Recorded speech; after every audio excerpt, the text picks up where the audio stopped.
Welcome to Neosho Wildcat Football live on KNEO.org. This is a presentation of the KNEO and Neosho Wildcat Sports Network. You're now locked into the official pregame show of the Neosho Wildcats. This is your home for every sack, interception, and touchdown. Now, let's go live to the game site for all the action.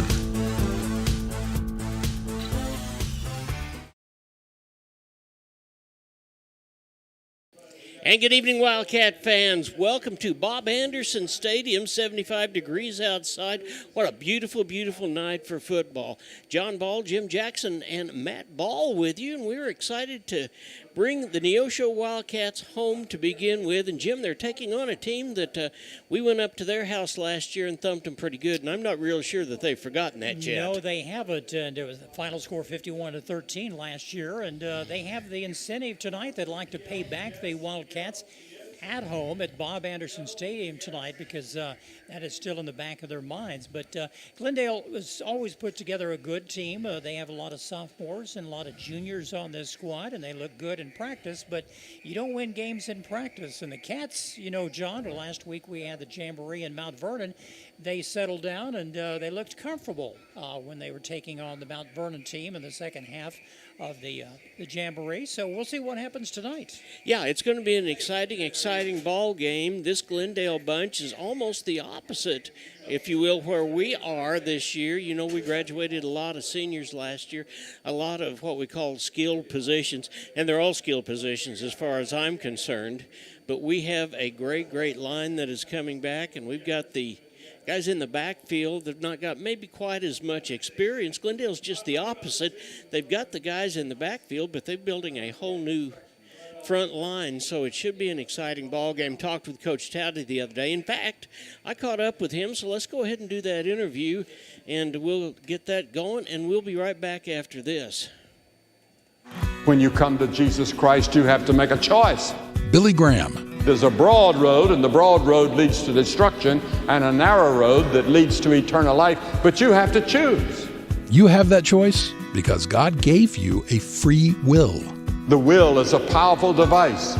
Even God will not tamper with your will. The will is the hinge on which the door of the kingdom of God swings. The scripture says, whosoever will, let him come. It's your will. Have you ever surrendered yourself unconditionally to Jesus Christ? Have you given him your mind, your body, your heart, your will? You can pray with someone about that right now. Call 855-255-7729. That's 855-255-PRAY. We're here 24/7. Once again, 855-255-7729. We're the Billy Graham Evangelistic Association. A proud supporter of local high school athletics is Numac Electric. Serving Newton and McDonald County, they provide power for area homes and businesses and want to wish all the athletes much success throughout the season. For online bill pay and account information, the website is numac.com or 417-451-1515. Numac Electric, proudly serving Newton and McDonald County, where their slogan is your touchstone energy partner. It's time for the Brandon Touty Coaches Show. The Coaches Show is sponsored by Numac Electric. Now, here's Coach Brandon Touty. Welcome to the Coach Brandon Touty Show. I'm John Ball. Coach Touty, good to have you with us. Yeah, I appreciate you having me on. Yeah, it's been a while since I've been able to say that, so I'm excited to hear your voice. Hey, tell me about the Jamboree on Friday night. Yeah, I mean, it was a typical Jamboree, a lot of good things, and never enough plays for you to really feel like you figured everything out, but a lot of good for our kids. You know, we have a lot of young kids or kids without a ton of experience, especially at our skill positions, you know, getting their first starts here on Friday. And so to have that Jamboree last week was just great for them to get out there and kind of the first live thing they've seen, you know, this year. And so it was good for us, but just like always, you know, that there's things we need to clean up as well. Well, I'll tell you what, Keyshawn Rome showed us that when he sees the crease, he turns on the afterburners, doesn't he? Yeah, he does. I mean, Keyshawn's a really good running back, and he's proven that for the last couple of years, backing up Denver, and he's came in some big moments in games and made some big runs for us. And so we knew he was going to be able to take over for Denver, and he showed he was capable of doing that at the Jamboree for sure. And when you got those big guys in front of him that he has, it makes it easy. Well, for those people that don't know the Jamboree, we have gone historically over to Mount Vernon, and we played the Mountaineers, we played the Forsyth Panthers and McDonald County Mustangs, and there's 2 ball games going on, and it's a pretty controlled situation. I mean, coaches actually can go out on the field and watch the kids and then kind of talk to them in the huddle, and same defensive-wise, isn't it?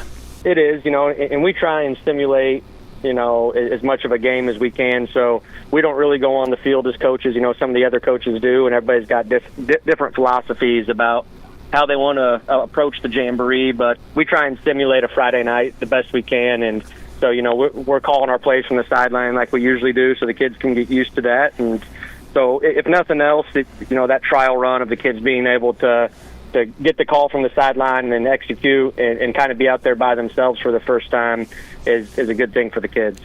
Well, it's really kind of a finger up for us because we've got a guy that's not unfamiliar to being underneath the ball in Blaine Patterson. Yeah, Blaine, he's stepping in as a junior to start for us. He stepped in last year as a sophomore when Cade went down for a little bit, and so he's got a little bit of experience on Friday nights, but this is going to be his first time really being the lone signal caller and being the leader of the team. So he's done a great job all summer and all off season, kind of stepping into that role, and the kids have rallied behind him, and they voted him as one of the captains, so that shows their belief in him, and we're excited to see Blaine kind of take over and lead this team. Well, the type of offense that you have talked about for 4 years, and it continues to work and continues to get better and continues to get better, really works well when you've got a quarterback that's at least a double threat, right?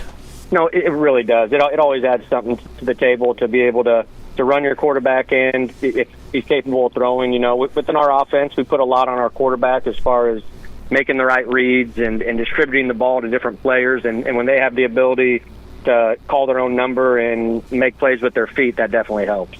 Well, we talked earlier in the week, and we said something about our linemen. We've got 5 linemen that are actually 4 linemen that are returning, and the 5th is Brock Pyle, and we can put him in the backfield and block too, can't we? Yeah, we can. He's versatile, and so he's able to split out and play wide receiver, and he's also able to come in the backfield and almost act like an extra offensive lineman back there. He does a great job of really just tying our passing game and our running game and all that together. I just talked about how our quarterback has to know a lot, and we put a lot on him with reads and understanding how the whole offense works. And, Brock in that H-back position and those guys that have played that before, they've got a lot of those same things. Those are the 2 positions, quarterback and that H-back for us, that really have to understand the entire offense completely, and because they tie it all together. We've got several of our kids are playing both sides. What does that say about our conditioning? Yeah, I mean, we've got a lot of kids that'll be playing both ways, but we feel like we got kids that can come in and spell them on both sides as well. So we feel like, we have the depth to be able to do that. But at the same time, our kids, we think, work as hard, if not harder, than everybody in the summer, and they put in the time to make sure they're prepared to be able to play a lot of snaps. Just the style of offense we play forces them to play a lot of snaps. And so when you do that, and then you're also going to go play on the defense as well, you got to be in great shape. And our kids have really accepted that challenge. And, if we tell them if you want to play both ways, you're going to have to be in great shape, and you're going to have to prove to us that you can do it mentally and physically. And we've had a lot of kids that have done that over the course of this offseason. Well, I'll tell you what, the thing about the Jamboree, it gives us a chance to see just a whole lot of kids play. And specifically, I'm talking about Dane Arthur. He let loose of the ball, and it was at least a 50-yard pass. He's got a pretty good arm, doesn't he? He does. He's got a really good arm. Him and Easton both in that sophomore class have done a great job at quarterback, and they've came a long way since their freshman year, and we feel confident in both those guys. But Dane's done a great job. He made some good throws just like Easton did, and Dane's just a great athlete. He's a kid that you'll see playing all over the field. He'll play some safety. He'll play some quarterback. He'll play some receiver. And so he's just kind of a versatile kid that we can use anywhere. And once again, he's a 3-sport athlete, basketball, baseball kid, so he just understands sports, and we're glad to have him on the football team. Well, last year we started against Glendale, but we went there. What's it feel like to start the season at home at the Bob?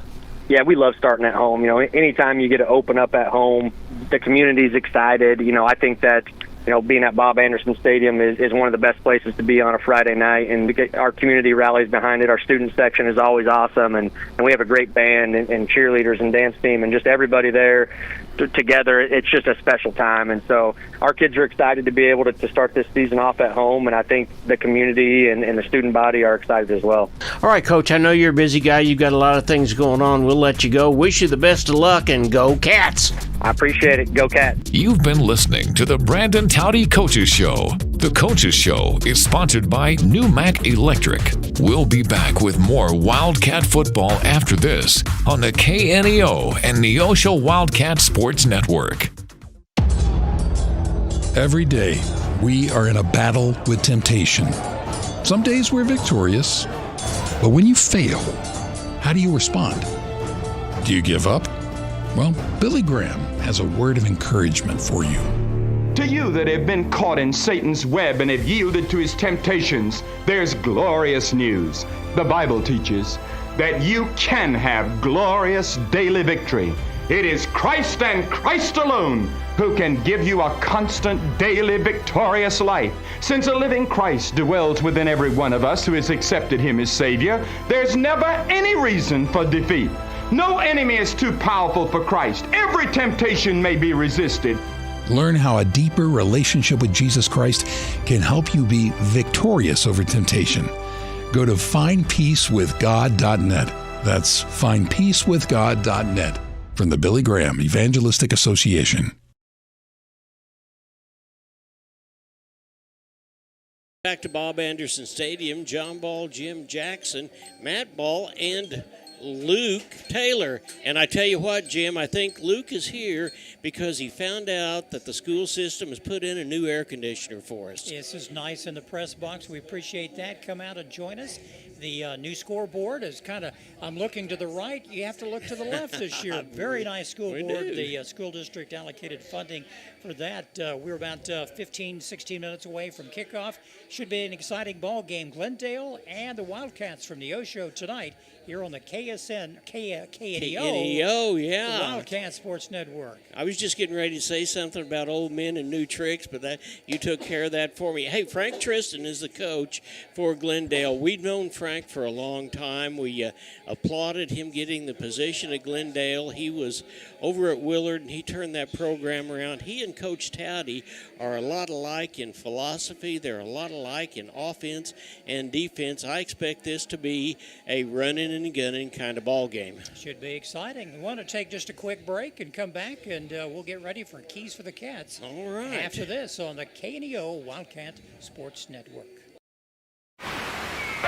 The Neosho R5 School District is committed to shaping the future, one student at a time. From academics to athletics, we empower our students to reach their full potential, installing values of hard work, teamwork, and integrity. We would like to thank you for tuning in to the broadcast today and cheering on our Wildcats. Our dedicated teachers, staff, and coaches work hand in hand to provide a well-rounded education that prepares students for success.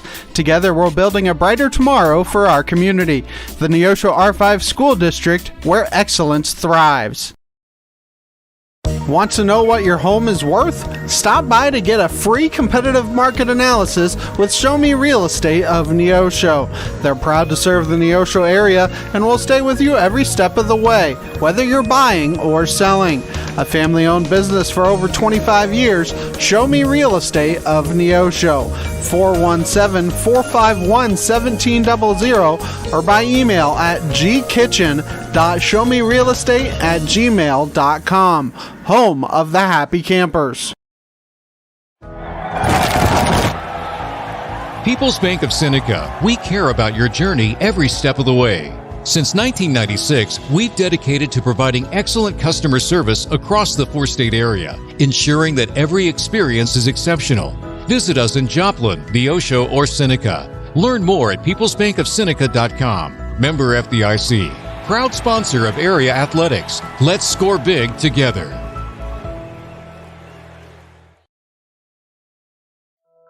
Being a Lion comes with a reputation for excellence. Whether it's in the classroom, on the court, or in the community, Lions are leading the way. With innovative and immersive academic programs, new scholarship opportunities, and a campus committed to the future, now is the perfect time to find your purpose. Find your pride at Missouri Southern State University. And welcome back once again to Bob Anderson Stadium, our Friday night football game. Glendale Falcons come visiting the Neosho Wildcats. Time now for Keys for the Cats. Keys tonight sponsored by your State Farm agent Eric Norris in Neosho, located at 437 West Kohler Street. Eric and his team offer a wide variety of insurance services for individuals and businesses. If you'd like to learn more, you can always visit their website. That's ericnorrisinsurance.com, or call them at 451-6666. And now with Keys for the Cats, here's John. All right, Jim, you know, we normally spell the word cats, and we'll start that way again tonight. We were pretty successful last year. We ended up with a record of 6-4, so we'll do just that. And C stands for come to win. Talking with the coaches, we had a really successful summer. These cats anticipate winning, and they know how to win. It's time to put that hard work and those practices together and beat this Glendale bunch, just like we did last year. A stands for let's activate the offense and stand firm on the defense. We have the skill and desire to play good football. Let's do it right here at Bob Anderson Stadium in front of our hometown crowd. T stands for timing. Let's get going hard and let's get going fast. We play a whole lot better when we score first and we score fast in the ball games. Blocks are going to be a matter of timing, but one of the things that this ball club's got that we haven't always had is a great football acumen. They know what they're doing, and they've got a good idea. They've had 4 years now to watch Coach Touty and the offense do the things that they need to do. S means to stand up and be counted. We're in our house with our fans, and it's our game to win, so let's do it tonight, and let's pull the reins, and let's power ourselves home, and score, score, score. And that's how you win football games. Good words of wisdom. Thanks, John. Once again, Keys for the Cats tonight, brought to you by your friends at your State Farm agent Eric Norris in Neosho. Contact them throughout the week at 451-6666. And John, a few question marks about the Cats tonight. Defense, I think, is probably the primary one. We don't want our safeties to be the primary tacklers, because that means they've come through the line. But I think we've got a good offensive, defensive line. I think quarterback, just needs a little more experience, but he has an arm. Blaine Patterson's been throwing that ball 40 yards in the air, so I think we've got some good things to look out for tonight for the Cats. Well, I think we've got some great things to look for. We've got some guys that are going to be playing both ways, as you'll find out when we get the starters here in a little bit, but we also have a deep roster that's going to allow us to rotate other players in and give those guys some rest and relaxation. And when it comes right down to it, throw all the jitters out. We want to win the ball game, and we're going to do everything we can. Well, it looks like that the Neosho band is out there, and they're going to get ready for the national anthem here in just about a minute. As you said, Blaine Patterson, the junior, played quarterback last year a little while when Cade Spiva was out. We saw him run. We saw him pass, and the guy in the backfield with him is going to be Keyshawn Rome. We saw Keyshawn last week in the Jamboree. He can find the crease, and it looks like he throws the afterburners on, and he's gone. So it's going to be exciting to be able to do that as well. Looks like they are getting ready, and we'll take time out for the national anthem.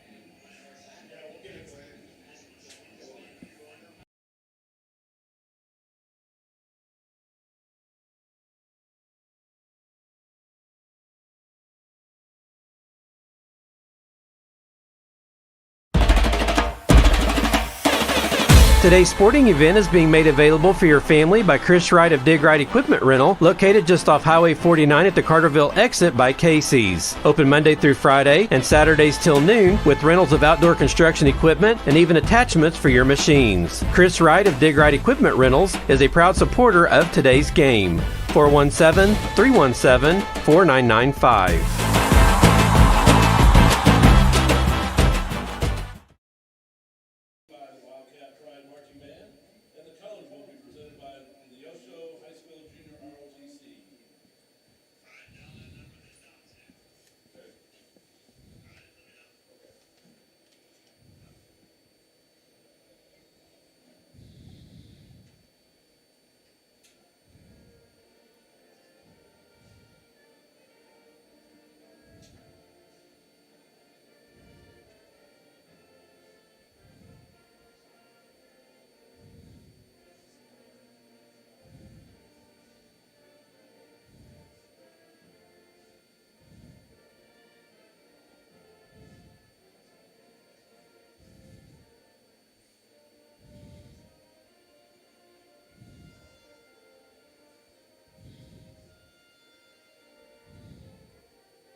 All right, we'll be ready to get this ball game underway here in just about a minute or two. Jim, we're going to have the fight song. While that's going on, why don't you tell us about some of the starters from Glendale? Team that lost to the Wildcats last year. Some of the top players, number one is Samari Pickett. He's a 5'10", 194 defensive back and running back, and he's a junior. Also, number two, Bentley Neer, who's a tight end. He's a big young man, 6'5", 235, and he's a senior. Also, one of the top players this year, number four, Cameron Richardson, 6'1", 180 as a senior defensive back. Other players, number six is Jacquard Seats. He is a wide receiver and a defensive back and a senior. Number 9, Will Ross will be a backup quarterback. He's a junior. Number 11 is Joel Rover, a wide receiver and linebacker, standing at 6'1", 172. Other players, top notch for the Glendale Falcons, number 14 is Trevor Heeman, 6'2", 186. And the quarterback, it looks like the starting quarterback for the Falcons this year will be Cash Newberry, 6'1", 170 quarterback, and he also plays both sides of the ball as a defensive back. Some other players, looks like number 42, Tyler Gibson will be in there, 5'8", 170 as a running back. As a senior, we'll possibly see some action. Like we mentioned, a lot of sophomores, juniors, and a lot of freshmen have suited out for this big ball game tonight, and it's good to have you with us tonight here from Bob Anderson Stadium in Neosho. John, I'll let you run down some of the Cats tonight as they're ready to march onto the field. All right, starting for your Neosho Wildcats, who come in after a record last year of 6-5, which is the first winning season we've had since 2018. They're coached by Coach Brandon Touty. And we start on the offensive line with a senior, number 75. He's the biggest guy out there, Everson Tomlinson. He is 6'3", goes 315 pounds. Right next to him is Gabe Bastide, a senior. He's number 52, and he stands at 5'10", and he weighs a 230. The guy in the middle, the center, is going to be Michael Schickhorn. He's a junior. He's 5'7" and 245. On the line on the other side, number 72, a junior, Brody Leach, 6'4" and 265. And on the far end, a guy that played as a sophomore last year and played defensive end and has really spent a lot of time working in the trenches this year is number 55, Jackson Ertl. He's a junior. He is 6'3", and he goes 241. Back in the backfield, Blaine Patterson, a junior. He'll wear number 11. He's 6'1" and 185. Keyshawn Rome will be the running back. He's a senior this year. He wears number 5. He comes in at 5'9" and 185. Lincoln Howard will be the wide receiver. He wears number 2. He's a junior. He's 6 foot tall and stands at 180. Mason Spiva, who we called his name a lot during basketball season, is on the other side. He is 6'2" and 185. Brock Pyle, the other senior of the receiving room, and a guy that'll be in motion a lot, number 25. He's 5'10" and goes 190. Rounding out the wide receivers is number 3, Haven Plummer, a junior, 6 foot and 180. On the defensive side of the ball, defensive line once again, if offense was anchored by Everson Tomlinson, he is the same on the defensive side. He'll be a defensive lineman, as well as Gabe Bastide. Ertl will be playing a defensive end position. Caleb Wilfong, a junior, wearing number 59, stands at 6'1" and 235. He plays defensive end. In the middle for the Wildcats, inside middle linebacker number 40 is Kobe McGehee, who played ball as a sophomore last year and was real successful. He's 5'10" and 235. The other linebacker will be Nate Winkler, a senior. He's 6'2" and 185. Lincoln Howard, a junior, will be on that other linebacker position, standing at 6 foot and 182. Oliver Martin, a guy that we've seen a lot of basketball in the last, will be one of the D-backs. He's 6'1" and goes 160. Cayman Roan, another senior, stands at 6 foot tall and 186. He's a D-back. Haven Plummer, 6 foot, 180, will be a D-back. And rounding out the D-backs will be number 12. He's a sophomore, Dane Arthur. He stands at 5'8" and 162. Looks like we're about ready to get going. We're going to have the coin flip. Matt, let's take another time out, and we'll be right back after this. You're watching the Neosho Wildcats on the KNEO and Neosho Wildcat Sports Network. Compton CPA Group PC, located at 112 Northwood in Neosho, is a full-service accounting firm and is proud to support the Neosho Wildcats. Compton CPA Group PC can assist you at every stage of your financial life and help you work toward your financial goals. From tax preparation to bookkeeping services, Compton CPA Group PC has you covered. For all your tax and business affairs, call 417-451-2932 or learn more at ComptonCPAGroup.com.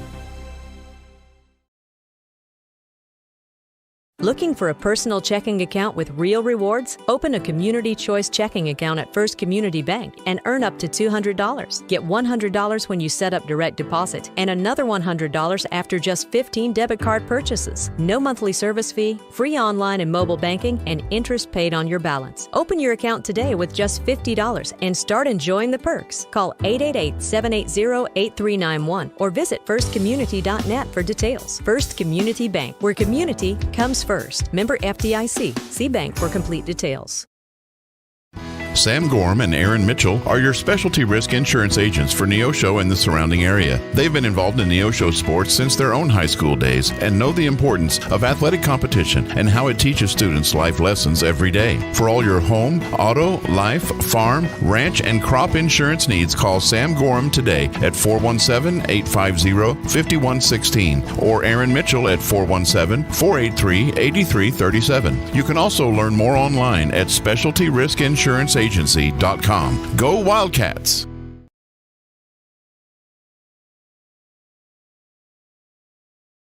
All right, welcome back to Bob Anderson Stadium. We're about ready for the coin flip. It looks like that the captains that are voted on by the team, by the way, are Evanson Tomlinson, number 55.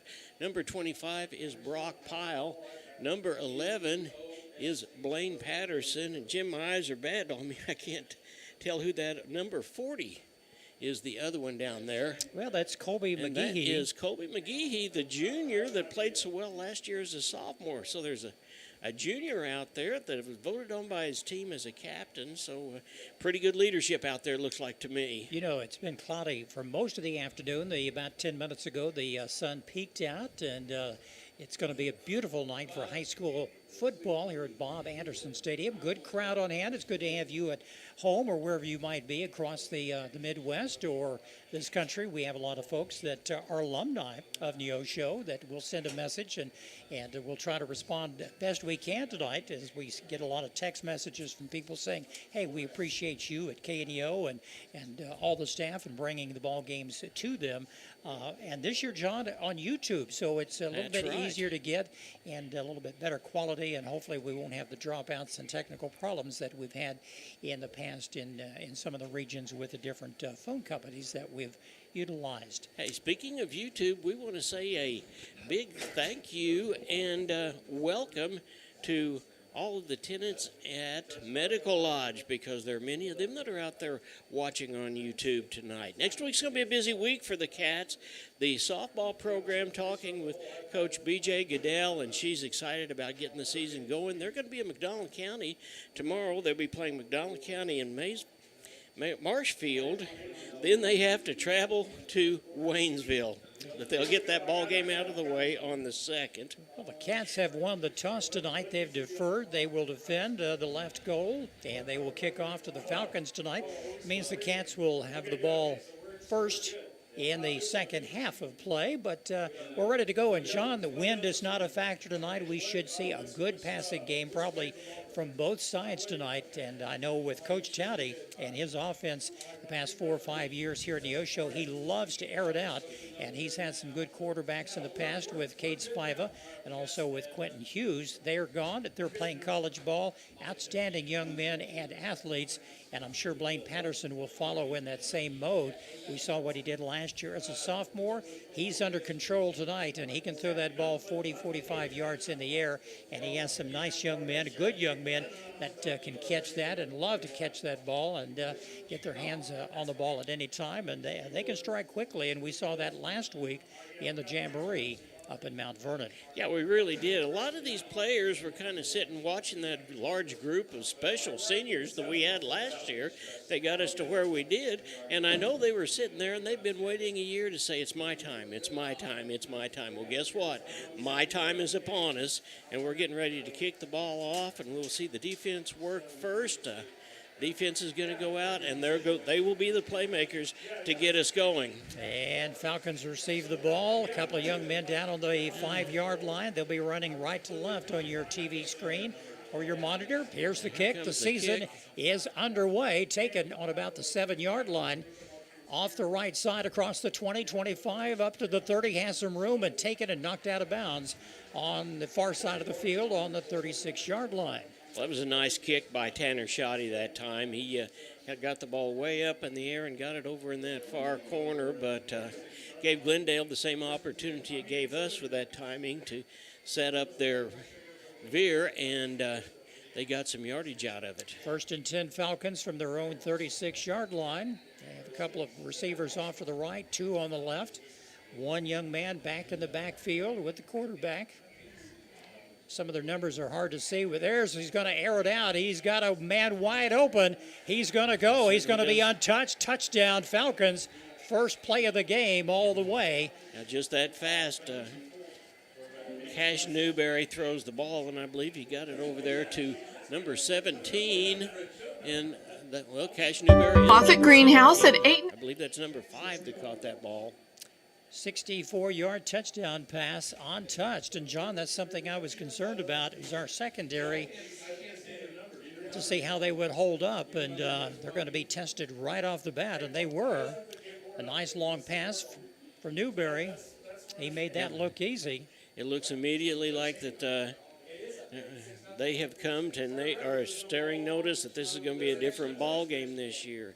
Now, the place kicker looks like that is number 16, and that is Logan Melton, and it's up, and it's good. And the score with 11:46 to go, and the first period is Glendale 7, Neosho coming to bat per se. Let's take a quick timeout and return after this on the KNEO Wildcat Sports Network. A business impact partner of KNEO is ProLube Tire and Auto Center in Neosho.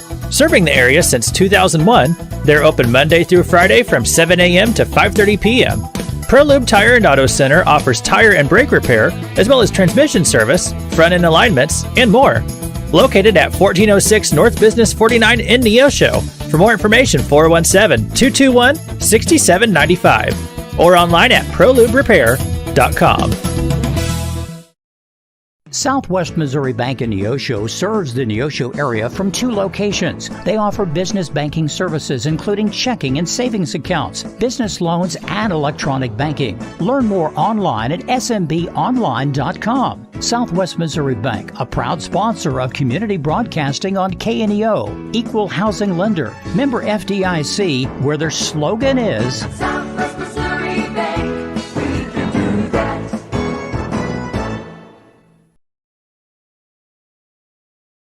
Welcome back to Bob Anderson Stadium, where the Falcons have scored and got the extra point.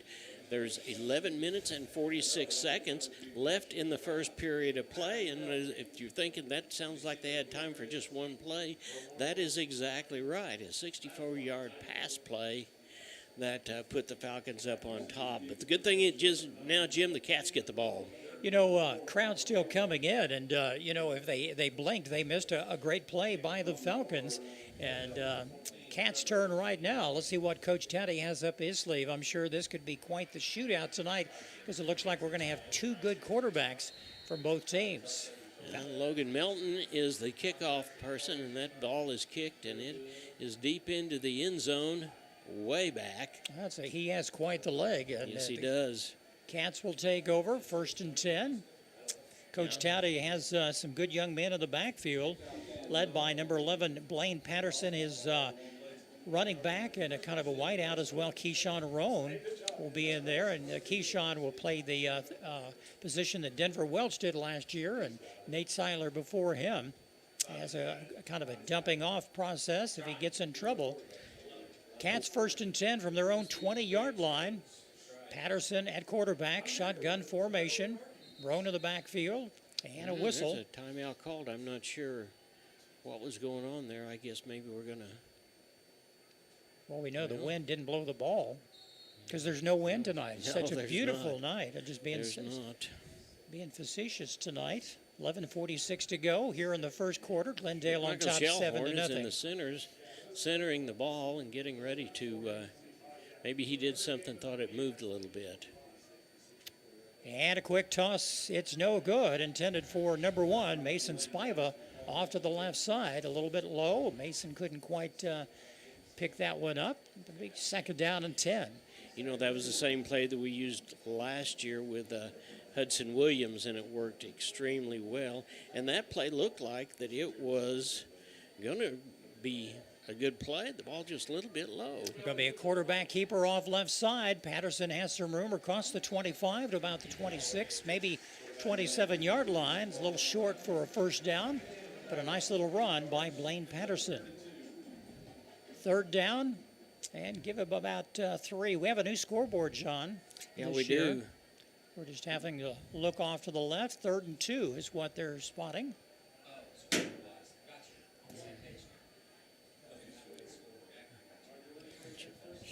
And another quarterback keeper up the middle. And it's enough for a Wildcat 1st down across the 30-yard line. It's backwards, isn't it? Yeah, that's right. Nice run. There's a Wildcat 1st down. You're right. You know, Patterson is the ideal quarterback. He has a good, strong arm, John, and also he can run, and he fits in nicely with Coach Touty's offense. Well, here comes number 40 into the ball game. That is Kobe McGee. He is got some big shoes to fill. He's got some right muscle. Up the middle, and here he comes. He's going forward. He plays that fullback role, run of about 3 yards right up the middle. John, he's like a bowling ball. I would say that nicely because he is low to the ground, and Evenson coming up a little slow tonight. Yes, he is. Thomason, I'm sorry, it's Everson. Yeah. Everson. Trey Harden did that last year. He was the inside linebacker, and he would come in at fullback on occasion. So it's nice to see someone wanting to jump in there to that same place. 2nd down play. Pass off to Spiva. He's got some room across the 40. Knocked out of bounds, but not before he gains another 1st down for the Wildcats. Ball spotted around the 45-yard line. Well, that was exactly the play that they tried over on the other side. I'm glad they went back to that to show that they have the confidence in order to make that work. Nice catch by Spiva and run for the 1st down. And 1 wide receiver at the top of your screen, 2 down low, handoff up the middle. Nice run across midfield down to about the 47, 48-yard line.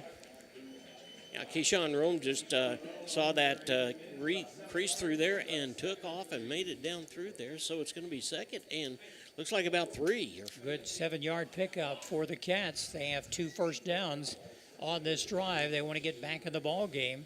7-0 in favor of Glendale. Another pass off to the right side. Dumped it off. Cross. Oh. He's still going. Slung out of bounds. That's Haven Plummer. Tossed around, but he gets a Wildcat first down. They grabbed him by the jersey. Didn't know if that was going to be a horse collar or not, but he plainly grabbed the numbers and threw him off. Nice extra effort by Haven Plummer. As we said, we called his name on the hardwoods during basketball season, but he's certainly got some tenacity. 1st and 10 Cats from the 40. Got some room. Roan's going to run. There goes Roan. He could go all the way. He's knocked out of bounds, pushed out of bounds at about the 10-yard line. A good 30-yard run by Keyshawn Roan off the right side. Well, what a nice job that time. That play, Jim, developed, and Keyshawn Roan turned the corner, and right there with the wide receivers to make the blocks in order to get him wide open. Cats in hurry-up offense, 1st and 10 from the 11-yard line. Going to run it right up the middle again. Patterson nowhere to go. There's a fumble. Ball's lost. He's knocked down at the 10-yard line. Let's see. I believe they're going to say it was down. Waiting for the official announcement. Patterson, he's kind of a mix-up with the handoff. He decided to keep it.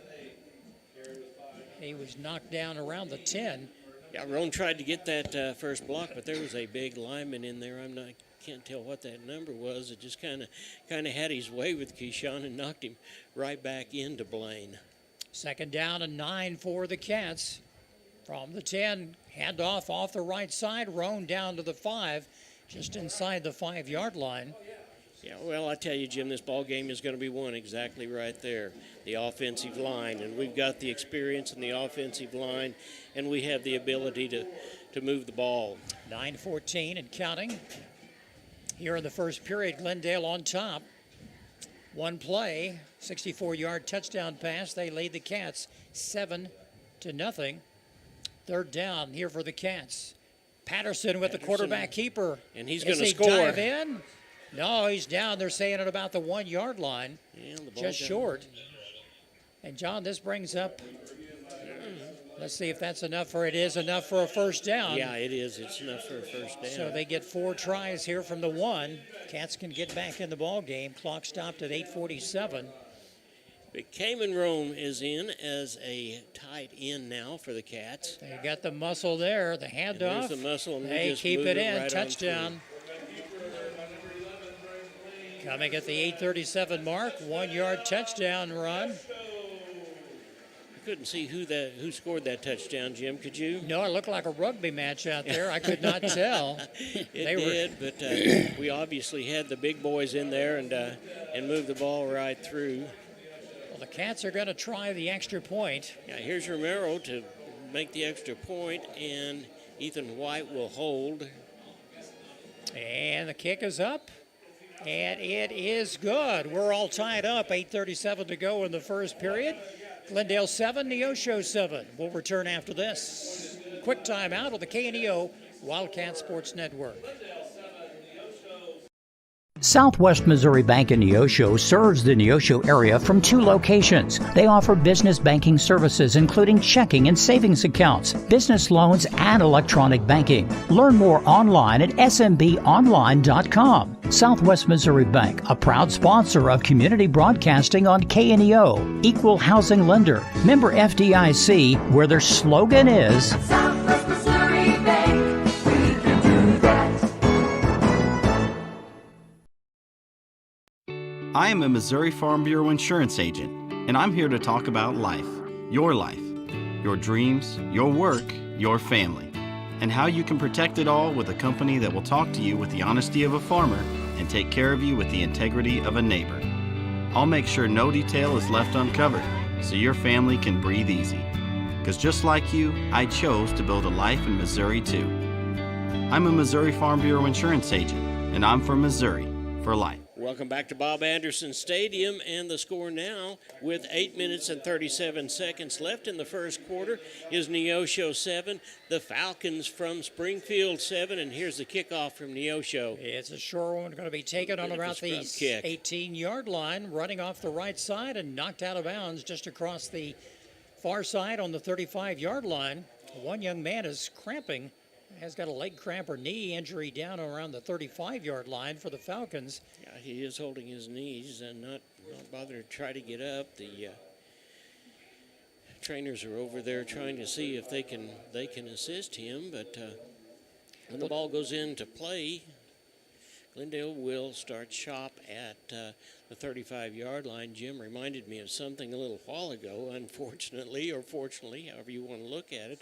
These same two coaches met right here, Jim, I believe it was 4 years ago. Or it's three, back in 22, I think. When Coach Tristan was at Willard, and the final score of that ball game was 79-72.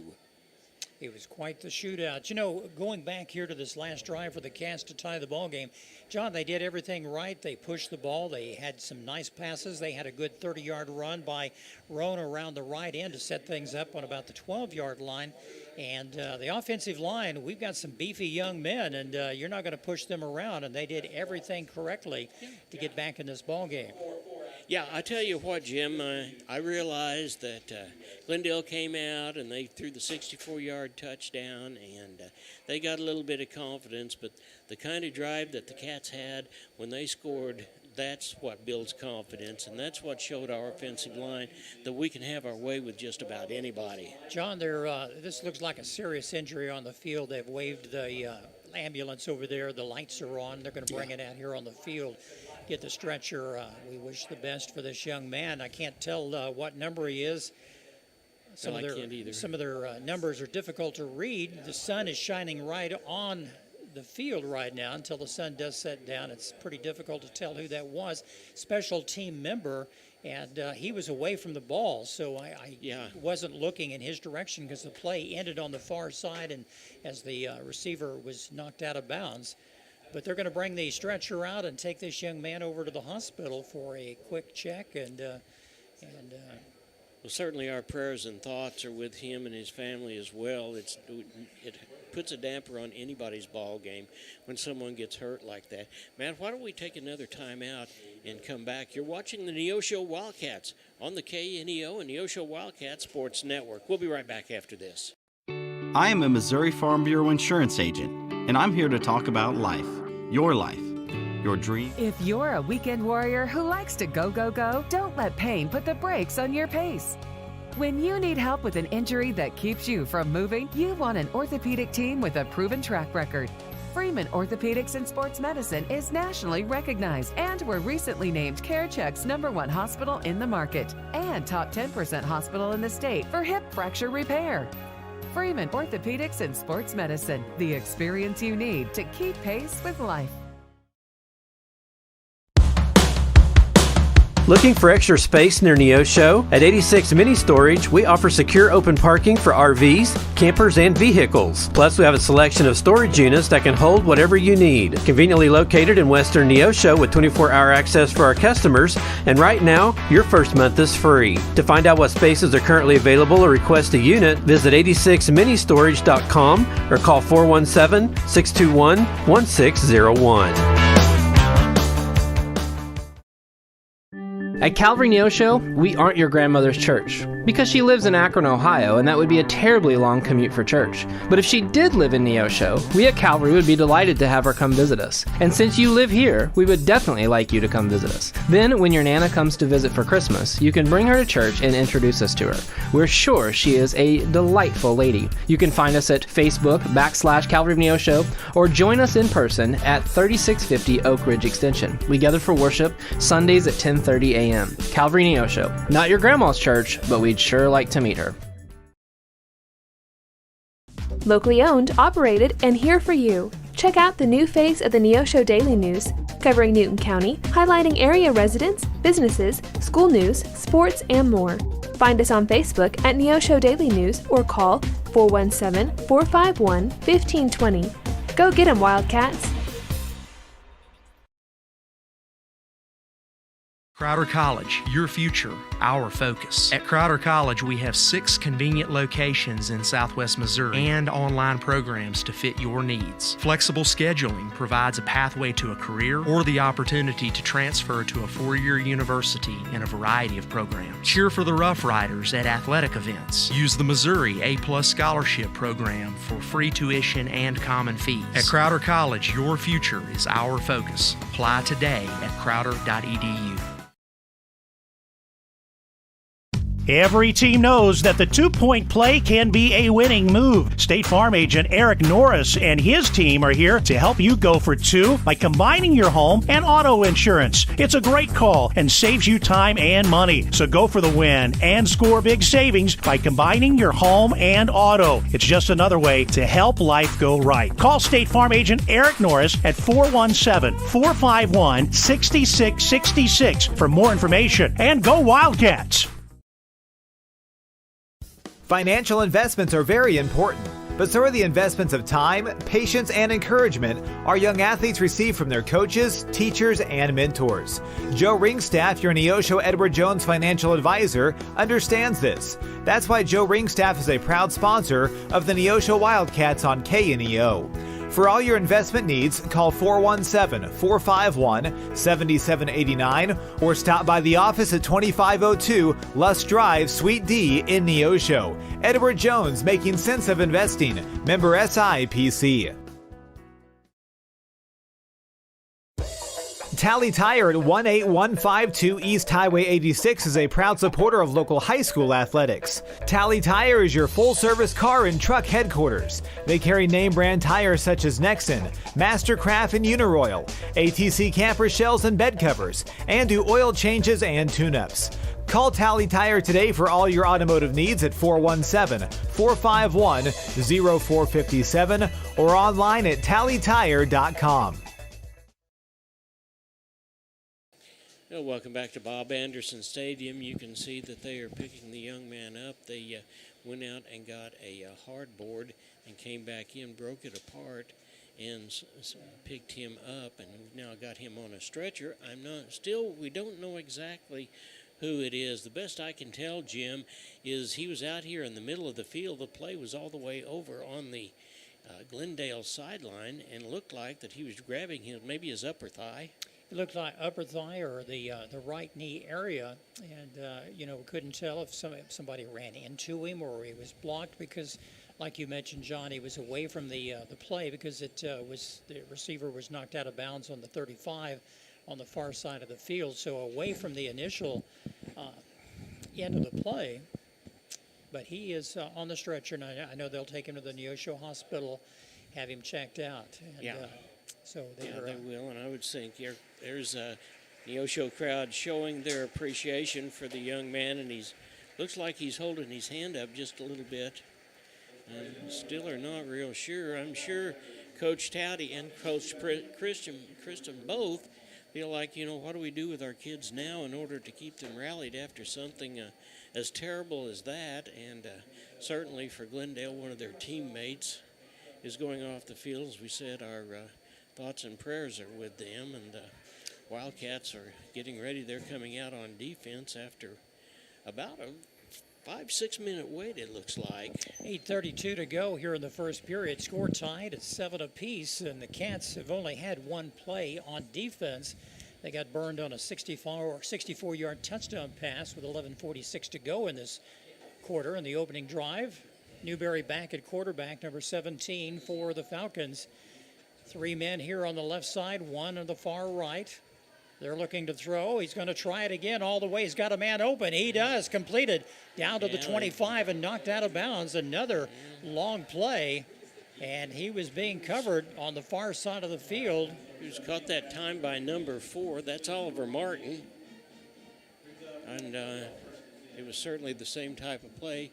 That was Derek Washington that caught that ball. Derek Washington that caught that ball and went for quite a long ways. I have a feeling that, knowing Oliver Martin the way that I know him, he's thinking, that ain't going to happen again. They're going to try it again wide. Oh, in and out of his hands. He was wide open. Well, he was being guarded by Kamon Roan. Yeah, the Cats secondary missed missed something right there because that man was wide open, and Newberry just threw that ball a little bit, led him just a little bit too much. Second down and 10 to go from the 22. That ball was thrown to Joel Rover. That time he is one of the second team all-conference guys. There's the Cats we know. Good tackle for a loss in the backfield.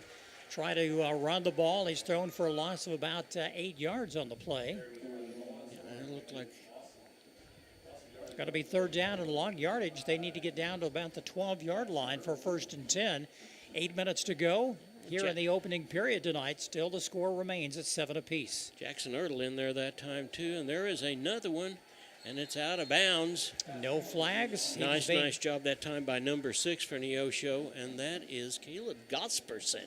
Good. A sophomore.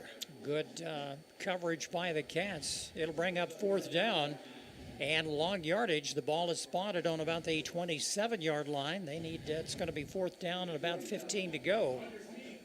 Newberry, John, I'm impressed tonight at quarterback for the Falcons. He has a quick release, strong arm. He's had 2 long pass plays.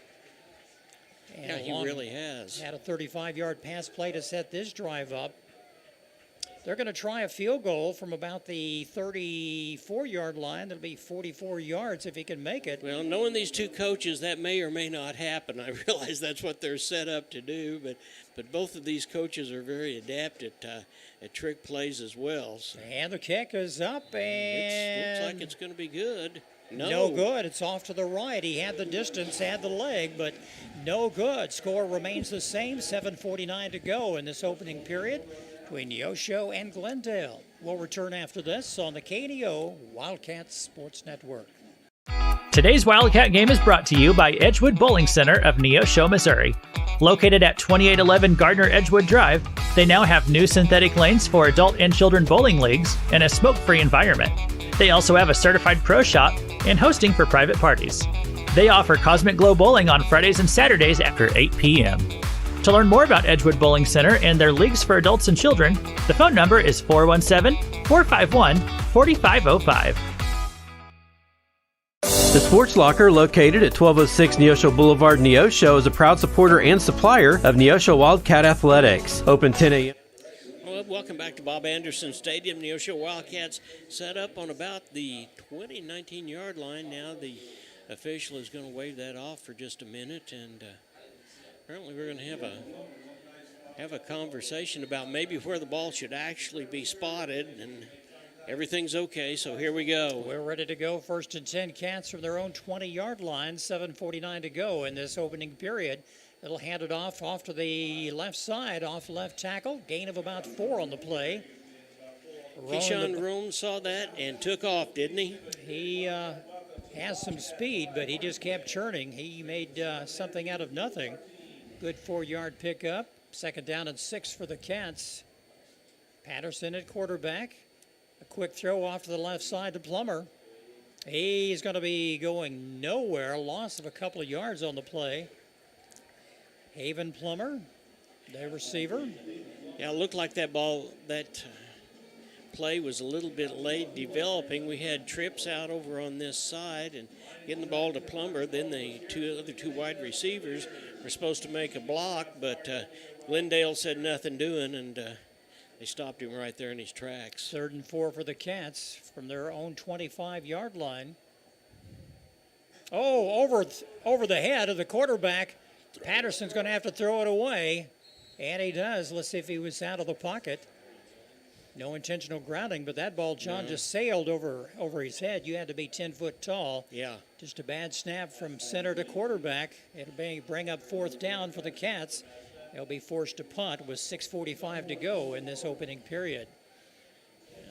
Not a way to get going here in their second drive after a very successful opening drive tonight for the Cats. Well, for either one of those teams, in fact, we expected a few more fireworks than that. Dane Arthur is back to punt for the Cats. He had some good kicks in practice tonight. I was watching. He can kick the ball high. He has a good leg, good snap. Number 3 is back, and that ball is...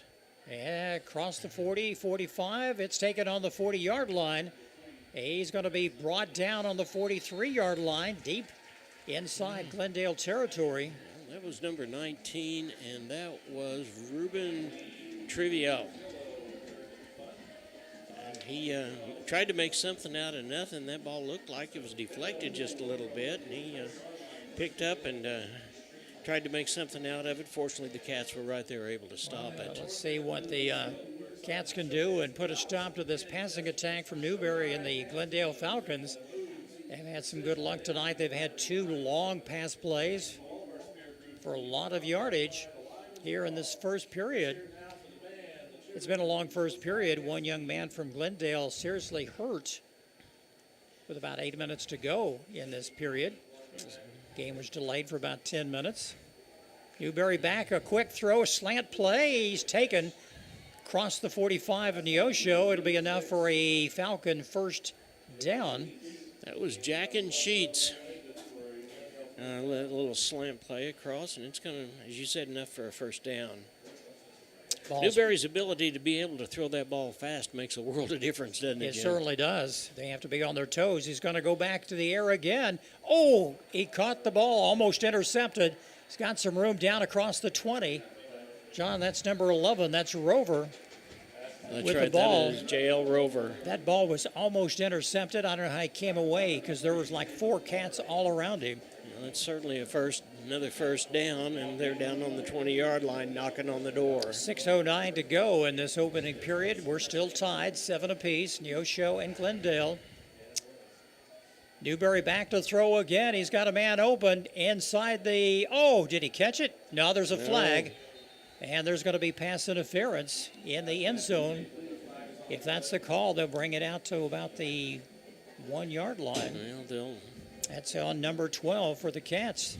Yeah, and that is Dane Arthur. Yeah, it's still a learning experience for both these squads. Opening game of the season. Let's see where it goes. Number 53 is out there for Well, them, and that is Lucas Massey. He must be one of the captains, but apparently we're going to go back to the line of scrimmage, and now here we come with a long penalty. They'll bring it down to the 10-yard line. I'm thinking I've watched too much NFL football where they'll bring it out to the 1. It's a little bit different.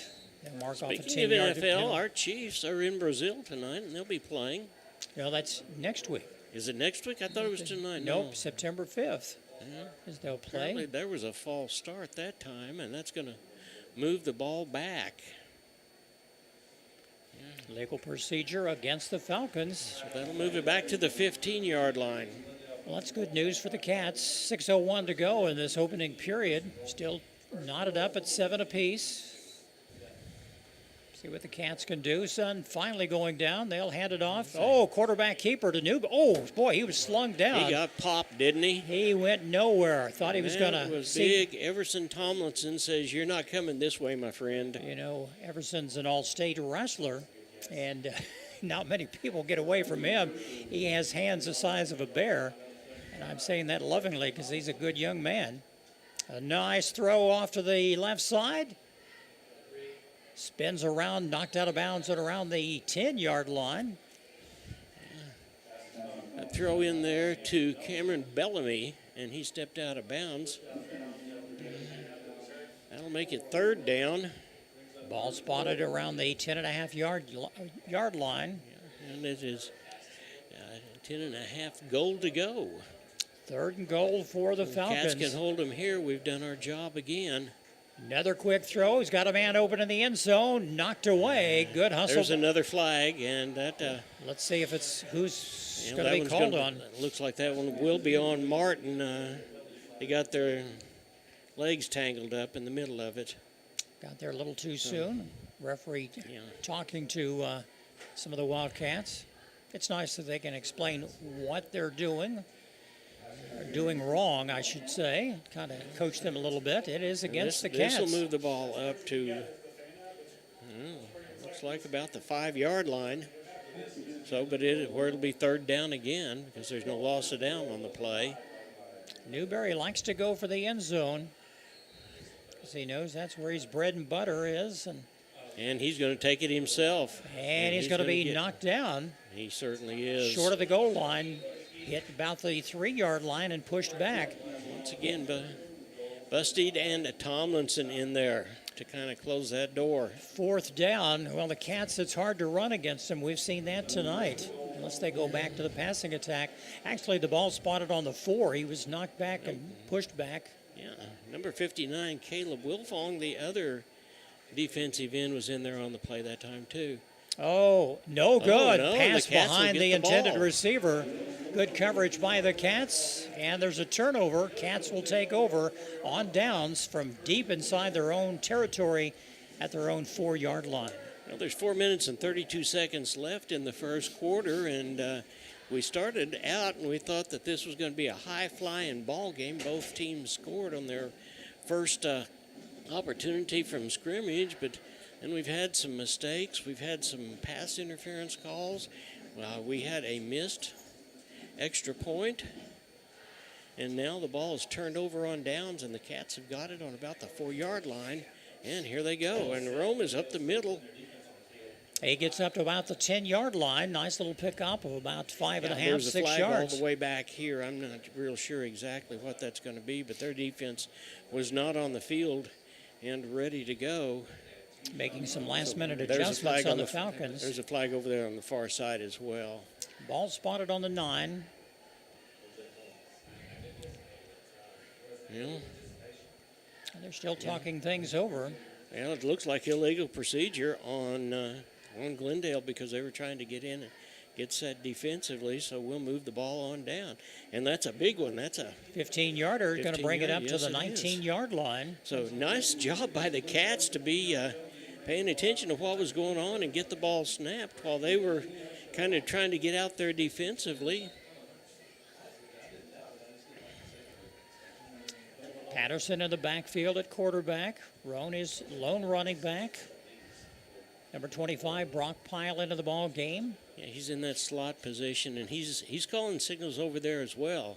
1st and 10. Here it comes to Rome, and there's another I believe quick, that is going to be a illegal procedure, I believe, on Glendale. No, on no, the it's Cats. against the Cats. Yeah, the referee back there has his flag. So we'll go back 5 the other way. We came up 15, we'll go back 5. You know, John, you expect this a lot of times. First game of the season from both squads, or any squad really, and still getting the timing down. Yeah, so it's 1st and 15 for the Cats. Deep inside their own territory. And there's a give to Rome. He's trying to get to the outside. Looks like he's up to about the 18. Not much room. He was grabbed and pulled back. 4 minutes, 5 seconds to go in this first period. We're still tied at 7 apiece. Neosho and Glendale. Neosho won the ball game against these two squads last year at Glendale. 2nd down and 11.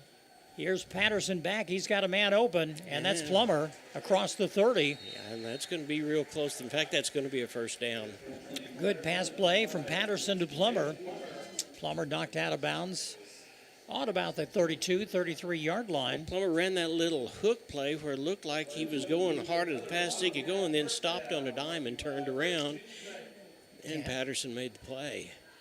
Yeah, nice run up the middle, close to another 1st down, a good 9-yard run by Roan. He's being pushed. He didn't like that from number 27, Johnson. Gave him a little shove in the back after he was already down. Nassar Johnson kind of shoved him a little bit in the back as he was getting up. Well, it is enough for a Wildcat 1st down. Ball spotted on the 43-yard line. They do have some breathing room. 3:27 to go in this opening period. Patterson with a quarterback keeper across the 50.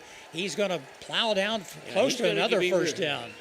Yeah, and that's the thing about Blaine Patterson, Jim. We saw that last year. Even though he was just a sophomore last year, he does have a set of legs. He certainly does. And it's another Wildcat 1st down from the 47-yard line, now deep or into Falcon territory. Roan again trying to make something happen. Gains a couple of yards there, maybe 3 on the pickup. Yeah, Rome looked like that was a play that was almost a broken play, and Rome looked up and saw a little bit of an opening, cradled the ball, and went on up and picked up about 3 yards. Roan is so quick. He had a good 30-yard run earlier in this period. Patterson back to throw, dumps it off to Roan across the 45. That was almost a face mask there. Yeah, face mask, but he got on up there to, looks like about the 40-yard line.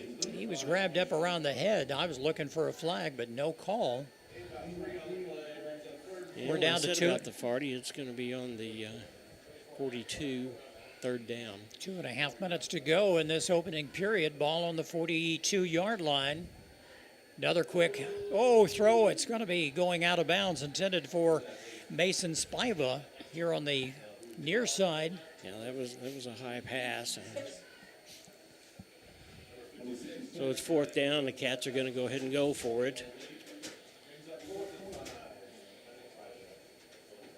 Well, the clock stopped at 2:16 to go. Trip wideouts on this side. There's offsides, and offsides. that'll get us the first down. That's Johnson. Just if not, it'll be very, very close. That should be enough. First down, sure is. That's the easy way to get it.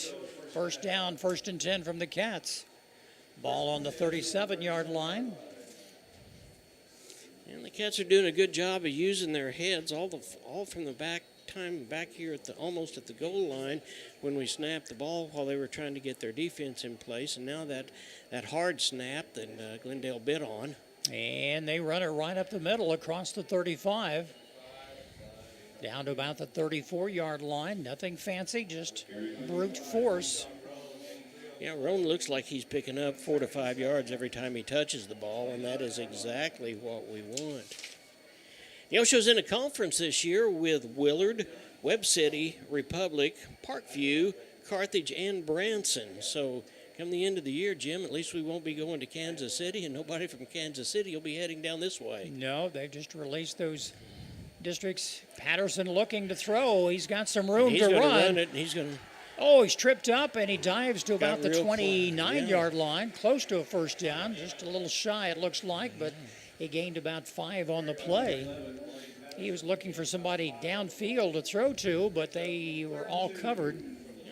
McGehee back in the ball game for the Wildcats in that almost fullback position. We've got 2 wideouts on each side. They're just going to go right up the middle. He's just going to make the block, and Blaney's going to get the first down. Down to the 26-yard line. That's enough for a Wildcat first down. 1:09 to go. Still in the first period. It's a long first period, John, due to that injury. We have no word on the young man from Glendale who was injured, taken to the hospital with a knee. It looks like a knee injury, but... And a quick throw this time, just short to Mason Spiva. He's had him open, but tosses have been a little too low for Mason. Spiva didn't have his blockers there. He was going to have to make that on his own. So, but he was ready to do that. Spiva is a grown young man. He took a growth spurt last year during basketball season, and you can't hardly recognize him now. Nope. He is grown. That happens at that age. 26-yard line, the ball spotted, 2nd down and 10. Pass up the middle, complete, brought down. Should be another first down. That's to number 2. Completed to Lincoln Howard. Grabbed the ball, and the ball spotted. Lincoln Howard made the play on that and was just wide open. Nice job. Cats are doing a nice job now of, seems like Jim, with every time we get ready, we move the ball kind of at will. Mixing their plays up, and a good camouflage there from Patterson. Faked everybody out. You know, when they're so close, you don't know if he has the ball, John, or Roan has the ball as they move towards the line. And it's difficult to pick up until they're past them, and they gain 2 or 3, 4 yards. Roan's going to pick up about 2 on that play. 2nd down and 8 for the Cats. Roan with the ball carrier. Waiting for him then. Nothing there off left tackle.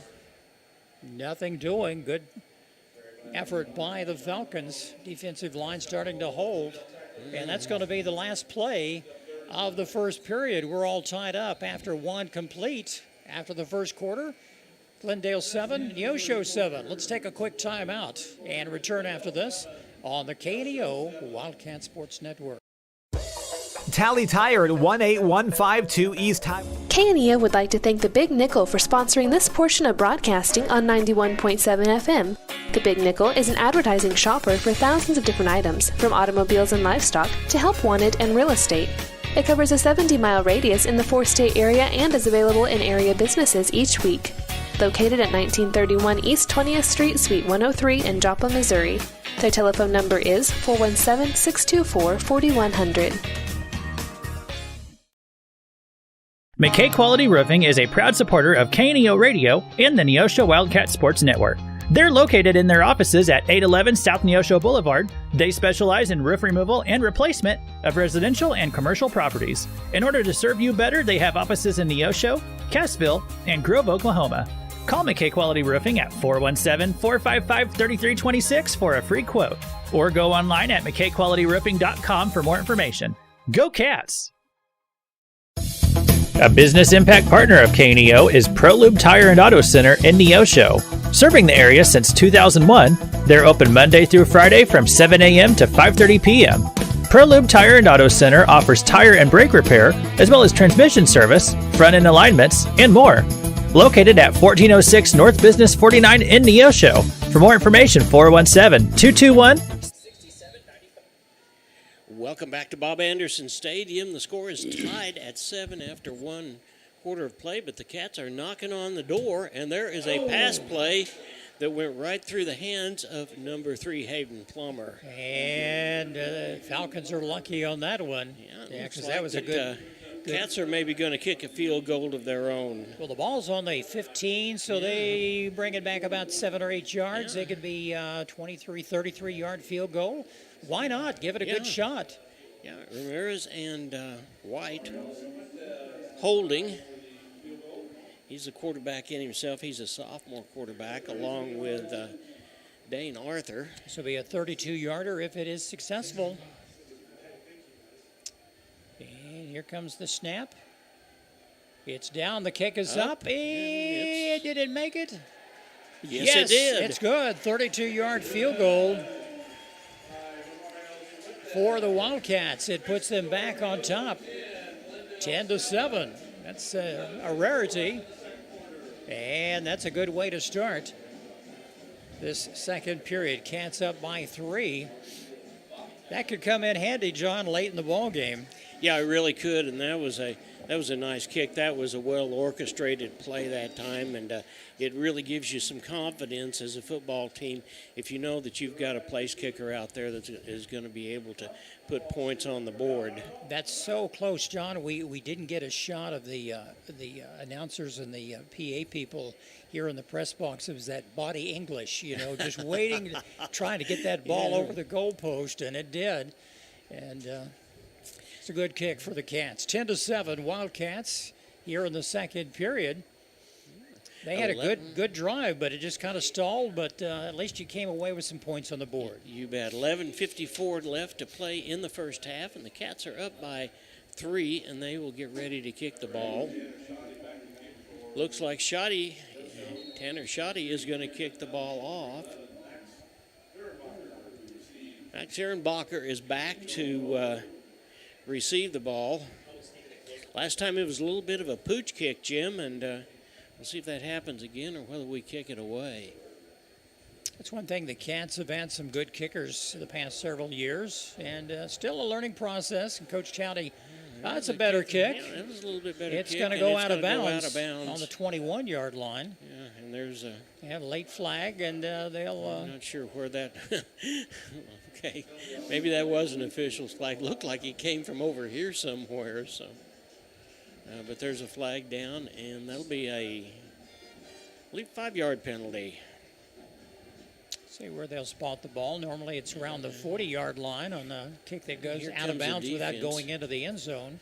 One of the best things that the Cats have done on offense is their drives have been pretty long drives and given the defense a good opportunity to be able to rest. The Cats are going to do it again. They're going to we're going to kick it again. Kick it from the 40. Well, that's interesting. Yeah. And there comes the ball in. 11:54 to go in the second period. Cats on top 10-7. Good to have you with us tonight on the KNEO Wildcat Sports Network. It's going to be a busy season, John. COC is always tough, and we've got some good road games coming up next week. The Cats will be at Kickapoo, we got a couple of softball games next week too. The Lady Cats will be back in town, and they will take on Lebanon on September the 4th, and then the 5th we will take off to Kickapoo to play football. So if you want to see the Lady Cats and their new coach, B.J. Goodell, I will tell you that her philosophy is amazing. I was out at practice the other day and watched, and she has so many different kids that can play so many different positions. Here's the kick. It's going to stay. It's going to go out of bounds again. Same place. Let's see if they'll do it again. That ball was exactly the same as the first kick. And looked like he was trying to kick it that way. And talking to Coach Touty, says, Coach, I didn't mean to do that. Joel Rover was the number 11 right there in front of it, made the decision not to touch it, and it turned out to be a good decision because it went out of bounds. Well, they're going to go back another 5. So Glendale could get the ball if they do get it in bounds, have pretty decent field position. Normally they're back on the 10 to receive a kickoff, but they're around the 25, 30-yard line. They'll try it all over again. Good crowd tonight made the way down the highway from Glendale. John, you and I have been to Glendale. It's one of the older schools in Springfield. Yeah, we have. We were just there. Matt and I were there just this last spring as they hosted the district baseball playoffs. Here's a kick again. It's going to be taken on the 35-yard line across the 40, 45, brought down right at the 45-yard line. That's number 15, Doyen. He's just a sophomore. Number 18 for the Cats, Nate Winkler, who also is a inside linebacker, made the tackle that time. 11 minutes, 50 seconds to go here in the second quarter. Been a long first half. Due to some injuries. One serious injury, a young man taken to the hospital from Glendale. No word on his condition tonight. Michael Shellhorn is in the ball game. Looks like he's playing both sides to give someone a little bit of a rest. He is the center for the Wildcats, and now he's playing that nose tackle position. There was a nice ball. Newberry's got, it's going to go tripped up. Saved by the bell there. Number 12 stopped him. And that was Dane Arthur that was able to reach down and grab his shoelace and stop him. That Newberry has quite the arm. He has a quick release. Well, my understanding is if he gets 2,500 yards this year, which he did last year, he will be in the top 20 in MSHA record yards career for high school. Intercepted Cats down on the 10-yard line. Good pickoff on the far side of the field. And that is Michael Brody. Mitchell Brody, I think. Boy, that's saved a good drive from happening for the Falcons. Brody Mitchell, I'm sorry I mispronounced that. That was Brody Mitchell. We've not seen him in the ball game, but he obviously has some sure hands, made a nice play and brought the ball back. Good pick at around the 10, brought it back 15 yards. First and 10 for the Cats from the about 21-yard line. Here's Patterson's going to run it himself. He's going to fall forward. You know, John, he is so tall. Lanky young man. He can fall forward just 4 yards. Yes, he can. He sure can. This is the opportunity for the Cats to really come all the way down and actually put this ball game, put a little bit of space between us and Glendale. So this drive for the Cats is very, very meaningful. Clock running, 11 minutes, 10 seconds to go. Second down and 5 to go for the Cats. Their own 31-yard line. Brock Pyle in motion. Patterson back. He dumps it off to Roan. He's got some room. 30, 35, 40. Knocked out of bounds on about the 41-yard line. Now they're going to give him all the way up to the 44. Yeah, nice play that time. I'll tell you, we saw then why Brock Franklin was in motion. He was the one that made that last block in order to get Roan loose. So It looks like there's a flag on the play. It's going to be called back. We'll see what it is. I didn't realize that. That's against the Cats. That was a nice run by Roan. That's a holding call, and it's going to be a big one. You know, our first quarter that we were limited to the number of penalties, but second quarter it's an entirely different story. They'll mark it off. Yeah, they're going to mark it off. Looks like maybe this is. No, it is. It's going to be the big one. It's just a 10-yarder down to the 21. So the Cats have got second, and looks like about 16. The official looks like a holding call. Yeah. John, you need to train those referees to look at us when they give us the signal. I tell you what. A nice throw. Oh, down across the middle, intended for there's spike. There's a flag, there's you bet. And that flag was on, looks like number 4. Richardson. Cameron Richardson, and he just had his hands inside the Spiva, so he couldn't catch that ball. So go 10 yards that way, and we'll come back 15 this way, it looks like. You know, the official's over there talking with Richardson right now. Said you came in and hit him just a little too quick. Yeah. So we'll go all the way back down, and that will not only will that bring the ball about a good field position, it's going to be first down. You know who's carried the ball the most in this second quarter? The referees. Yes, they have. Picking the ball up, counting off the yardage. First and 10 Cats from the 36-yard line. 10:38 to go in the second period. Lincoln Howard is wide out over here on this side. Patterson with the ball. Going to hand it off to the right side. Yeah, Rome's going to pick up about 2 on the play.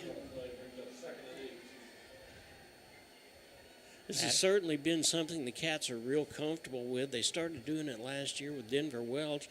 Just pick up 2 or 3 yards at a time. That opens up the pass play, and normally it's a pretty good-sized, big pass play when it happens. Cats have played good ball. They've been burned a couple of times on some nice pass plays by the Falcons. There's a run by Patterson. Got some room up to midfield. Down, you bet. Good 15-yard run. Yeah, wide open, good job that time by the offensive line to just move everybody out of the way. Cats need to score 10 minutes exactly. Clock is stopped while the chains are being moved. Now they're back in motion. First and 10 Cats from midfield. Patterson going to hand it off again. This time he's flipped upside down. He sure did. It looks like he's going to pick up about. He's down. Maybe 2. He got hit hard. Yeah, he did. He popped up. They're going to bring in McGehee again. Yeah, McGehee back in to give him a break. Just make sure everything is okay. Yeah. They saw him flip around, and McGehee was taking 2 steps out onto the field. And coaches are looking, saying, "Are you okay? You okay?" He says, "Yeah, I'm fine." Tough young man. We saw that last year when he stepped in for Denver Welch and was able to pick up the yards that he needed. Ball on the 49-yard line in Falcon territory. Second down and 9. McGehee in the backfield with Patterson. 2 wide receivers. The top and bottom of your screen. There's McGehee. Nice run. Good he's 10, got a 11. First down. You Boy, bet. he's down to the 35-yard line. He's still still going. Picked up another 3. He moved the pile. Yeah, I tell you what happened that time. He handed the ball off to number 2, Lincoln Howard, and he picked up the other 4 or 5 yards. Nice play by the Cats. First and 10. They'll bring it down inside the 35. Mark it on about the 33-yard line. 8:55 to go in the second period. Nothing. There's another. He's going again, and there's another first down. Another 10-yard run by McGehee. Just give him the ball. He's like a bowling ball, just running right up the middle of the field. Well, I tell you what, Jim, he was into the secondary before he was ever touched. You can't say enough about this offensive line. He is a strong young man. He's low to the ground. He just keeps churning. It's hard and they may give him the ball again. If it ain't broke, don't fix it. And there's a whistle. Looks like a timeout on the field. Falcons. Glendale's going, we've had enough. Let's, no moss, 8 minutes and 37 seconds left in the half. The Cats are up by a score of 10-7. We'll take a timeout with you. We'll be right back after this. You're watching the Neosho Wildcats on the K.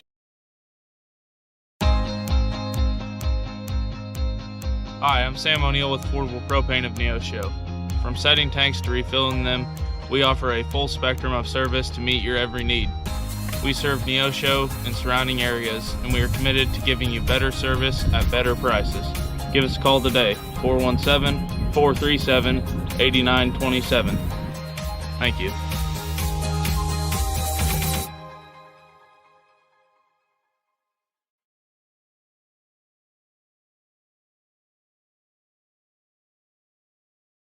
Southwest Missouri Bank in Neosho serves the Neosho area from 2 locations. They offer business banking services including checking and savings accounts, business loans, and electronic banking. Learn more online at... We're at Bob Anderson Stadium, 8 minutes and 36 seconds left with a call by call. Here is Jim. Ball spotted on the 24-yard line. Second down and 1 yard to go. It was a 9-yard pickup by McGehee.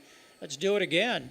Hand off again to McGehee, right up the middle across the 15 down to about the 13-yard line. John, that's 3 long run plays. Yeah, Jim, you're absolutely right. I mean, we just keep giving him the ball, and he keeps taking it. Unfortunately, it looks like that there is another man from Glendale down. I mean, you get hit by McGehee, and you're going to feel it, that's for sure. He's 5'10", 235, and he is all muscle. Well, we saw last year when he came in for Ty Harden as a sophomore and played that inside linebacker position, we knew that he was going to be something special, and he's just continuing to show that. We've got another timeout on the field, and we can't tell exactly who the player is, but there's several people from Glendale surrounding him and trainers. And he does not seem to be moving. Matt, let's take another time out and come back. You're watching the Neosho Wildcats on the KNEO and Neosho Wildcat Sports Network. We'll be right back. The law offices of Wood & Peterson is sponsoring this portion of Neosho Wildcat Athletics, located at 217 South Lafayette, Neosho, and 431 Virginia Avenue in Joplin. They serve Southwest Missouri with personal claim representation. For more information, the phone number is 417-451-4141 or online at neoshoattorney.com. The law offices of Wood & Peterson are proud supporters of the Neosho Wildcats. Compton CPA Group PC, located at 112 Northwood in Neosho, is a full-service accounting firm and is proud to support the Neosho Wildcats.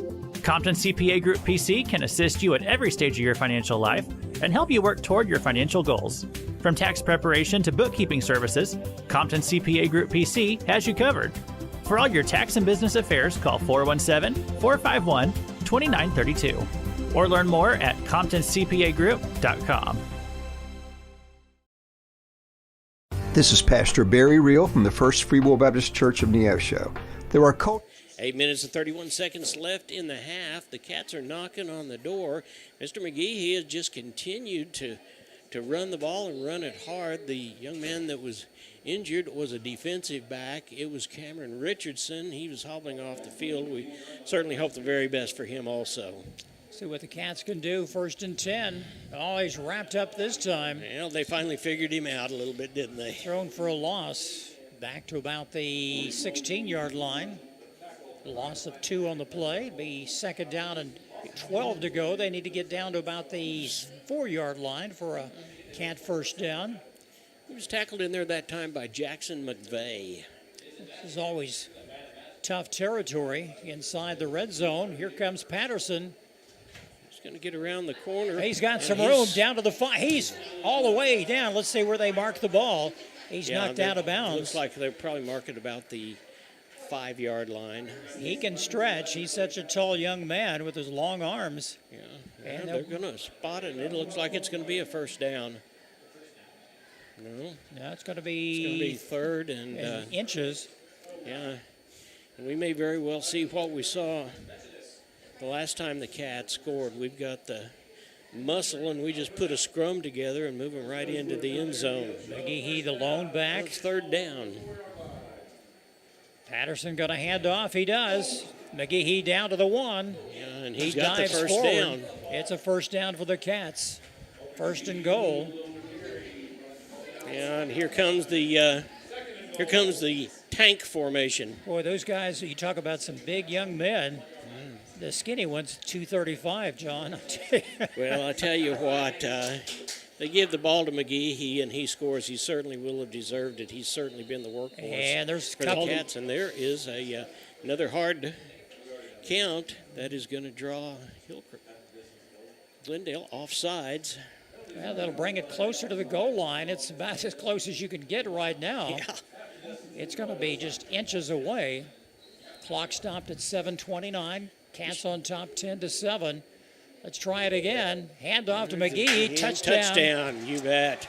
Coming at the 7:24 mark. The Cats did exactly what they needed to do, Jim. We said at the beginning of this series that we needed to take advantage of a misstep by Glendale and put some distance between us, and that's exactly what we've done. Kobe McGehee being the one that was the workhorse this time.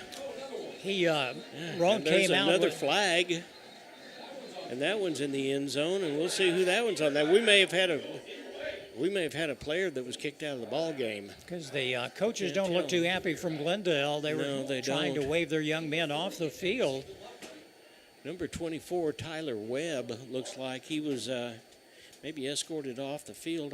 We'll see exactly what the call is there, and we will keep it right here, and we will set up for the extra point. You know, tempers flare and a little frustration set in, and we saw some of that the other night at the Jamboree, and that just tells you a little something about the intensity of the game and how the kids are playing. I mean, if you're going to have some unnecessary roughness, and that's what we'll call it, or unsportsmanlike conduct, the Jamboree is the world's worst place for that to happen. And, being in the press box, we can't tell what's being said down in the trenches with these young men, some of the trash talk that goes on. And apparently he's going over to talk to Coach Touty now. Give us an idea. Yeah, and that's what it was, unsportsmanlike conduct. Against Glendale. And two unsportsmanlike conduct calls, one on each side. Yeah. So there's a third one on Glendale. Touchdown is good. And I believe number 24 got thrown out of the ball game for Glendale. And that would be Tyler Webb, who's a senior defensive back. Yeah. I've never seen a referee. He looked like a Navy signalman with all the different hand motions. I'm not sure I've seen that either. I don't know if you got that on Matt, if you had that the referee. It was right on him, boys. Looks like the Cats are going to line up and maybe just go for it this time. No, they're not. We're going to try the Romero 1-point conversion. Is here to kick the extra point. Ethan White is holding. 16-7 right now. Extra point coming. 7:24 to go in the second period. Cats on top. Snap. Kick is up. It is in there. Yes, it is. 17-7. 7:24 to go in the second period. Cats on top of the Falcons. We'll take a quick timeout to return on the KNEO Wildcat Sports Network. Insurance Benefits Consultants now has 2 locations to serve you. They're located at 1009 South Neosho Boulevard in Neosho and at 701 Northwest McNelly Road in Bentonville, Arkansas. They are proud supporters of the KNEO and Neosho Wildcat Sports Network. They provide Medicare and Medicaid supplemental policies, as well as life, health, and group health insurance plans from companies like Allstate and Colonial. For more information, call 417-451-4244 or in Arkansas, 479-431-5226.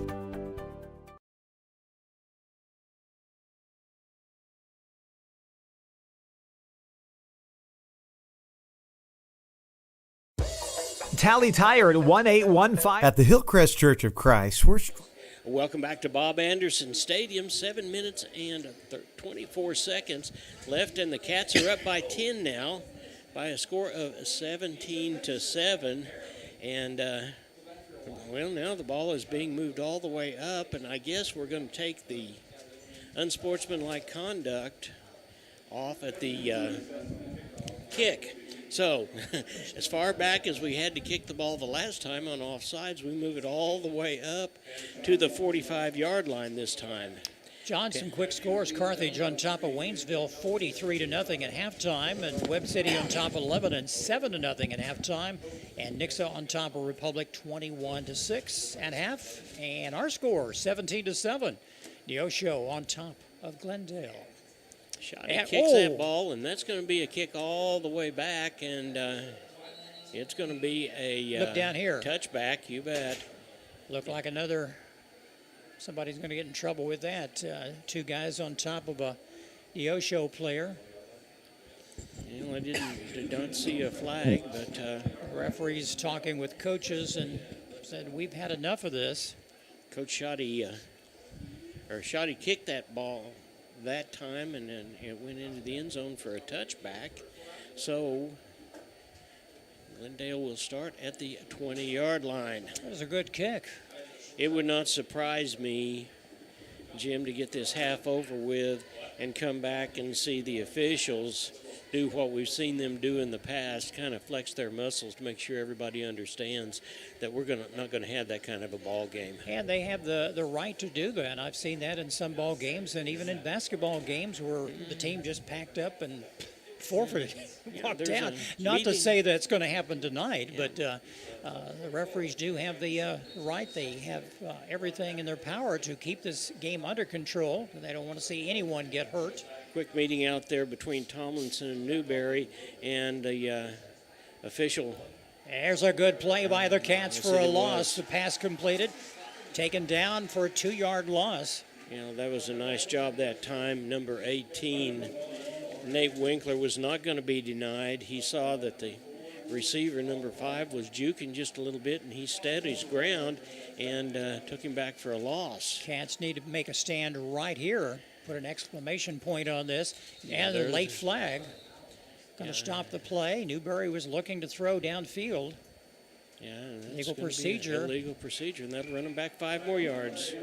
Somebody moved when they shouldn't have. Clock stopped at 6:54. Most games are in halftime by now, John. We're still waiting. We have a lot of time left here in this second period. Newberry back. He's got one man open. It's completed in the middle of the field. He's got some room. That really across the 30. Well. He's got one man to beat. He's going to be pushed out of bounds on the 45-yard line of Neosho. That was quite the run. That was number 12. That was Dane Arthur that knocked him out of bounds that time. That play developed really, really well. It was a little cut back up through the middle. Everybody had their positions, and the receiver was wide open and went a long ways. 1st and 10 for the Falcons from the Neosho 44-yard line. Newberry back. He's going to hand off this time up the middle. And they take it down for a 9-yard pickup off left tackle, bring it down to about the 36-yard line. Clock continues to run. Cats would like to get this half out of the way because they will get the kickoff as we start the second half. The Cats have their usual 4-man front, and Newberry's throwing the ball, and there's a wide open man in the middle, but he's brought down. Same play that worked well. It's enough for a first down and then some. Brought down to about the 25-yard line. Kamen roamed that time. 1st and 10 Falcons from the Neosho 25-yard line. 6 minutes to go here in the second period. Been a long period. Yes, there's the ball. Number 1 has it, and it looks like he was cut open, wide open before we got all the way into the secondary. Jim, that's what we talked about earlier when we were talking about keys for the Cats. Neosho historically has had some real tacklers at the safety position, which has Yeah, that's really good, but if a runner gets through the infield, gets through like that and gets into the backfield like that, then they've already got a bunch of yards. You are in trouble, that's for sure, and that's what's happened on this drive here especially. But Newberry picking the secondary apart, and some good running after the catch. 17-7 our score, but the Falcons of Glendale are knocking on the door, ball spotted on the 17-yard line. You know, the Neosho faithful are still here. The stands down here are full, and we hope by the end of the game they'll be rewarded with a victory. Right now the Cats are showing that they can certainly win the ball in the trenches. But now's the time to put another stop in. Second down and short yardage for the Falcons. Newberry at quarterback. He's looking to throw. He's got a man open. Oh, in and out of the hands. That would have been an easy touchdown. Yeah, it would. That was intended for number 11. That's Rover. Yeah, number 6, Caleb Gosperson, was the defender that time. He's going to bring up third down and still short yardage, about a yard and a half. Yeah. Falcons are going to go for... Sure, this is 4-down territory, so. And they'll run it off left side. He's pushed back. He may have been stopped. Let's see where it's officially stopped. It sure does.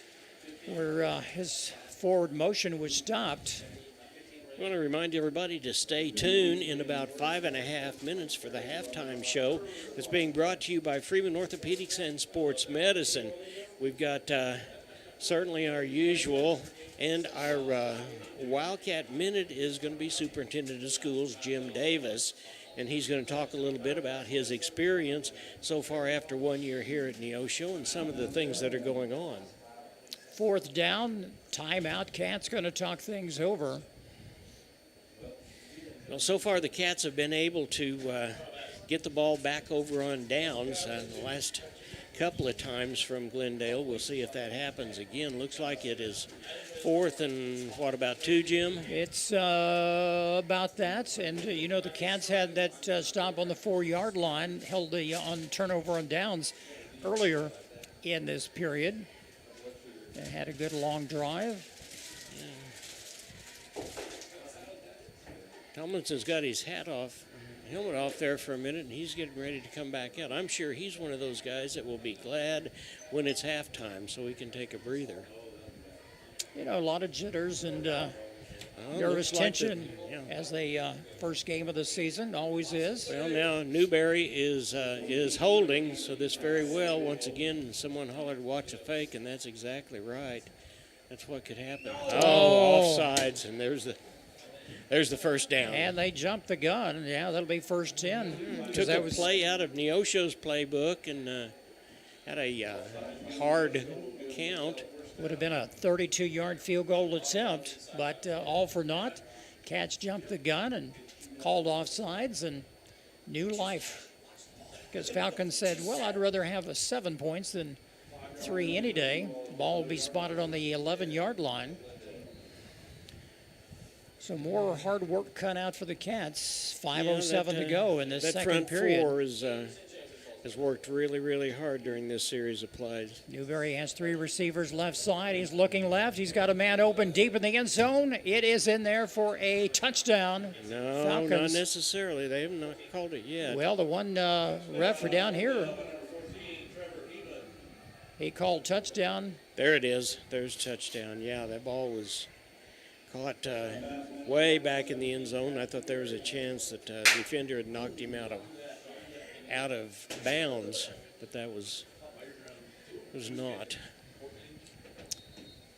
Well, the Cats will still have plenty of time to work once they get the ball back. Extra point attempt coming. And the kick is up, and it looks good. It's going to be good, yeah. And our score with 5 minutes to go in the second period, Neosho 17, Glendale 14. We'll return after this on the KNEO Wildcat Sports Network.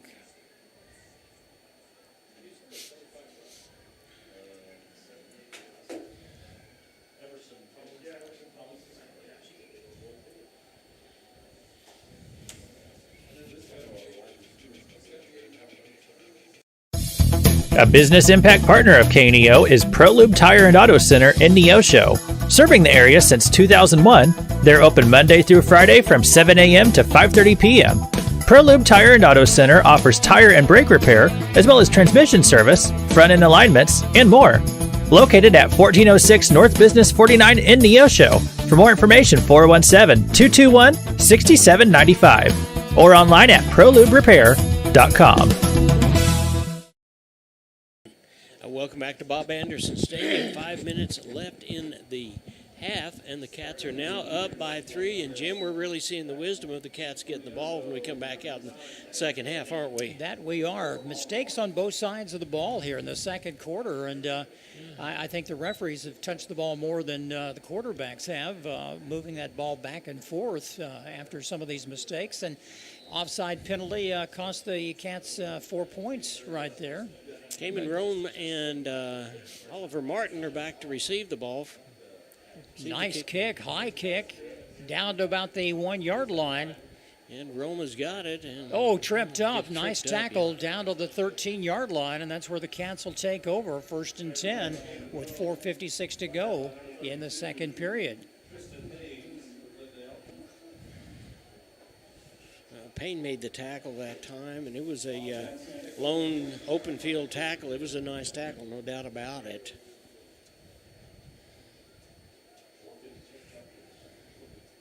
Yeah, they're moving. Spotted, give him benefit of the doubt up to the 14 yard line. Yeah, the Cats need a long, sustained drive right now to run the clock out. It's been a hard-fought ball game. There's the pass to number 2. It's crossed the 20. That's intended for Plummer. Or no, that was Lincoln Howard that made the catch that time. And it looks like it's going to be really close. They're going to drag it on up. He picked up about 5. It was really close. It was really close to out of bounds by the time he caught it. But second down at about 4 yards to go. Hand off up the middle, and they'll just push the pile. Rome's going to pick up maybe 2 that time. Not much there. This is where you need McGehee to kind of steamroll right up the middle. The clock, it's a first down. We did get the first down. So stopped momentarily.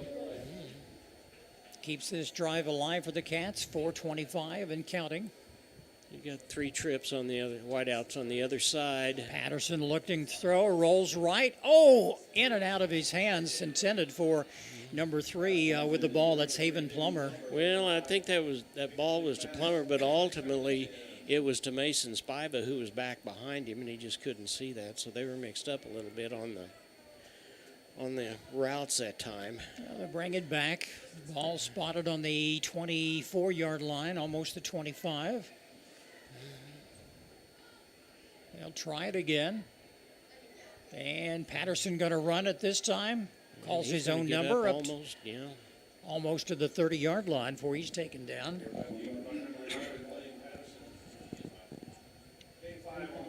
Clock running right at 4 minutes.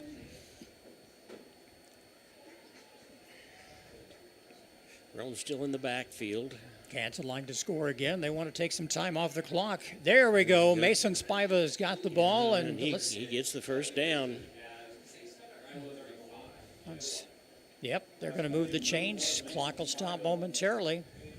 Yeah, that little pass has been our bread and butter for more than anything else last year, as we said, for Hudson Williams, but Spiva and Patterson are hooking up in order to make that work. That has been a good play for us. Patterson back in trouble. He's going to throwing deep. He's got a man open. It's going to be a touchdown. 2. There it is, and there is a touchdown. Yeah, that's a 65-yard touchdown pass. Lincoln Howard was wide open that time, Jim. There wasn't anybody within 20 yards of him. And Blaine Patterson turned around and saw him and put the ball right in his hands. From that point, it was just a matter of Lincoln Howard pulling the ball in because nobody was going to touch him. Yeah, that's a good way to get the 7 points back that they gave up with the past minute and a half. Nice 65-yard pass play to Lincoln Howard. Cats with the extra point coming. Yeah, Romero's ready. There's the hold and the kick. There's the up. It's a low kick, it's good. but it's good. Our score with 3:36 to go before halftime. Neosho on top, 24-14. We'll take a timeout and return on the KNEO Wildcat Sports Network. The Neosho Area Chamber of Commerce invites you to download the new Experience Neosho app, available for free on the Apple and Google Play Store. Your guide to eat, shop, play, and stay in Neosho, and your direct link to KNEO Wildcat Sports. Download the app, register to win weekly prizes, and listen to your favorite Wildcat sports. Good luck, Wildcats. We can't wait to hear you ring that bell. A proud supporter of local high school athletics is Numac Electric. Serving Newton and McDonald County, they provide power for area homes and businesses and want to wish all the athletes much success throughout the season. For online bill pay and account information, the website is numac.com or 417-451-1515. Numac Electric, proudly serving Newton and McDonald County, where their slogan is your touchstone energy partner. And welcome back to Bob Anderson Stadium. The Cats have just essentially traded touchdowns with Glendale, and now they're up by a score of 24-14. There's 3 minutes and 36 seconds left in the half. This is like a prize fight tonight, John, just back and forth, battling it out. You know, Glendale started out with a 64-yard pass play. The Cats come right back here with just 3 minutes left, and they have their own 65-yard pass play. Here comes the kick. It's a good one, a good high kick. And it's going to go out of bounds. For some reason, Cats having a hard time kicking that ball and keeping it in bounds. Yeah, I'm not real sure. I know strategically we're trying to kick the ball over that way, but it certainly has cost us yards. Yeah, they don't want a long run back, but still you don't want it to go out where you're really forced to. They're going to take the ball, though, I guess this they time. will. They'll just take it there and get on with it. 3:36 to go before halftime. Cats up 24-14. Some other scores: Lebanon on top of Webb City, and that score is 14-7, and that's in the third quarter. A lot of scores in the around the COC are in the third period. Mack County hanging in there with Lamar. Lamar on top of the Mustangs, 20-14. Yeah, we've got a timeout. Coach Touty wants a timeout. I think he wants to figure out just exactly what's going on. Other quick scores tonight. Mack County and Lamar. Let's see here. Seneca is tied up with Cassville. Third period, it's tied up at 14 apiece. Springfield Catholic on top of East Newton Patriots at halftime, 17-6. And Nevada all over Monette at halftime, 43-6. Talking with Coach Larry Perkins, who's the defensive coordinator, of course, over there at East Newton. He said that he was really pleased with what he saw from his kids at their jamboree over at Miller last week. He said he thought they did a good job of going out and taking care of business. Hey, Lebanon is coming to Neosho in 2 weeks. We go up to Kickapoo next week, and then we come right back here to see Lebanon. So take a look at that score and see just exactly what they're like. We beat them last year there, Jim, as you'll remember. It was a very good ball game, and Cats had great defense in that battle. Everybody's out for a pass. No surprise there. Newberry back to throw. He's got a man open right in the middle. Oh, did he catch it? He did. Yeah, he caught it. Nice catch and brought down quickly by number 9 for the Cats. That's Cayman Roan. Yeah, it was a nice timing by Cayman Roan to hit him about the time that he caught the ball. From the 47-yard line, 1st and 10 Falcons. They like to score and score quickly. They've got plenty of time. 3:20 to go. Newberry in the backfield by himself. It's pretty obvious what's going to happen. He's brought down on about the 43-yard line. Yeah. He tried to get away. Everybody was covered downfield. Big Everson Tomlinson was the one that really messed that up for him, allowed him not to even try to rear back and throw the ball. So now he's got Newberry in the backfield with one running back, 3 men at the top of the screen. Yeah. They're going to, slipped a tackle. They're running off the left side inside the 35-yard line. That's number 1, Pickett. And that is Samori Pickett. He is the guy that last year, Jim, they were depending upon him, and he got hurt in the second ball game of the year and was out for the entire year. That does hurt the offense. Ball spotted on the 33, 1st and 10 Falcons. Clock running, 2:30 to go before halftime. A jet sweep, and looks like that is going to be an illegal procedure of some sort. Cats are still on top, 24-14. I don't know whether someone moved in the backfield that time or what, but they're over there talking about it. Yeah, and it's illegal shift, it looks like. Illegal shift, and that'll move the ball back. John, this game keeps going. It's going to be past your bedtime. It's already past my bedtime. What are you talking about? It's just not even halftime yet. Band's not even out ready to go. Ball spotted on the 37-yard line, 38-yard line. 1st and 10, another whistle, more flags. Another flag. And that's going to be another, looks like offside. Against Neosho. Against Neosho, so we'll go back 5 yards that way. But that'll make it 1st and 10 from the 33. Boy, I tell you what, the officials are not claiming anything. If they could do it for one, they do it for the other. Catch. I don't know how he caught that, brought down quickly. Good 5-yard pickup for the Falcons. Yeah, that was a nice job that time by, looked like Heeman. Under 2 minutes to play. Heeman's father is the offensive coordinator for this ball club, and Frank Tristan says it's really nice to have kids whose fathers are in the middle of the ball game too. Another catch, and he slipped far side of the field. Yeah. It'll bring up 3rd down. Clock still continues to run. Like the Falcons have a timeout to take if they need it. They're trying to hang on to that. Ball right on about the 30-yard line. Minute 23 left in the half. Newberry's thrown more than he's handed it off. There's another long throw. He got popped that time. Ooh, that he ball got popped hard that time by Evanson Tomlinson, and he reaches over to try to help him up. He felt that. Tomlinson coming after him made him throw that ball, and there was literally nobody home. I was looking downfield to see where the ball, I missed quarterback getting hit, but he is slow getting up. And, when Mr. Tomlinson hits you, you feel it. It's like hitting a Mack truck. Here it's 4th down. Let's see what the Cats can do. 4th down and a good 7 yards to go for the Falcons. They're trying a hard snap. He's looking over at his coach. Obviously, they didn't go for that. Calling an audible, it looks like to me. He's looking to throw. He's got a man open. It's enough for 1st down. Yeah. Down to about the 13-yard line. There's a flag back here. In the secondary. Clock stopped at 1:06.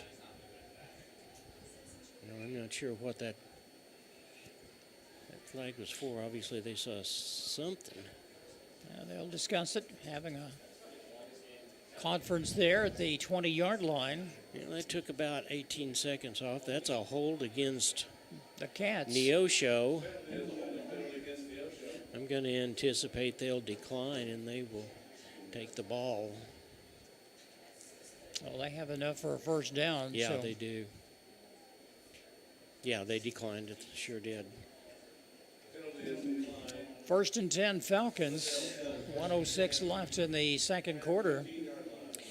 I'm going to remind everybody to stay with us during our halftime for our halftime show, which is brought to you by Freeman Orthopedics and Sports Medicine. Newberry's. Oh, what a nice tackle. Yeah, that was number 75, the wrestler you were talking about, Evanson Tomlinson. He threw him right down to the turf. Going nowhere. Clock is running. 40 seconds and counting. Second down and a good 12 to go. They need to get down to about the 6-yard line for a first down. About one more play, and that's it. And that ball bounced. Bounced and no good. Yeah. Clock stopped at 27 seconds.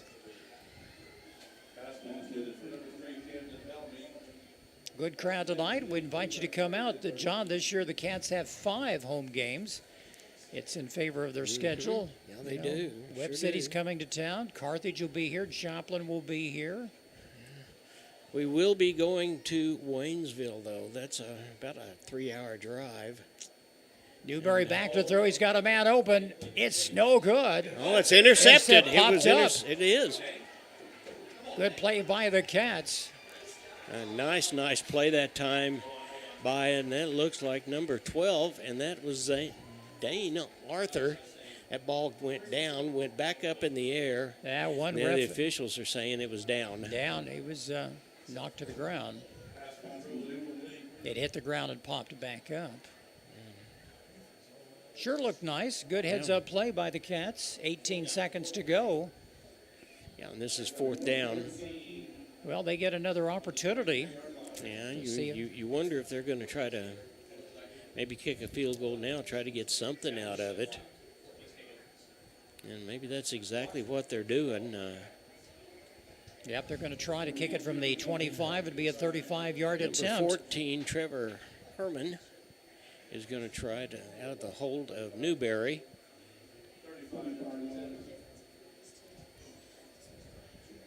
And the kick is up. And it looks good. It is. Field goal, 24-17 with 18 seconds to go. We'll take a timeout and return after this on the KNEO Wildcat Sports Network. You found it, the ultimate car wash. The one that leaves your vehicle looking brand new every single time. Do we have a prep team that pre-washes? You bet. Over 300 ports applying soap to your vehicle? Yes, sir. 40 high-pressure nozzles providing over 2,500 PSI of pressure? Who wouldn't? Buff and dry features that dry your car along with combined 100 horsepower blowers? Try 150. Be careful, we might just blow you away.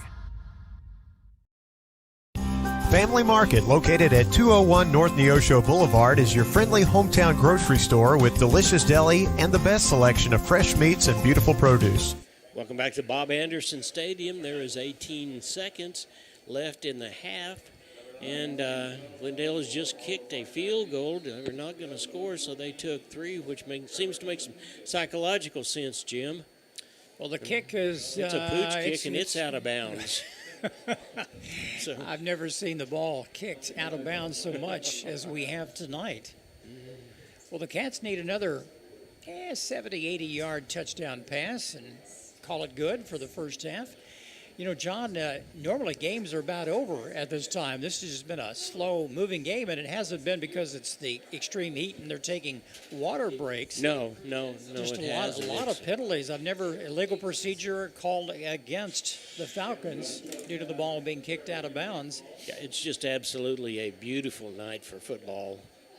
No wind, and you couldn't ask for a nicer day. You know, normally temperatures are in the upper 80s, near 90, but fans are being treated to a little something that they probably weren't expecting. There's another pooch kick, and that one's going to go out of bounds as well. So I guess tit for tat, we've done the same thing. And so they're going to kick a couple of them out of bounds that time.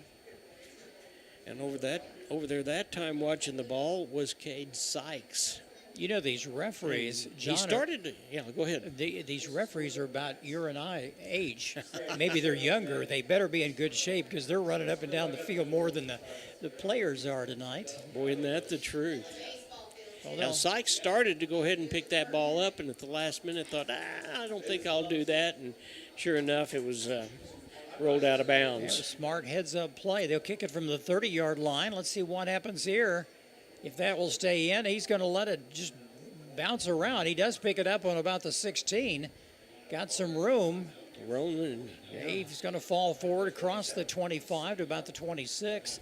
Cats will have 14 seconds in which to work. Time to get off about 2 plays, I would think. Or either that or we may just line up in victory formation and down the ball. You want to be careful. You don't want an interception and give them the opportunity to do a Hail Mary pass. Yeah, that is absolutely true. Well, the ball spotted on the 26-yard line. Kamen roams over on the far side as a wide out. That's what we're going to do. We're just going to down the ball and go in at halftime.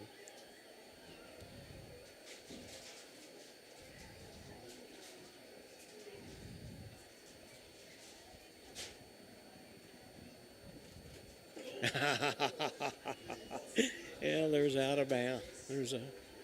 And that's just going to run the clock down, 10 seconds. Yeah. Neosho going to walk off the field. Halftime score, 24-17. Neosho on top. Do we take a quick break? And Yeah, then let's come take back? a quick break. We'll be right back. Be back.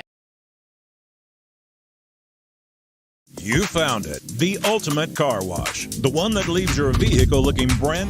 Family Market, located at 201 North Neosho Boulevard, is your friendly hometown grocery store with delicious deli and the best selection of fresh meats and beautiful produce. Family Market can also take care of all your catering needs. Whether your upcoming event is big or small, Family Market can handle it all. Call 451-0057. That's 451-0057. Check out the Family Market Facebook page for weekly specials. Go Wildcats from Family Market of Neosho.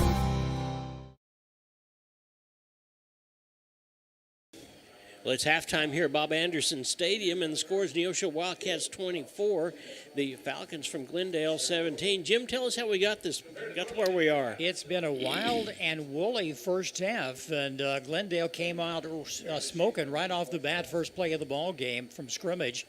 It was a 64-yard touchdown pass, 7-0, but the Cats came right back. A nice long drive. Patterson with a 1-yard run made it 7 apiece, and that was the way the first quarter ended. But the second quarter, I bet it's taken a good hour in which to play, and field goals by both teams, touchdowns, and Cats had a 65-yard touchdown pass from Patterson to Lincoln Howard with 3:36 to go.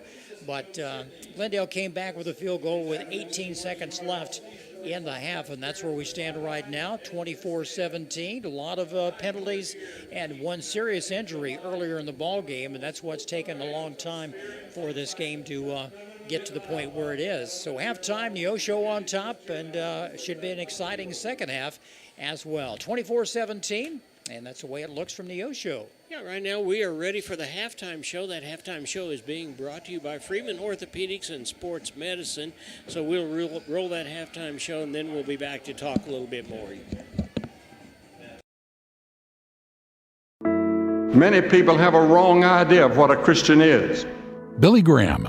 They think that if a person is one who prays, or who lives by the golden rule, or who is sincere, or one who goes to church, or one who keeps the 10 Commandments, if you did all that. But it's really much more than that. He goes on to share what the Bible has to say. You make a choice. You come to the cross of Christ and you choose Him. And you say, Lord, I'm a sinner. Please forgive me. I'm sorry for my sins. And I come to the cross where you shed your blood for me. And I receive you. If you want to find out what it means to have a relationship with Jesus Christ, there's someone waiting to talk with you now. Call this number anytime, 855-255-PRAY. That's 855-255-PRAY. We're the Billy Graham Evangelistic Association. KNEO would like to thank the Big Nickel for sponsoring this portion of broadcasting on 91.7 FM. The Big Nickel is an advertising shopper for thousands of different items, from automobiles and livestock to help wanted and real estate. It covers a 70-mile radius in the 4-state area and is available in area businesses each week.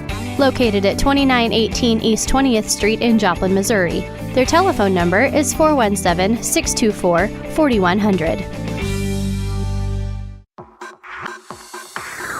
The Wildcat Minute is sponsored by Freeman Orthopedics and Sports Medicine, the official sports medicine provider of the Neosho Wildcats.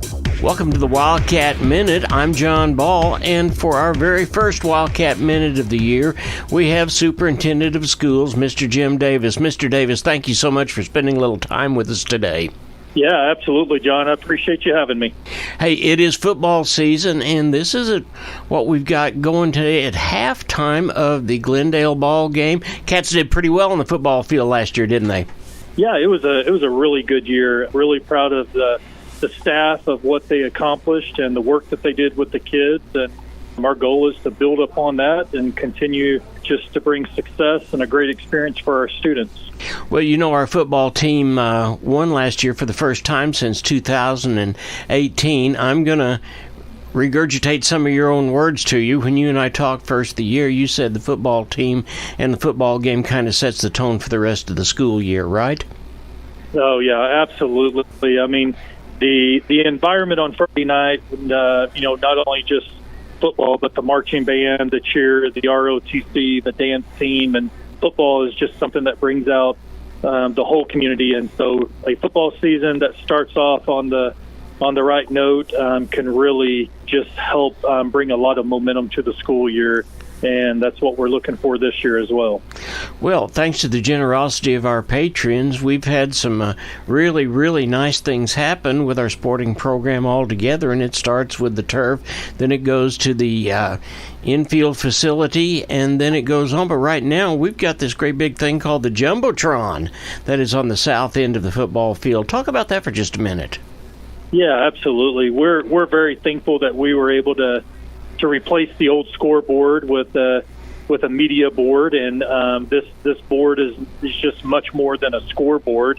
It's going to be connected to our media communications class, where our kids are going to be designing graphics, and they're going to be operating cameras and drones, and eventually we'll be doing podcasts. But that board is for our community to get involved with sponsorships and to put their businesses on it and to advertise those. And the other part is it's an extension of the classroom for our kids, because they get to run it and they get to create it for the Friday night. And so we're super excited with what it will do, and we're super excited with our new media communications classes as well.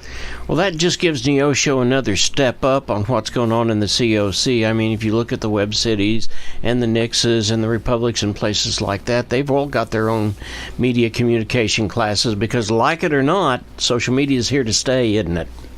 Absolutely, yeah. We know that social media is the way to engage people, and we're going to continue educating our kids how to use it appropriately, and not only the media communications, but also the media board that we'll be able to utilize, and it's not only on the football field, but also there will be new scores tables in the gymnasium for all of our indoor events as well, and those graphics will be on the indoor scores tables as well. We had a pretty good showing, I thought, the other night at Mount Vernon at the Jamboree. Were you able to be there? Oh, yeah, absolutely. Nope. Coach Kilgore and I, our athletic director, and I drove up, and we were able to see it. And as usual, we had really good support. And it's a Jamboree. It's a pre-season scrimmage, and we're ready for the real event on Friday night. Well, it's good just to be able to hit somebody other than someone that's wearing a Wildcat jersey, isn't it? Oh, yeah, absolutely. It's the grind of football in the off season. When you get to August, obviously it's much harder, and the kids start getting worn out, the coaches get worn out, so it becomes exciting when you get to play somebody else. Well, tell me, how are things going over at the new agriculture building? It's fantastic. I mean, it's our agriculture teachers, and that department is doing such a phenomenal job of just utilizing that as a phenomenal resource to educate our kids, and we'll continue to build fence around that area so that we can utilize that fully as an agriculture center. But they are doing a fantastic job. We're so thankful for our community of supporting that, and every day there's about 400 students that go through that from 7th through 12th grade. Oh boy, I tell you what, that is a great opportunity. That, once again, separates us from the rest of the pack. Down here in southwest Missouri, we've got one of the biggest ag programs in the entire state, and we're able to show it off with that really nice facility, and once again, due to the generosity of the patrons. Absolutely. We're thankful. Well, Mr. Davis, thank you so much for being with us. We know that you're a busy guy and you've got to run. Cats are in the middle of the ball game, so we want to say go Cats, right? That's right. Go get them. I appreciate you, John. Thank you. Thank you for listening to the Wildcat Minute, sponsored by Freeman Orthopedics and Sports Medicine, the official sports medicine provider of the Neosho Wildcats. A proud supporter of local high school athletics is Numac Electric. Serving Newton and McDonald County, they provide power for area homes and businesses and want to wish all the athletes much success throughout the season. For online bill pay and account information, the website is numac.com or 417-451-1515. Numac Electric, proudly serving Newton and McDonald County, where their slogan is your touchstone energy partner. If you're a weekend warrior who likes to go, don't let pain put the brakes on your pace. When you need help with an injury that keeps you from moving, you want an orthopedic team with a proven track record. Freeman Orthopedics and Sports Medicine is nationally recognized and were recently named CareCheck's #1 hospital in the market and top 10% hospital in the state for hip fracture repair. Freeman Orthopedics and Sports Medicine, the experience you need to keep pace with life. A nonprofit organization, a sponsor of high school sports.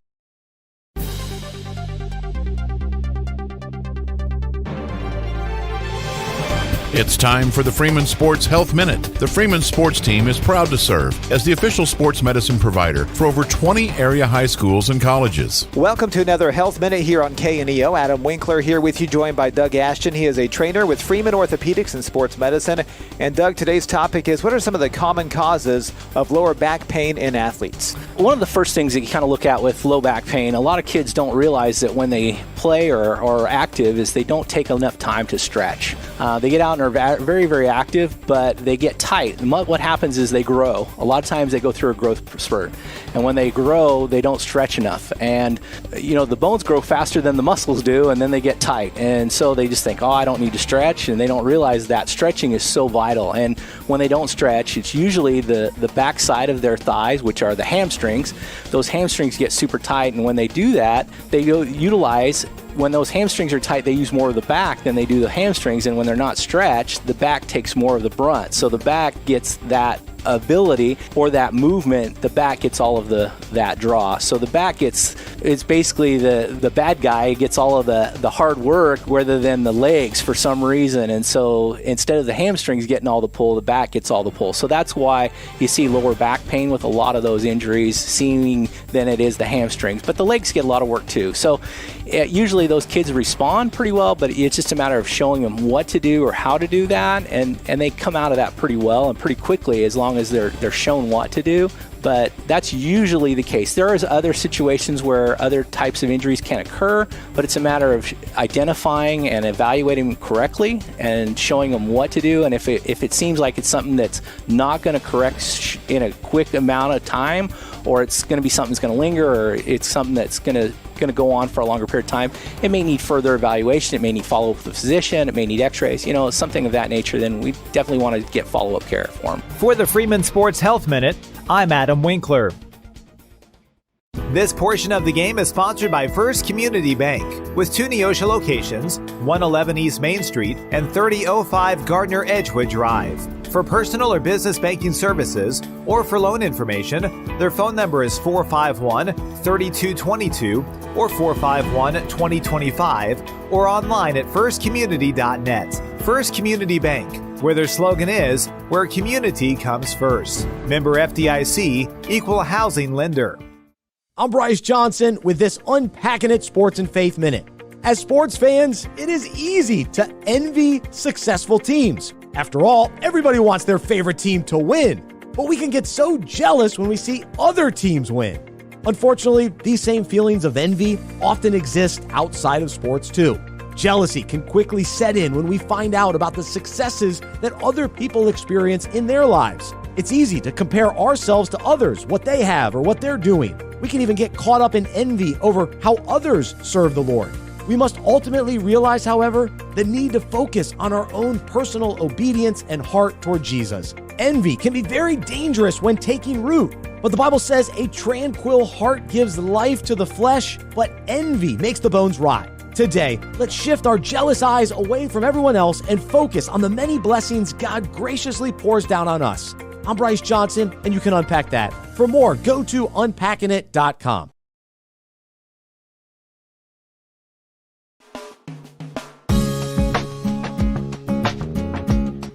Hi, this is Pastor Mike from Calvary of Neosho, and I want to take a few moments to give you hope today. Are you feeling overwhelmed with the daily struggles of affording rent, paying for groceries, buying gas? I want you to know that there is a God who is big enough to handle all these problems and bring you relief. He wants you to live free from worry and stress. James 4:2 says, "You have not because you ask not." Have you asked God to help you today?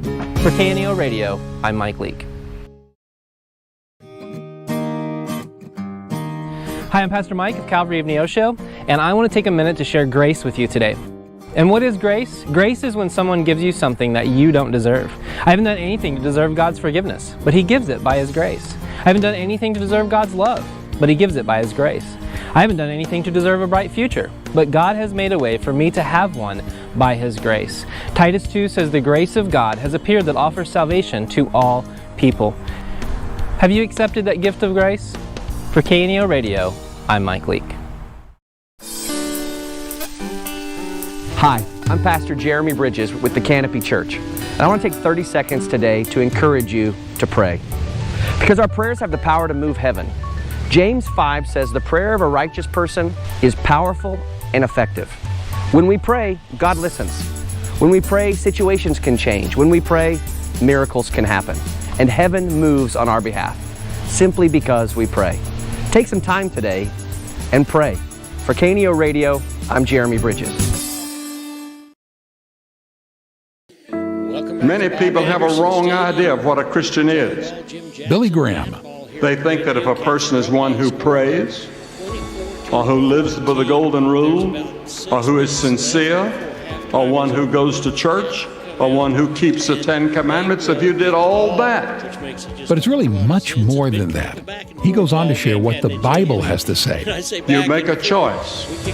You come to the cross of Christ and you choose Him. And you say, Lord, I'm a sinner. Please forgive me. I'm sorry for my sins. And I come to the cross where you shed your blood for me. And I receive you. If you want to find out what it means to have a relationship with Jesus Christ, there's someone waiting to talk with you now. Call this number anytime. 855-255-PRAY. That's 855-255-PRAY. We're the Billy Graham Evangelistic Association. KNEO would like to thank the Big Nickel for sponsoring this portion of broadcasting on 91.7 FM.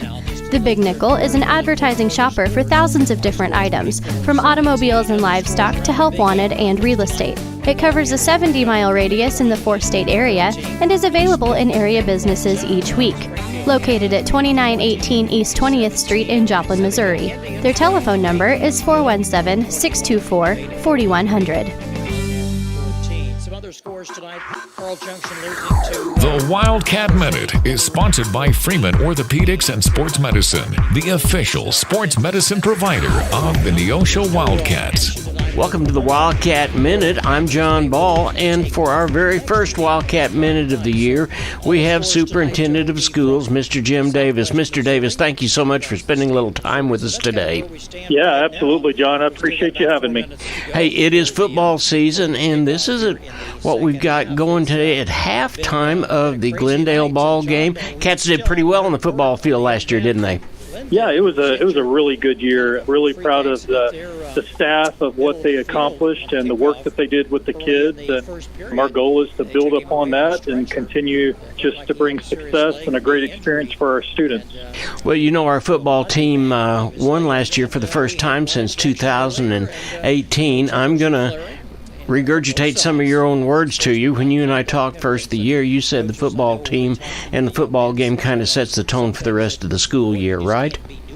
Oh, yeah, absolutely. I mean, the environment on Friday night, and, not only just football, but the marching band, the cheer, the ROTC, the dance team, and football is just something that brings out the whole community. And so a football season that starts off on the right note can really just help bring a lot of momentum to the school year, and that's what we're looking for this year as well. Well, thanks to the generosity of our patrons, we've had some really, really nice things happen with our sporting program all together, and it starts with the turf, then it goes to the infield facility, and then it goes on. But right now, we've got this great big thing called the Jumbotron that is on the south end of the football field. Talk about that for just a minute.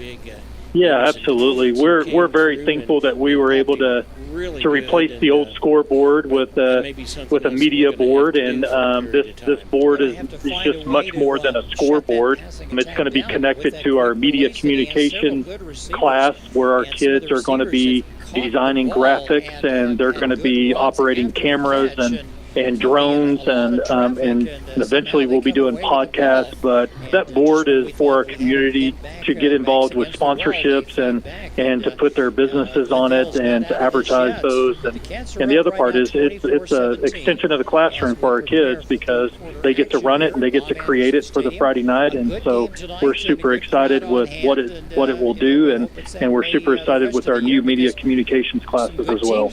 Well, that just gives Neosho another step up on what's going on in the COC. I mean, if you look at the Web Cities and the Nixes and the Republics and places like that, they've all got their own media communication classes, because, like it or not, social media is here to stay, isn't it?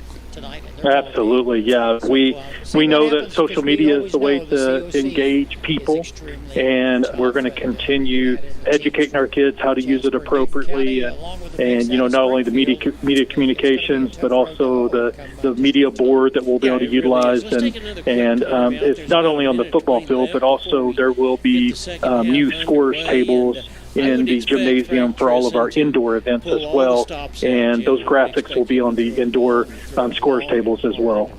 We had a pretty good showing, I thought, the other night at Mount Vernon at the Jamboree. Were you able to be there? Oh, yeah, absolutely. Nope. Coach Kilgore and I, our athletic director, and I drove up, and we were able to see it, and as usual, we had really good support. The Roper Kia 4-State Sports Report will provide up-to-the-minute scores and highlights from around the 4 states.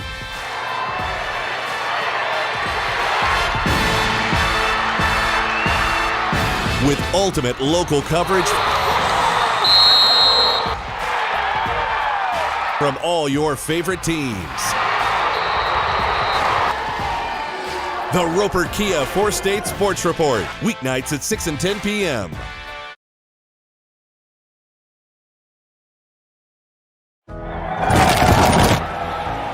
People's Bank of Seneca, we care about your journey every step of the way. Since 1996, we've dedicated to providing excellent customer service across the 4-state area, ensuring that every experience is exceptional.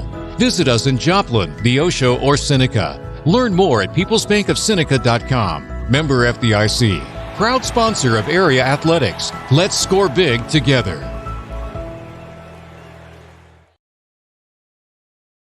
Looking for a personal checking account with real rewards? Open a Community Choice checking account at First Community Bank and earn up to $200. Get $100 when you set up direct deposit and another $100 after just 15 debit card purchases. No monthly service fee, free online and mobile banking, and interest paid on your balance. Open your account today with just $50 and start enjoying the perks. Call 888-780-8391 or visit firstcommunity.net for details. First Community Bank, where community comes first. Member FDIC. See bank for complete details.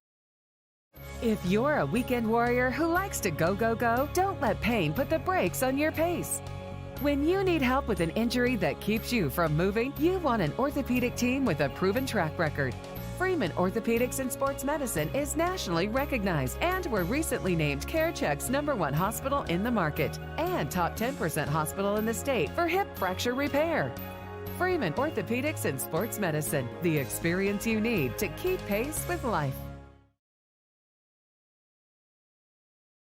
At Calvary Neosho, we aren't your grandmother's church, because she lives in Akron, Ohio, and that would be a terribly long commute for church. But if she did live in Neosho, we at Calvary would be delighted to have her come visit us. And since you live here, we would definitely like you to come visit us. Then, when your Nana comes to visit for Christmas, you can bring her to church and introduce us to her. We're sure she is a delightful lady. You can find us at Facebook/Calvary of Neosho, or join us in person at 3650 Oak Ridge Extension. We gather for worship Sundays at 10:30 a.m. Calvary Neosho. Not your grandma's church, but we'd sure like to meet her. Locally owned, operated, and here for you. Check out the new face of the Neosho Daily News, covering Newton County, highlighting area residents, businesses, school news, sports, and more. Find us on Facebook at Neosho Daily News or call 417-451-1520. Go get 'em, Wildcats!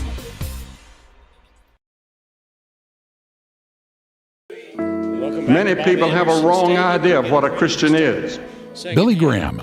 They think that if a person is one who prays, or who lives by the golden rule, or who is sincere, or one who goes to church, or one who keeps the 10 Commandments, if you did all that. But it's really much more than that. He goes on to share what the Bible has to say. You make a choice. You come to the cross of Christ and you choose Him. And you say, Lord, I'm a sinner. Please forgive me. I'm sorry for my sins. And I come to the cross where you shed your blood for me. And I receive you.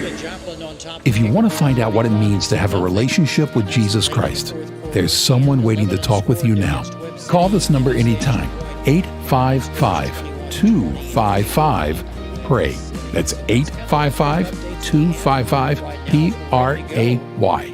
We're the Billy Graham Evangelistic Association. KNEO would like to thank the Big Nickel for sponsoring this portion of broadcasting on 91.7 FM. The Big Nickel is an advertising shopper for thousands of different items, from automobiles and livestock to help wanted and real estate. It covers a 70-mile radius in the 4-state area and is available in area businesses each week. Located at 2918 East 20th Street in Joplin, Missouri.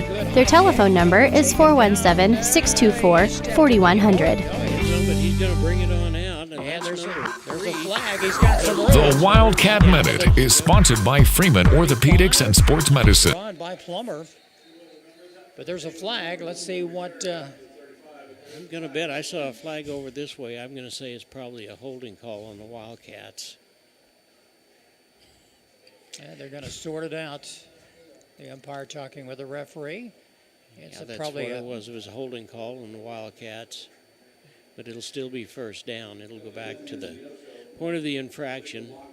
That was a good run back for the Cats.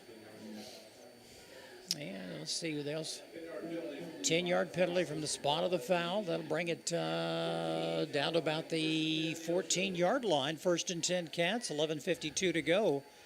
Here in this third period, Cats up 24-14. Blaine Patterson in the backfield for the Wildcats, as is Keyshawn Roan, who was one of the workhorses. Brock Pyle is running over to one side or the other. Cats need a good, solid drive to maintain that lead. And they'll hand it off to Roan. He's got some room brought down across the 20, thrown down. Gained a couple of extra yards there. Pick up about 7 on the play, maybe 8 yards. Let's see what they give him here. Nice run.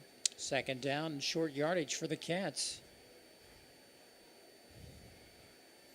Clock is running.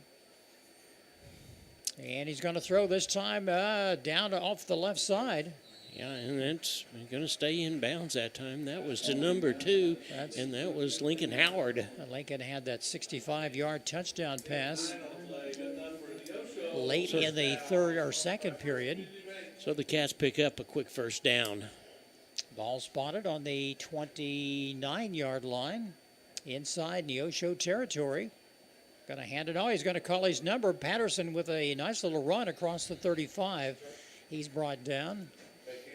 Patterson's going to be a good little runner. Yes, he is. And fully dimensional play because he has a strong arm. He can run. And he'll get smarter as the season goes along. We've certainly got some juniors on this ball club that could help us not just here but in the future. 2nd down and still short yardage. Pickup of need about 3 yards to go. Good run. Oh, he tripped up again across the 40. Jumped right over the top of that, didn't he? That's the second time tonight Keyshawn's been upended and thrown on his back. But he gets the first down for his efforts. Neosho 1st and 10 on the ball spotted on the 41-yard line. Nice job with our play over there in the Jumbotron, because every time a player does something worthy of notice, his picture shows up over there, Jim. You know, on these plays, Keyshawn is just so close to breaking for a long run. He gets there and gets in the open field. Watch out. He is so quick. He is a track speedster as well for the Cats. And second and about 4. You're right. He's gained 5 and 6 yards on each of these carries on this drive. He's going to try it again. He's up across midfield. He got the first down, looks so like. Close. Let's see where they pushed him. Looks like it's enough. Yep, let's move the chains. Another first down for the Cats. 9:50 to go in this third period. Cats are still on top, 24-17. Brock Franklin, the senior leader on this ball club, looking over at the coach, making sure that we've got the right play in place. He steps into the slot. And nice throw. Great throw. Great throw, and he's gone. He's gone. Touchdown, Wildcats. All the way. 49-yard touchdown pass. Haven Plummer.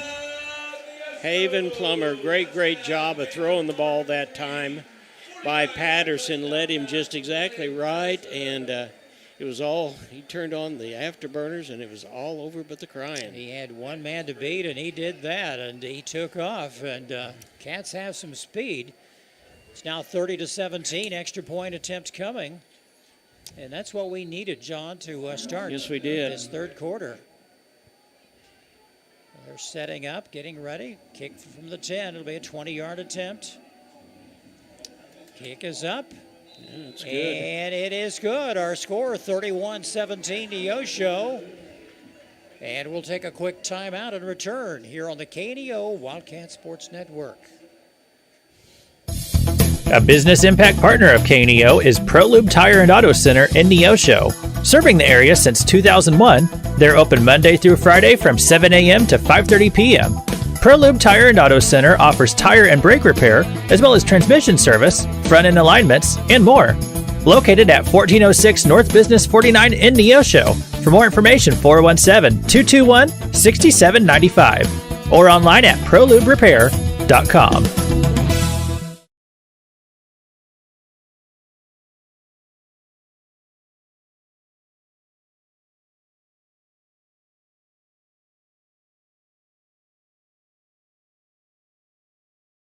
We're going to have a little bit of scoreboard problems, so we'd ask you not to look at the scoreboard just yet, but listen to the score as we try to bring it to you. There's 9 minutes and 19 seconds left in the third quarter, and the Cats have scored, and the score now is 31-17 in favor of Neosho. Well, you know, Newberry and the Falcons will come out throwing. They had some luck late in the second period to get back in the ball game. Now they find themselves down by 14 points, by 2 touchdowns, and the Cats hope it stays that way. But the secondary for the Cats will have their work cut out for them. And here comes the kick. I'll try something different, just a little onside kick. A little pooch kick, and the Cats have got the ball. Onside successful. The Cats will get it back. It hit went the 10-yard the distance. And bounced right, took a Neosho bounce right back to one of the Wildcats. So the Cats will take over. They'll have a great field position, and they'll spot the ball on the 47-yard line. John, I looked at, I didn't know what they're trying to do there, and I'm going, why are they kicking it? We have done that in the past, but I didn't think we were going to do it this time. But it was a perfectly executed quick kick like that. And kick the ball onside. Well, the Cats can, if they can get a good drive here and put more points on the board, 9:18 to go in this third period.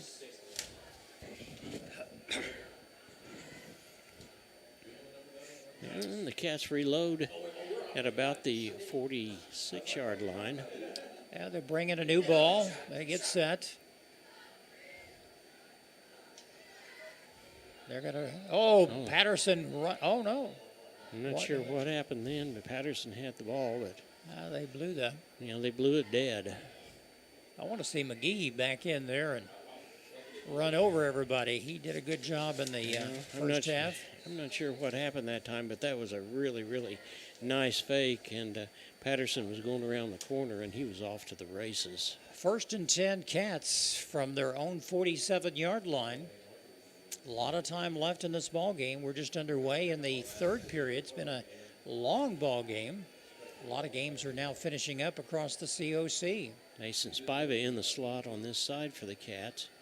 And there's the give. Oh, there's the run. There's from Roan. He's got some room down across the 33-yard line. A good 20-yard pickup.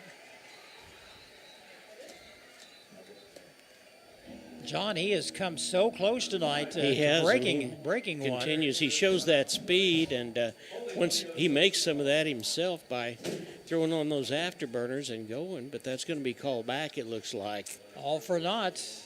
Let's see what the call is. And they're going to... Well, it looks like it's a 10-yarder. It must be a holding penalty. We'll see. I don't see a motion at this point, but it's going to be 1st and 20 for the Cats. Well, we assume it's a hold. There's no official word from the referee on the. Yeah, Coach Touty has got that walk about him, and we'll do it again with Rome. We'll get him on up, and we'll pick up about 6. They need to get it to the 43-yard line and in Falcon territory for a first down, so their work is cut out for them. Be second down and still long yardage. Second down at 15. I'm going to assume that had to have been some sort of a hold by the Cats that time. Like I said, we didn't see anything. Patterson back to throw. He's in trouble. Oh, it's tipped and knocked out of bounds. Yeah. He had to be careful. He was almost sacked for a big loss. Yeah. That's one good thing. The offensive line has done a lot of protection for Patterson tonight. Yes, they have. He hasn't been sacked once. It's going to be 3rd and 15. John, neither team punted in the first half. No. So we don't know who our punter is for the year. Well, yeah, Neosho did punt once. Did they punt once? It was Dane Arthur that punted the ball. Yeah, and it was almost kind of a little knuckleball. They're going to throw. He's looking downfield. He's got a man wide open down on the sideline, overthrown at the 25. No good. That'll bring up 4th down, and here comes the punting squad for Neosho. Yeah. That ball was headed for Hayden Plummer. It was just overthrown by a little bit. Patterson gets that timing with his receivers. Watch out, COC. Neosho is in town tonight.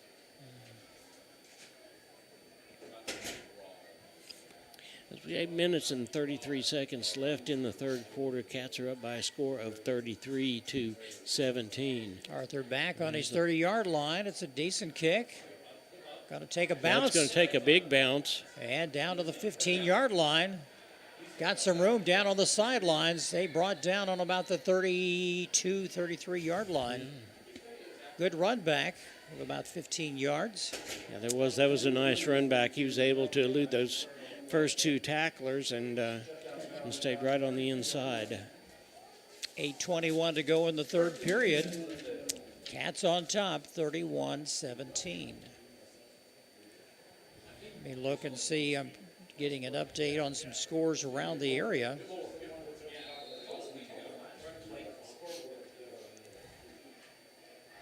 First and 10 Falcons from their own 32-yard line. Newberry wanting to throw. He's in trouble. Going to run it. He's going to run out of bounds for a short gain. Scores late in the ball game. Webb City on top of Lebanon, 28-20. Joplin on top of Kickapoo, 31-7. Nixa leading Republic, 35-14. Ozark all over Willard, 37-26. 8:14 to go in this third quarter action. Newberry back to throw. He's got a man open, incomplete. I'll tell you what, nice job that time by number 4, Oliver Martin, because he made the tackle at exactly the time that the offensive receiver was trying to catch the ball.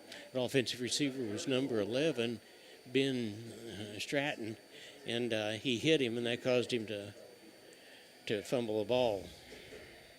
Newberry has made very few bad passes tonight. There's a good run. Yeah, down to the... Use the official as kind of a screen that time in order to pick up a couple extra yards. A little protection there.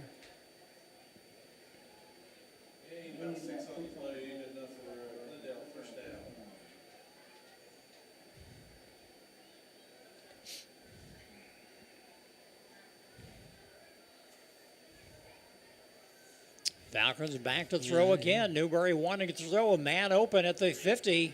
Ooh, thrown down, short of a first down. That time, and he was thrown down hard that time. Clock continues to run.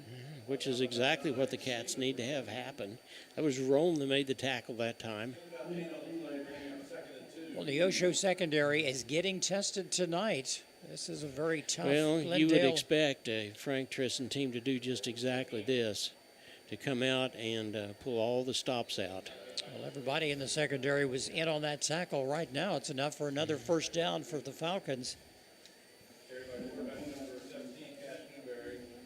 Cats need to stop right here, keep them out of a field goal range. Well, there's probably not any field goal in them right now. They're going to go for it regardless. They're down by 2 touchdowns. Newberry's going to keep it, and he gains about 8 yards off left tackle, down to about the 30-yard line, 31-yard line. They'll bring it back. Tomlinson back in the ball game. He'll put a stop to this nonsense. 2 men Number off to the 50, right. Ryan Counts was in the ball game for the Cats. Newberry back to throw. He's being He's not going to get the first down, though, either. He's taking a beating. I mean, he had 3 Cats on him, right on top of him, right at the first down marker. McGahee's back in the ball game. Third down and short yardage. Everybody off the field. They're going to hand it off, and no, he does not get there. Yeah, one rep. Not Let's even see. close. It doesn't look like. Yep, he did. They're going to move the chains. Samari Puckett carrying the ball that time. Wasn't much there to gain, but it was just inches away for a first down, and that's what they got. 6 minutes and counting left in this third quarter. Newberry wants to throw it. He throws it deep to the end zone. One man. It was almost. No interference call. Good hustle by the Cats. I believe if there had been, that would have been offensive pass interference. Oliver Martin did a nice job of keeping him off that time. Number 56 in for the Cats. That is Kamario Adams. Newberry looking to throw again. He's going to go, almost intercepted. Yes, it was. By McGehee.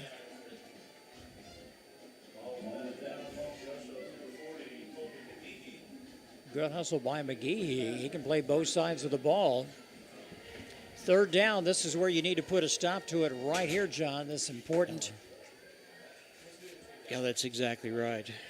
He's going to be back. He's throwing again. He's got some room to run. He's going to be close. He's got the first down across the 15.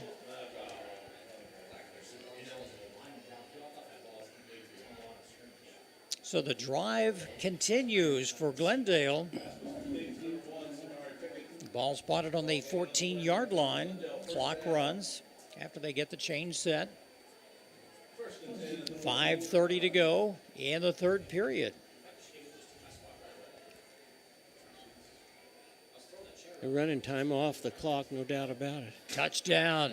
Oh, so close. No, Yes, it is a touchdown. Touchdown. He crossed the line. 14-yard touchdown pass. For the Falcons, bring up the extra point attempt.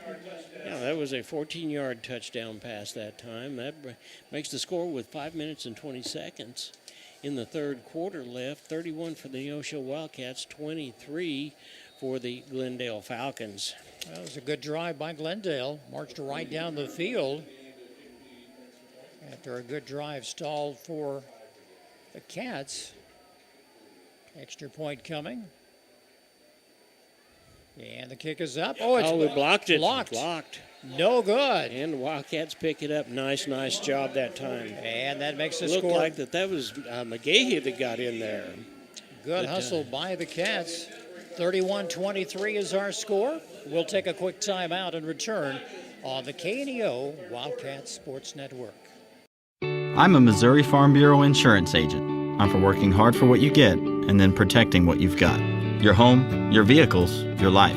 I'm for making an honest living and taking pride in what you do, and for giving back to the community I call home. I'm for serving my clients with the respect and dignity you would expect from the farmers that started this company. And though I know you probably hope you never need me, I'm here for you when you do. I'm a Missouri Farm Bureau insurance agent, and if you're a Missourian, I'm for you. I am Josh Dotson with Missouri Farm Bureau Insurance Services. If you're in Missouri, I'm for you. KNEO would like to thank the Big Nickel for sponsoring this portion of broadcasting on 91.7 FM. The Big Nickel is an advertising shopper for thousands of different items, from automobiles and livestock to help wanted and real estate. It covers a 70-mile radius in the four-state area and is available in area businesses each week. Located at 1931 East 20th Street, Suite 103 in Joplin, Missouri. Welcome back to Bob Anderson Stadium. 5 minutes and 20 seconds left in the third quarter. The Neosho Wildcats now lead by a score of 31-23. Glendale went down and scored, and Kobe McGee blocked the extra point, so that wasn't good. Well, that puts a little extra pressure on the Falcons, because if they were to get a touchdown, they'd have to be forced to try to tie it with a two-point conversion. Yes, they would. Well, that ball was a good kick, and Cats touched the ball in the end zone. It'll be a touchback, and it'll be brought out to the 20-yard line. Cats need to have another really good drive. Of course, that sounds so cliche because that's what football is all about, but controlling the ball and scoring. A lot of time left in this ball game. It's going to be, I know, John, after 10 o'clock, time this game is over. Just a slow-paced game. A lot of passing, and when you have the incompletions, it stops the clock. It just takes some extra time. But the Cats have the ball 1st and 10 from their own 20-yard line. Third quarter action. They're up 31-23. Going to hand off. Nope, he's going to hang on to it. He's brought back, called his own number, and he's thrown for about a 4-yard loss. Like about a 4-yard loss there, yeah. Back to the 16-yard line, nothing doing. The bad part about that is if Rowan had gotten that ball, he was wide open. He could have come around this corner, and there was no stopping him. Second down, 14 to go from the 16-yard line. Patterson back to throw. Rowan's caught it. He's going to be knocked out of bounds, forced out of bounds at about the 21-yard line. Wasn't much there. He made something happen best he could. Third down and 9 for the Cats. 5:01 to go. Third period action. The Cats need this first down, or otherwise the old Mo is gonna go the other direction. Big play right here for both teams. Spiva in motion, right side. Patterson back to throw. He's got a man open. He does. That's first down. Good play. Let's see where they spot it. And that was Lincoln Howard. He did the same thing that we've seen him do. He takes off down towards the touchdown and stops on a dime and turns around. And that was a timing play. Nice job by both the quarterback and receiver. First down, Cats from the 31-yard line. Keep this drive alive. Take more. Here's Roan again. He's got some room. He's got a couple of men to beat across midfield down to the 47-yard line. A good pickup of almost close to 20 yards on the play. It's tackled in there by Trevor Heeman. Roan's had some good runs tonight, but unfortunately been called back due to penalties, but not this time. He's going to wear that secondary out. Yeah, absolutely is. Runs like that. Ball on the 47, 1st and 10 Cats. Spiva in motion. Hand off to Roan. Nothing doing there. He's pushed back to the 50, a loss of about 2. Yeah, eventually Spiva is going to make that turn around here, be in motion like that, or he or Brock, one of the two, and it's going to be almost jet sweep. They're going to be coming around the corner, and they're going to be wide open. Second down, 12 to go for the Cats. Ball on the 49-yard line of the Falcons. Patterson back to throw. He's got a man open.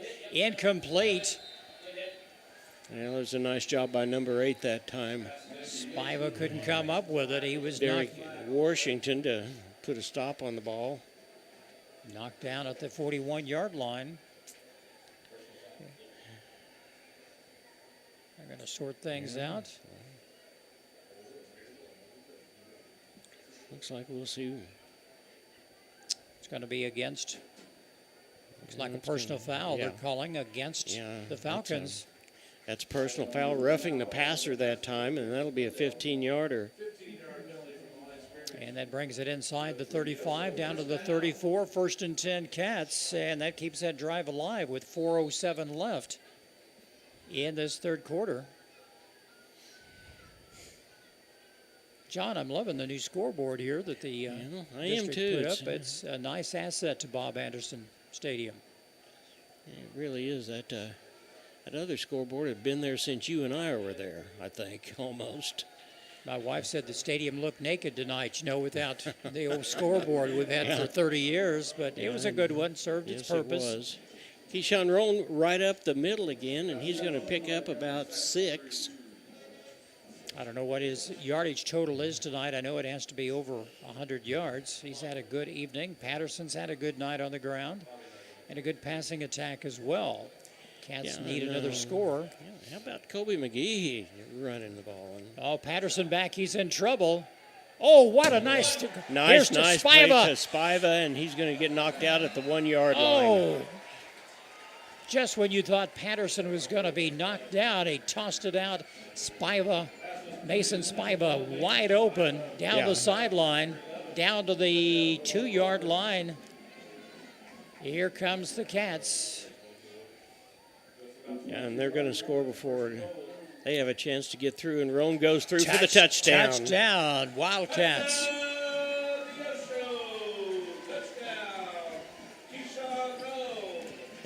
Roan with the TD, coming at the 3:22 mark.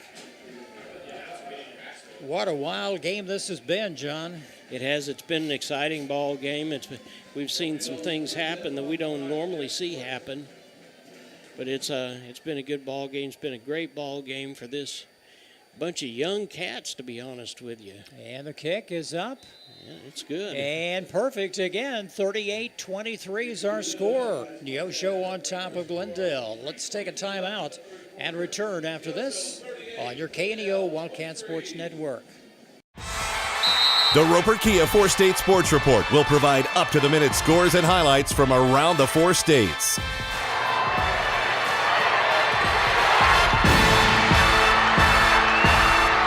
With ultimate local coverage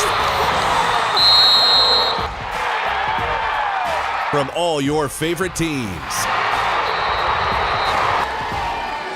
The Roper Kia 4-State Sports Report, weeknights at 6 and 10 p.m.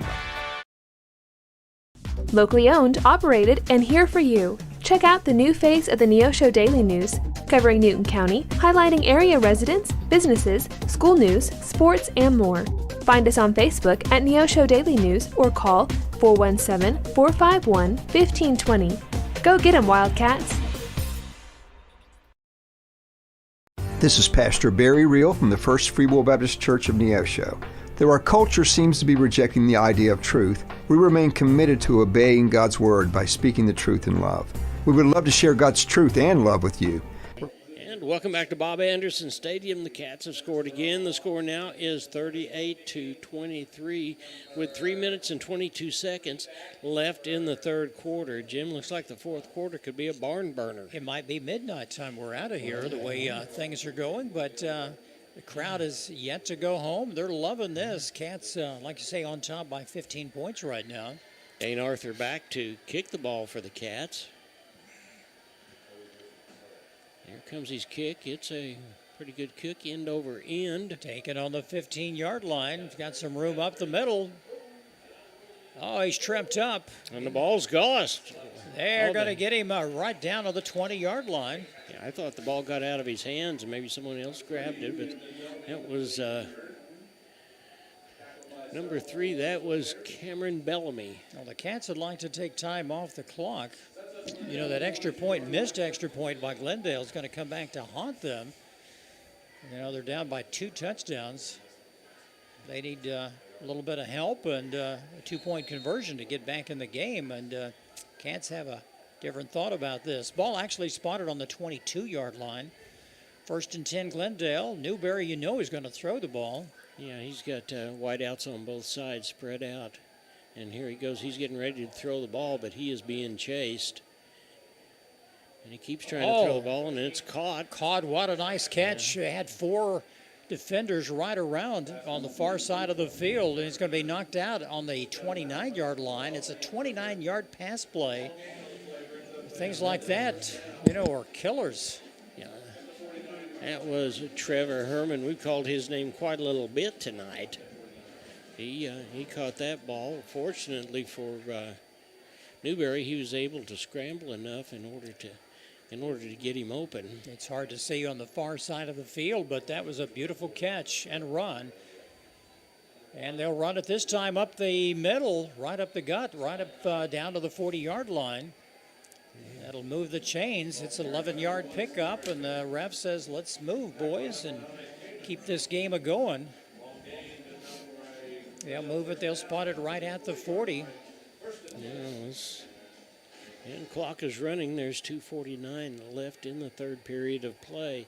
Score is 38 for the Wildcats, 23 for Glendale. Back to throw again. Oh, almost. There's. Oh. Thought he was going to be sacked for a loss, and he picked up about 4 yards on the play. Yeah, but that certainly keeps the clock going, though. Down to 2:20. It's still just the third period. Came in Rome in on the tackle that time. Came from his defensive back position to make that tackle. Second down for the Falcons. Newberry back to throw again. He's got him this time, though. Yes, he did. A nice long sack back to the 47-yard line. He lost about close to 10 yards on that play. Yeah, and I'm trying to see. That's number 55. That was Jackson Ertl that made that play. Evenson hurried in with his hands up high, and Ertl came around and made the tackle.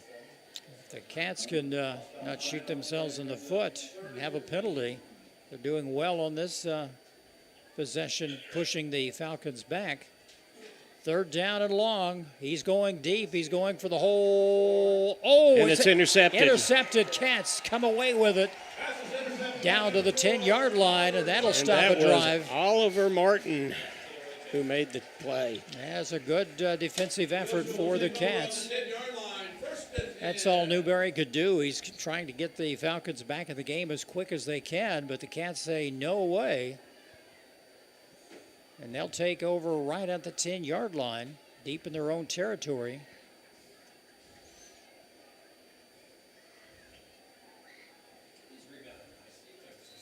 .129 left in the third period. Cats will just hand it off up the middle, take some time off the clock. Roan gains about 5 on the play. Yeah, he did. He just kept right on going. I'd like to see him break a long run. He's had a lot of spurts for 5, 6, 7 yards and gets tripped up. He's had one 20-yard run and a couple of long ones that have been called back. Second down and 5 to go for the Cats. Yeah, Mason Spiva over in that. There's a nice run. There's a first down run. Yeah. Good. Mason Spiva jumped in that slot that time. That maybe caused a little deception. Ball spotted on the 22-yard line. 1st and 10 Cats. The drive started back on the 10. And there is a minute left in the third period. Cats are up 38-23. Anderson in the backfield, shotgun formation. Spiva in motion, running to the right side again. He sends Roan out as well. And he's just going to run it himself. And he gains about 4, possibly 5 yards. He had everybody spread. Yeah. But more than anything else, that is probably the last play of the third quarter. We'll see here in just a minute. Second down. And the clock keeps running, 23 seconds left. And Cats are set up, and they're looking at over maybe one more play. This should be it. We're down to 10 seconds. And that was got him to jump again. Yeah, offsides on Glendale. Well, we'll take it any way we can. That's close to another first down, but and there's still 7 seconds left. This should be the last play right here. Yeah, that was and the clock is going to start, so we're just going to let it go, and we'll start the fourth quarter when we come back. And that's what they're going to do. It's 38-23 at the end of 3 quarters, and we'll take a timeout and return after this on the KNEO Wildcat Sports Network. Singing is my career and my calling, but I'm also a mother of 4. And as entrepreneurs, we weigh the cost of every decision. Medical bills are no longer a worry for our family, so I can focus on my calling. And our family. Joining Christian Healthcare Ministries was one of the best decisions we ever made. We're the Blair family, and this is our CHM story. Choose your doctor without network restrictions, all at an affordable price. Enroll anytime at chministries.org/enroll.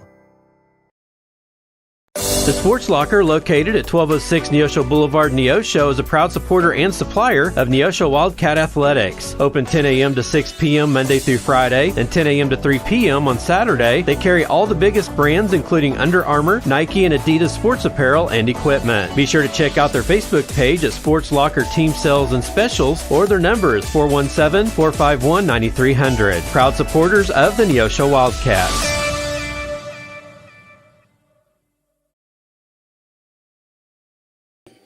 Well, we're at Bob Anderson Stadium. I'm looking down at the sidelines. The superintendent of schools, Jim Davis, and athletic director Keith Kilgore. They're at every ball game. They're about as Neosho faithful as anybody that I've ever seen. We're ready to start the fourth quarter of play, and the Cats will take the ball over on, what is that, Jim, about 31-yard line? 31-yard line. It'll be second down and very short yardage to keep this drive alive. They've had some good runs by Roan and Patterson. And they're just going to do a little toss. Oh! Yep. Dropped the ball on the far side. Now, that was a pass over to Oliver Miller, and I think he was running before he got a hold of the ball.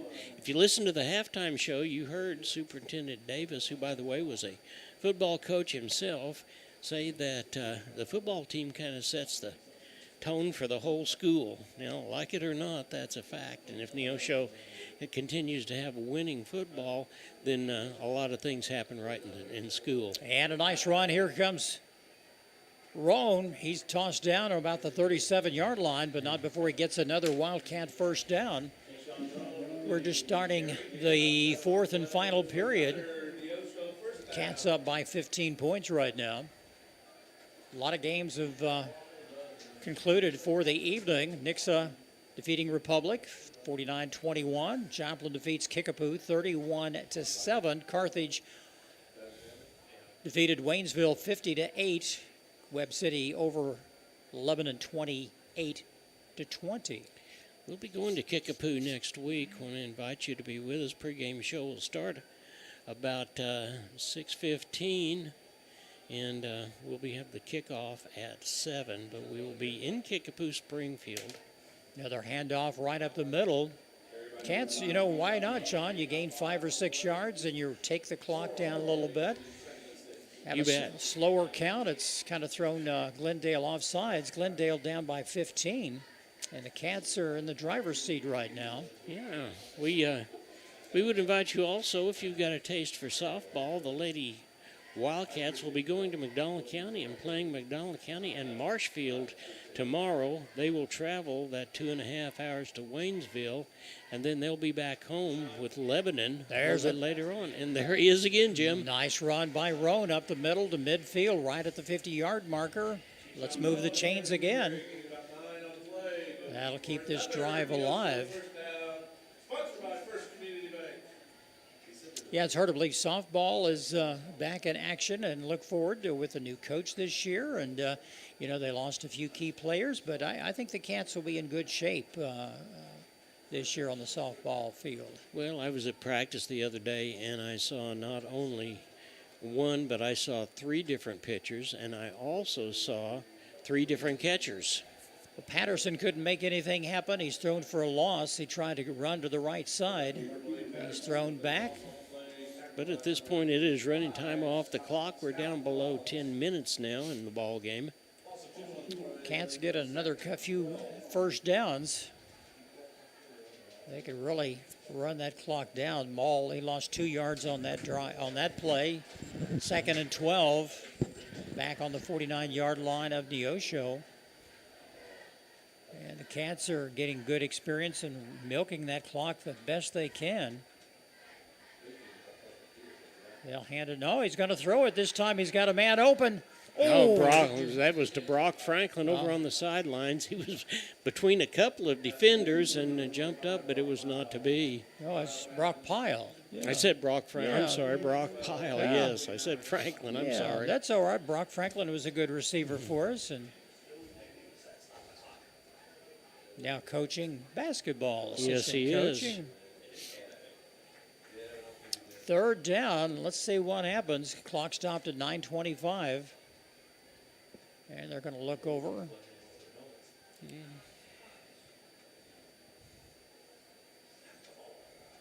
Coach Touty walking up and down the sidelines. And they're going to throw. He's got a man open. Oh, that was almost pass interference there. He was on his back, but they'll be forced to punt the ball.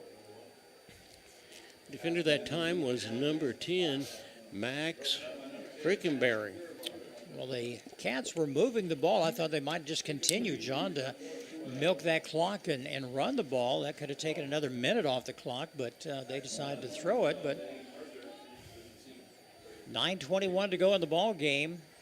Well, one of the things that little deal right there did was he gave our defense a little bit of a rest. And it's a good punt by Arthur.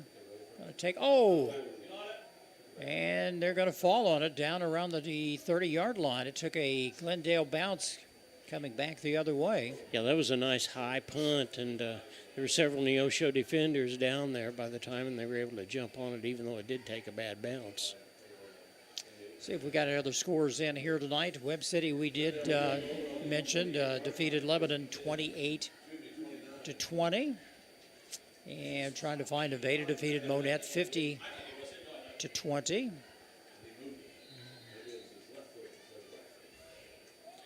Newberry in the backfield. He's got one person back there with him, and that ball, he's going to keep it himself. But, going to bring him down. He's going to pick up about 3 yards. As far as I'm concerned, Jim, they can run the ball all night. Yeah, they could do that. Gain just 2 or 3 yards. Clock under 9 minutes continues to run. I'm surprised that but they got to keep the defense honest. Newberry in the backfield. He's going to throw now. He's got a man open on the side. It's enough for a first down up to the 40-yard line. Yeah, tackle in there by Lincoln Howard. A lot of Cats tonight. Some of them are playing both ways. Trying to find another score. Trying to find Big 8 conference scores are slow coming in tonight.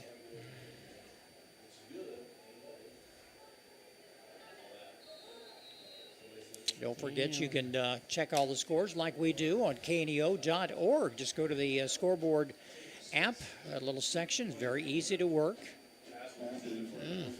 And there's a problem with the Big 8 scores tonight. We couldn't get those. Brody Brenchel did a nice job of defending that time in order to take number 6 out of his normal route, and that ball was thrown away. That's 2nd down and almost 10. And Newberry going to throw again. He's got a man wide open. It's caught. Knocked out of bounds on about the 30-yard line. A good 30-yard pass play. And, John, just like that, they can get back in the ball game. He was knocked out of bounds by Oliver Miller that time. Miller is the one that intercepted that pass right there towards the end of the first half. Ball spotted on the 29-yard line. Good pass play. Good catch. And Newberry's going to run. He's got a man right on top of him. That was number 55. Yeah, that is Jackson Ertl. Ertl just And hanging was on not for gonna dear let life. him go anywhere. Yeah, that clock down to 8 minutes. Cats trying to keep the Falcons out of the end zone. Oh, good run up the middle. He had everybody fooled. That'll move the clock, move the chain, stop the clock momentarily. Ball spotted inside the 20, down to about the 18-yard line. Dane Arthur made the tackle that time from his defensive back position. Clock now winding and running. 7:50. He wants to throw. He's got a man open. He does. It's complete to the 10-yard line. Just shy of the first down marker. Clock will continue to run. John, if they do get into the end zone, you know they'll be going for the 2-point conversion. Well, you would think so. And he's in trouble. He's got the first down, but that's about all he's got. Knocked out of bounds. That'll stop the clock. Yeah, it was Samari Puckett on that run. Cats trying to bring in some help off the sideline. Yeah, we're going to come up with our goal line stand right here, I'm going to bet. Ball down around the 5-yard line. And there it is again to Puckett, and he's stopped in his tracks. And that'll keep a good defense by the Cats. Clock runs. We're down to 7:10.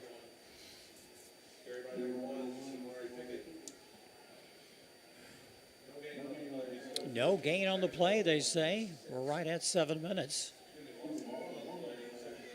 Second down and goal. He's looking to throw. No, incomplete. Nice job that time. He's trying to make something. Well, it looked like Winkler came across and made the stop that time. Several Wildcats right there on top of the receiver.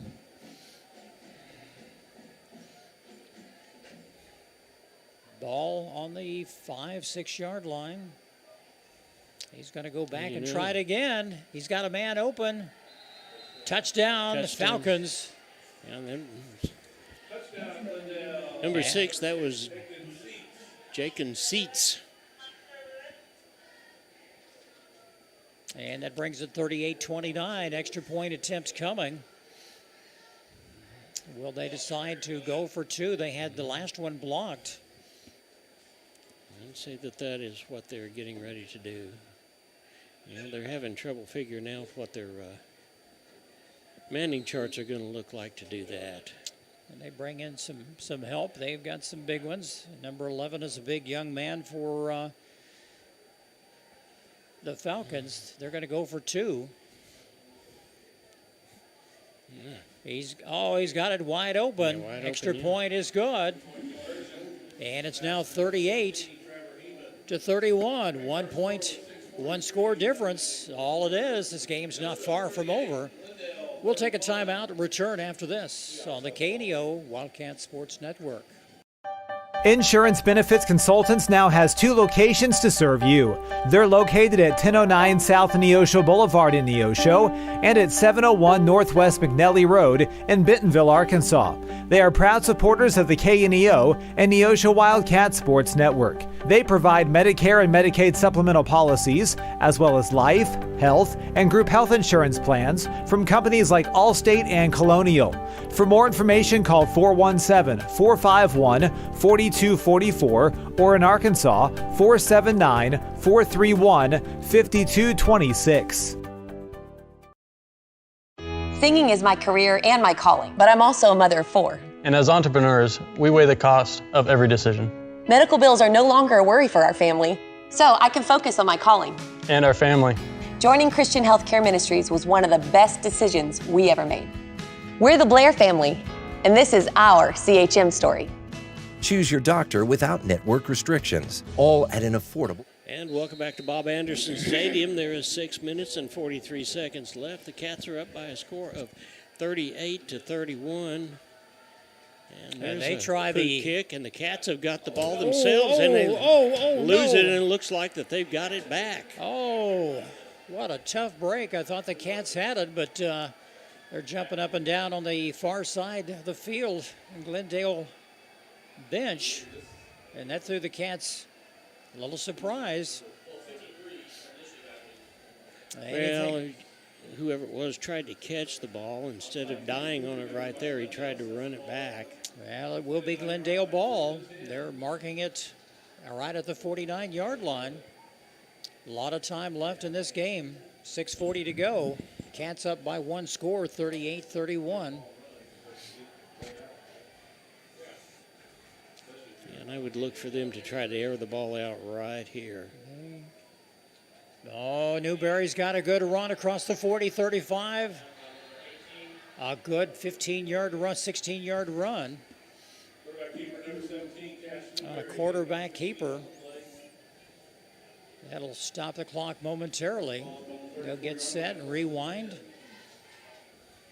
Clock will stop momentarily every time they get a first down.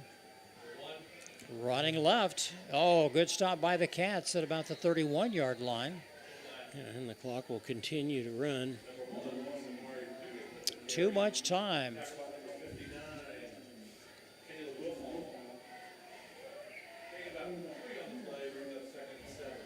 Ball spotted on the 31-yard line, 2nd down and 7.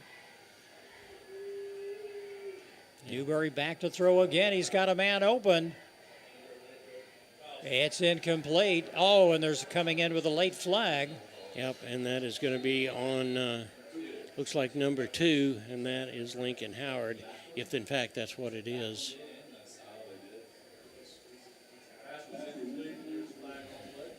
Yeah, pass interference against the Cats.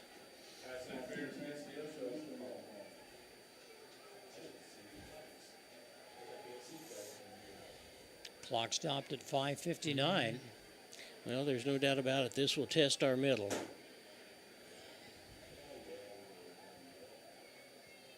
Well, Falcons will have the ball in great shape. They're going to mark off 10, 15 yards. They'll bring it down to the 15, 16-yard line. 1st and 10 for Glendale. A lot of things could happen. Scenarios, they could score a touchdown and go for 2 to gain the lead. They haven't had a lead since early in the ball game. Here's Newberry again. He's thrown down at about the 14-yard line. And brought down by Tomlinson that time.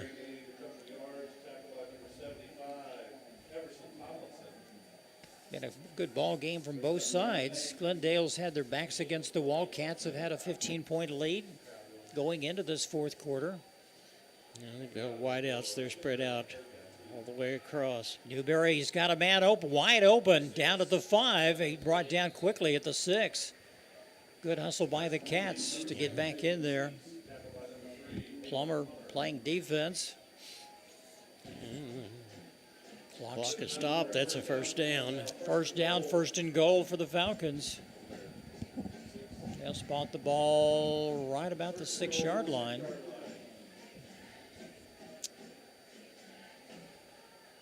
Falcons using every weapon in their arsenal. Yeah, I would think that this will be one. He's going to run it. He keeps the ball himself. Yeah, it was. Keeps it, got it down to about the 2, clock down to 5:10, and running.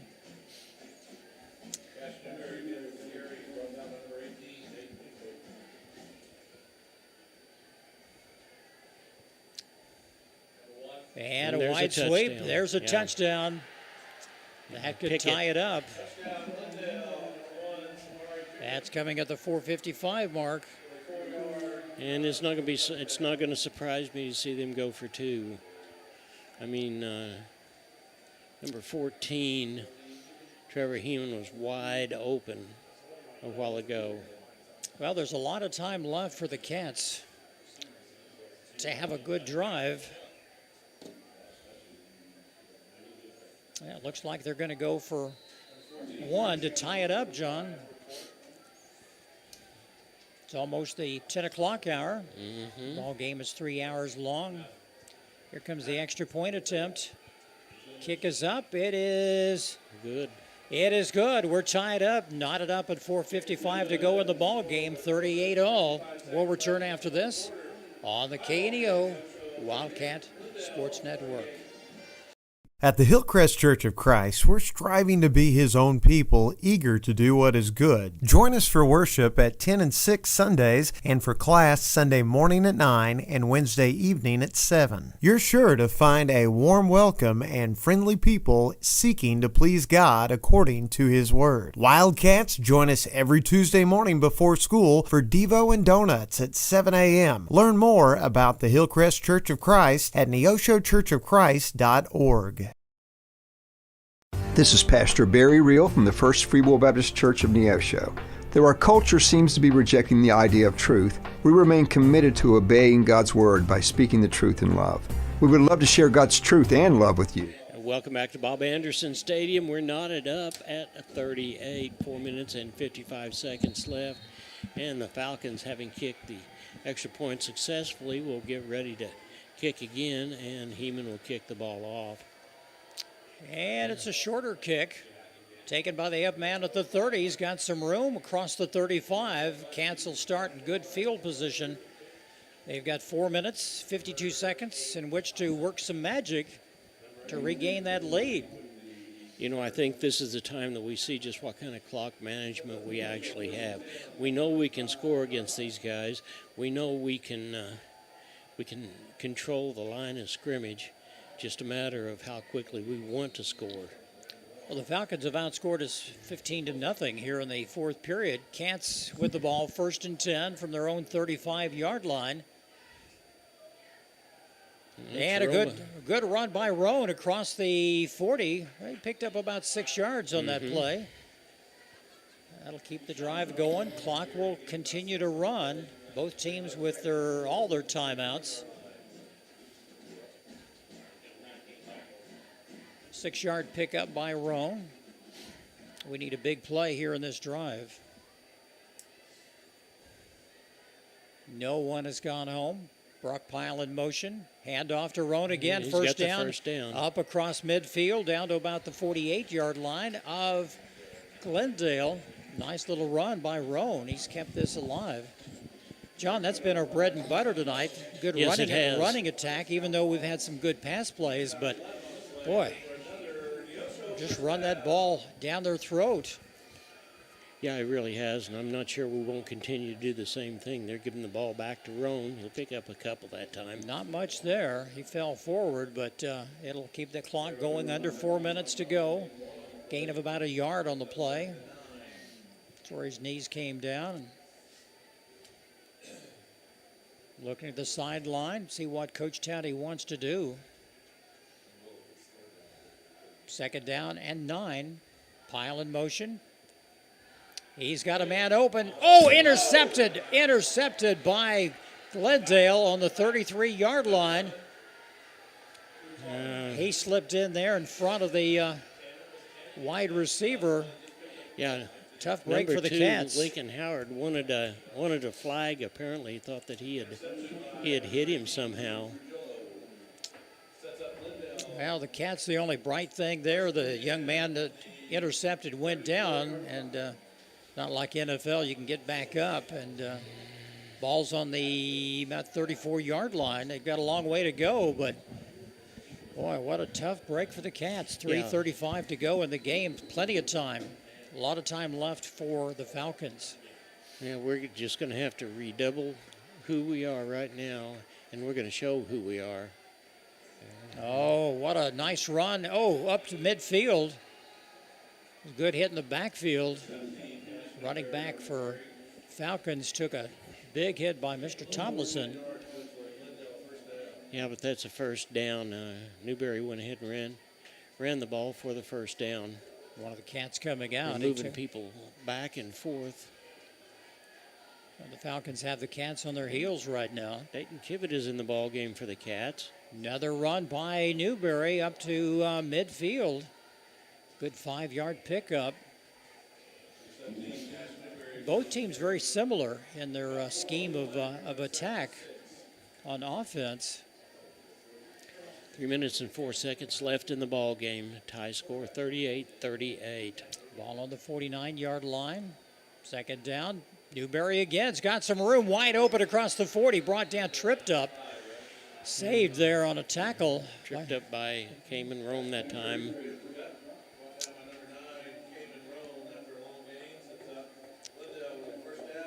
Falcons trying to put this game away. Both teams with all their timeouts. Ball on the 35-yard line. And there the ball is given to Pickett. He has nowhere to go. No gain on the play. Maybe a half a yard at the most.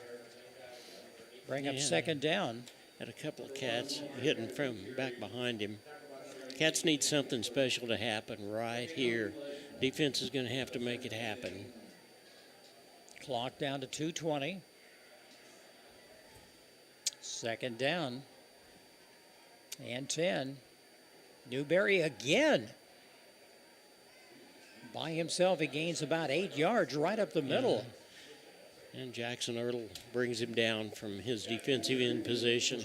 John, they have not found an answer to stop him running up the middle. We're down to 2 minutes left in this ball game. Still tied. Ball on the 28-yard line. Third down. Newberry again. Not much there. No. Very close to a first down. And it's fourth down.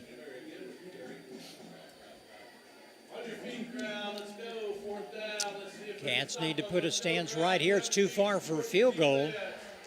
You have to go for it. Fourth down and about a yard to go.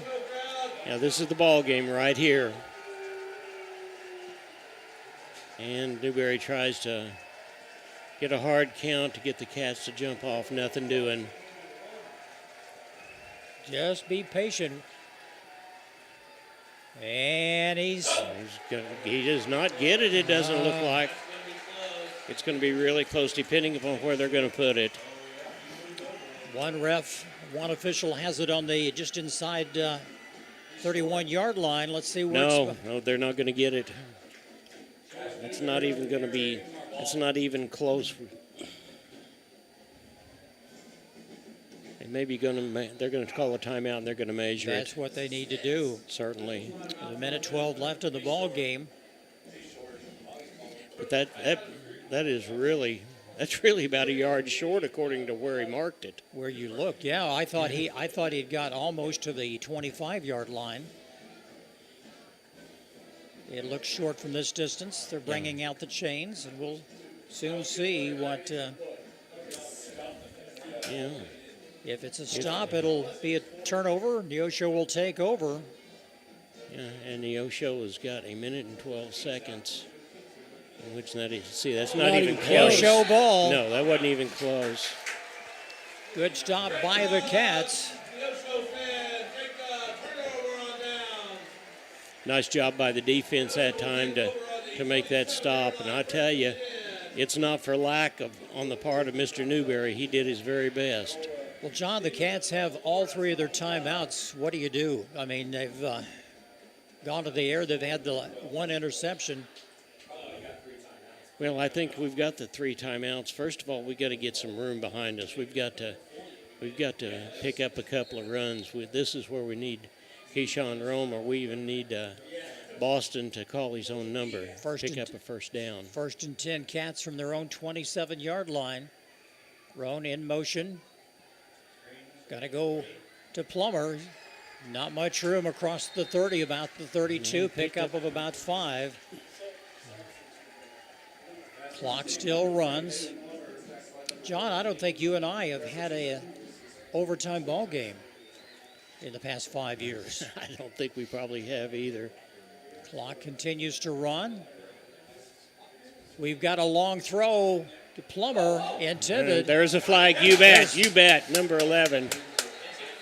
He was all over him. And there wasn't a whole lot he could do about it, honestly, in his benefit, but he did. They got tangled up, and Neosho will get the first down with 44 seconds left to play. Too bad that wasn't a spot foul. That'd really been great to field position, but it does help the Cats.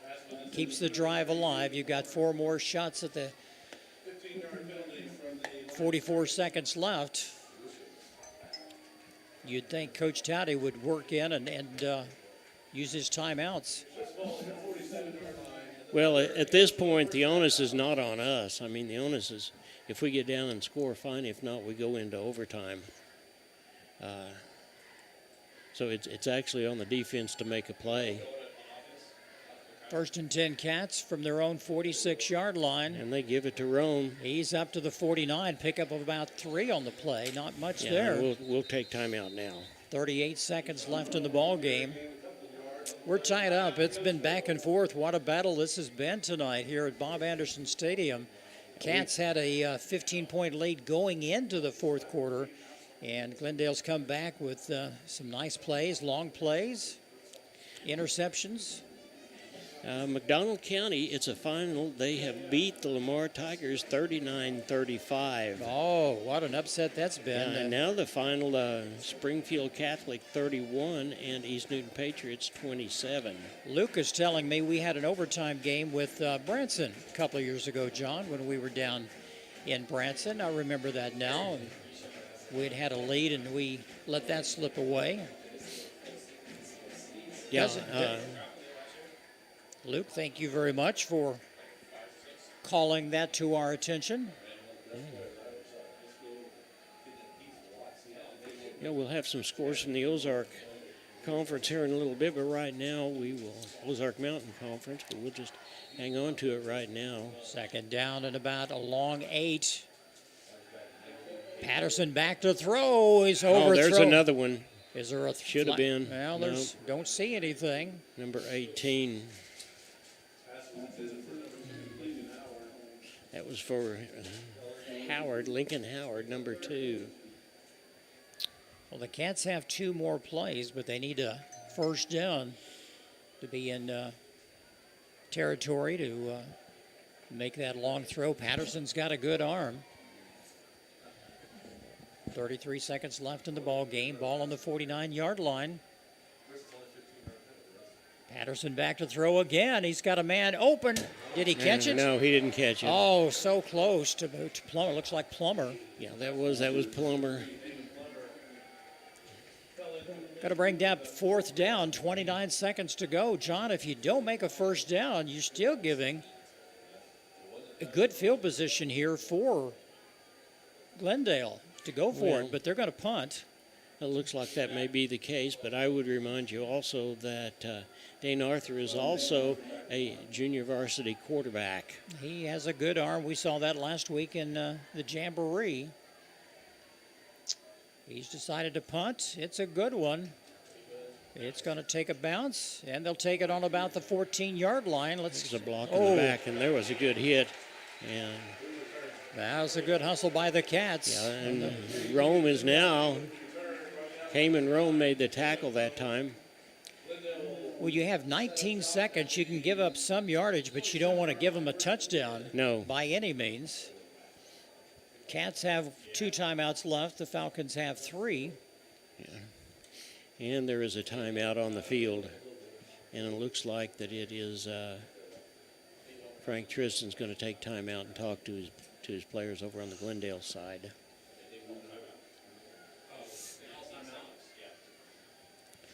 Some more scores over in the Ozark Conference. Logan Rogersville Wildcats 14 and the Reed Springs Wolves 12. That is at the half. It's a final. The Osage Indians 28, Bolivar Liberators 20. Carl Junction Bulldogs 35 and the Capital City Cavaliers 29. In what was a ball game, it looks like that Mountain Home Bombers have beat the Zizzers from West Plains 49-30. Okay, we're down to 19 seconds left in the game. Falcons with the ball. Berry going to throw. Oh, what a nice tackle. Nice Good job. catch, but Cat was right there. Good hustle. Yeah, and that's going to be the ball game. They're going to just let it wind down. I would think so. No. I got 4 seconds left, and they're going to take a quick timeout. Cats failed to score in the fourth period.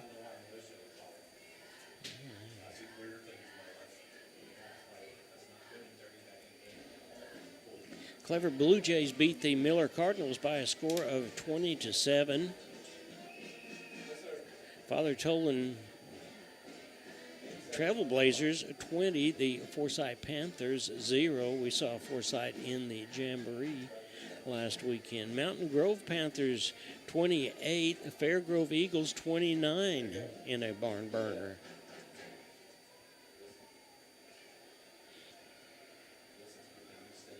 Yeah, McDonald County game, that was a wild one at the very end, defeating Lamar 39-35. Yes, it Here was. we are, 8 seconds left. They put a few seconds left on the clock, second down. Newberry just going to run it out here. That's about all they can do, and that is the end of regulation. And 1 second left. He'll try a Hail Mary. The ball's up to across the 40-yard line. That's first and 10. It has been a wild and woolly second half, to say the least. Looks like we are headed to overtime in this contest. It's been a good one tonight.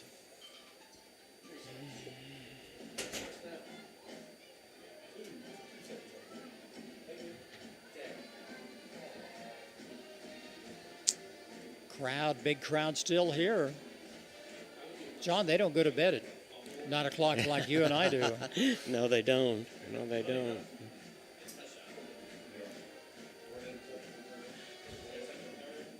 Well, if you're Glendale, you're 60 yards away from scoring. We've had several long plays from both teams tonight. Yeah, it would really, really surprise me if they sit up and try to throw the ball. Well, I think with this close, we've had, 2 interceptions tonight? That's true, and Cats are putting a lot of their defensive guys way back there. He's going to try to go for a long one. That's what he's going to do. Nope, he's going to go short. He's got some room. Oh, what a hit. No. Got knocked. Oh, all the way down to the 8-yard line. I thought he was knocked out of bounds. Well, I did too. A little short run that was probably not really planned to go anywhere, but to run the clock out, and he found some open room. He got popped pretty good, though, too. He took a hit. He's getting up. He did, and I don't know who the young man was, but it looks like maybe 23 or 24. He made a gallant effort, but we will go into overtime. Let's take a timeout, and we'll be back. You're watching the Neosho Wildcats on the KNEO Neosho Wildcats Sports Network. Crowder College, your future, our focus. At Crowder College, we have 6 convenient locations in Southwest Missouri and online programs to fit your needs. Flexible scheduling provides a pathway to a career or the opportunity to transfer to a 4-year university in a variety of programs. Cheer for the Rough Riders at athletic events. Use the Missouri A+ Scholarship Program for free tuition and common fees. At Crowder College, your future is our focus. Apply today at crowder.edu.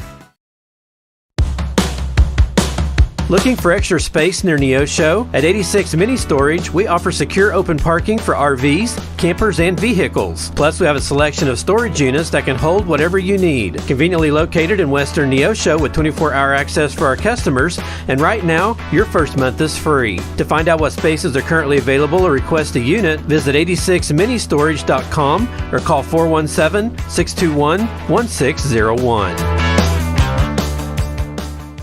The Freeman Family YMCA is a proud sponsor of high school sports. Serving the 4-state area, the Freeman Family Y believes in putting Christian principles into practice through programs, building a healthy spirit, mind, and body. With 2 locations to serve the area in Grove, Oklahoma, and Neosho, the Freeman Family Y open 5:30 to 9 Monday through Saturday, 1 to 5 on Sunday. For more information, you can go online to ymcaswmo.org or call us at 417-455-9999. Singing is my career and my calling, but I'm also a mother of 4. And as entrepreneurs, we weigh the cost of every decision. Medical bills are no longer a worry for our family, so I can focus on my calling. And our family. Joining Christian Healthcare Ministries was one of the best decisions we ever made. We're the Blair family, And this is our CHM story.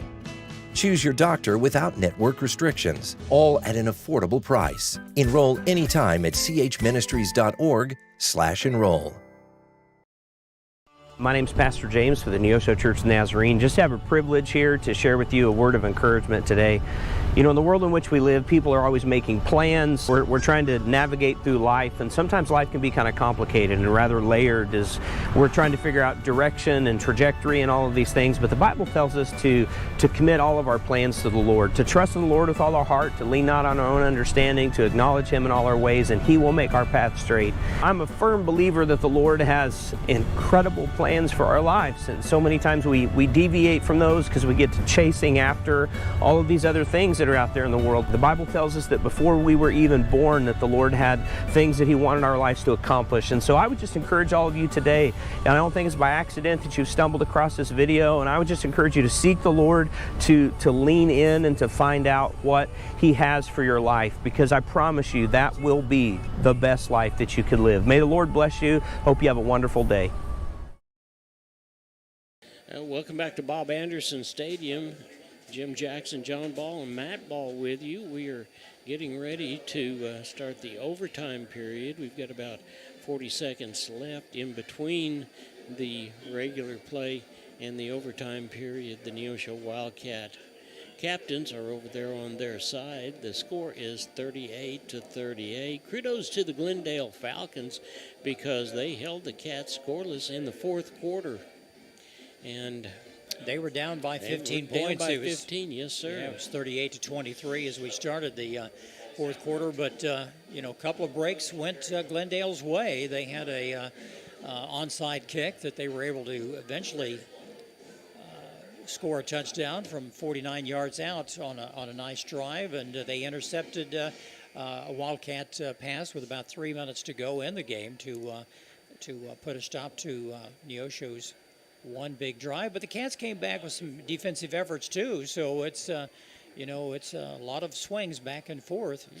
Well, the captains meeting again at midfield. Neosho captains are Tomlinson, Patterson, the quarterback, McGahee, who did some running and did himself really proud, and Brock Pyle, number 25. And there is one timeout per team. That's what we're checking on right now in the overtime period. Something we don't see very often. I think our last one was in Branson a couple of seasons back.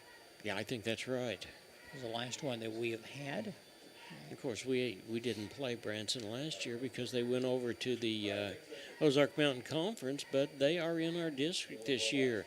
Neosho's district is Willard, Webb City, Republic, Parkview, Carthage, Branson, and Neosho. So no more going to Kansas City, it looks like this year. No, it doesn't. Gee. Because we played Raytown South the past 2 years. And it looks like that Neosho won the toss. So we'll see. Glendale will be going left to right on your screen. And Neosho will be going the other direction, left to right, right to left. And we will saddle up and get ready to do this again. Win or lose, both teams have played well tonight. They had a kind of a shaky second period with a lot of penalties and tempers flaring, but things have been different here in the second half. Yeah, they have. Both teams had executed an onside kick to perfection and were able to get the ball back themselves. Both teams have. Neosho's not kicked a field goal, but they certainly came through and blocked an extra point, which caused Glendale to have to go for two, which they were successful at doing. We're still waiting for Glendale to come back out. It looks like they will have the ball first, the first opportunity from the 25-yard line. I think that's right. And I don't know exactly how much time will be put on the clock, if any time. Probably that doesn't matter. Just the play clock is the only thing that matters at this point. Okay, and the Cats are on defense, and here we go. Here's Newberry. He wants to throw. throw. Throw already. And just overthrows his receiver. That would have been an easy touchdown. Yeah, In between. That ball looked like it was to Herman. Be 2nd and 10 for the Falcons. They can make a couple of first downs. They have the opportunity to kick a field goal if they'd like. Yeah, but then the Cats will get a chance at the ball as well. So, and here we go, and looks like what a nice tackle! Evanson Tomlinson comes through and says, "I've seen that play too many times tonight, and Mr. Newberry, you're going down." It's about time, boy. Too bad that wasn't a 4th down play.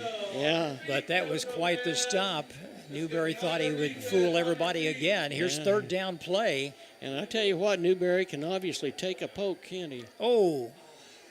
No, No that catch. was not No that catch. was on the ground. Hit the ground. It'll be 4th down. 4th down, 4th and 10. And I'm not sure I wouldn't call Newberry's number again, even though Tomlinson got him the last time. I mean, he basically has carried this ball club, and he's not been able to pass the ball. Frank Tristan is going to call timeout. He's going to. And while he's got that timeout, why don't we take another break? You're watching the Neosho Wildcats on the KNEO and Neosho Wildcats Sports Network. The Roper Kia 4-State Sports Report will provide up-to-the-minute scores and highlights from around the 4 states.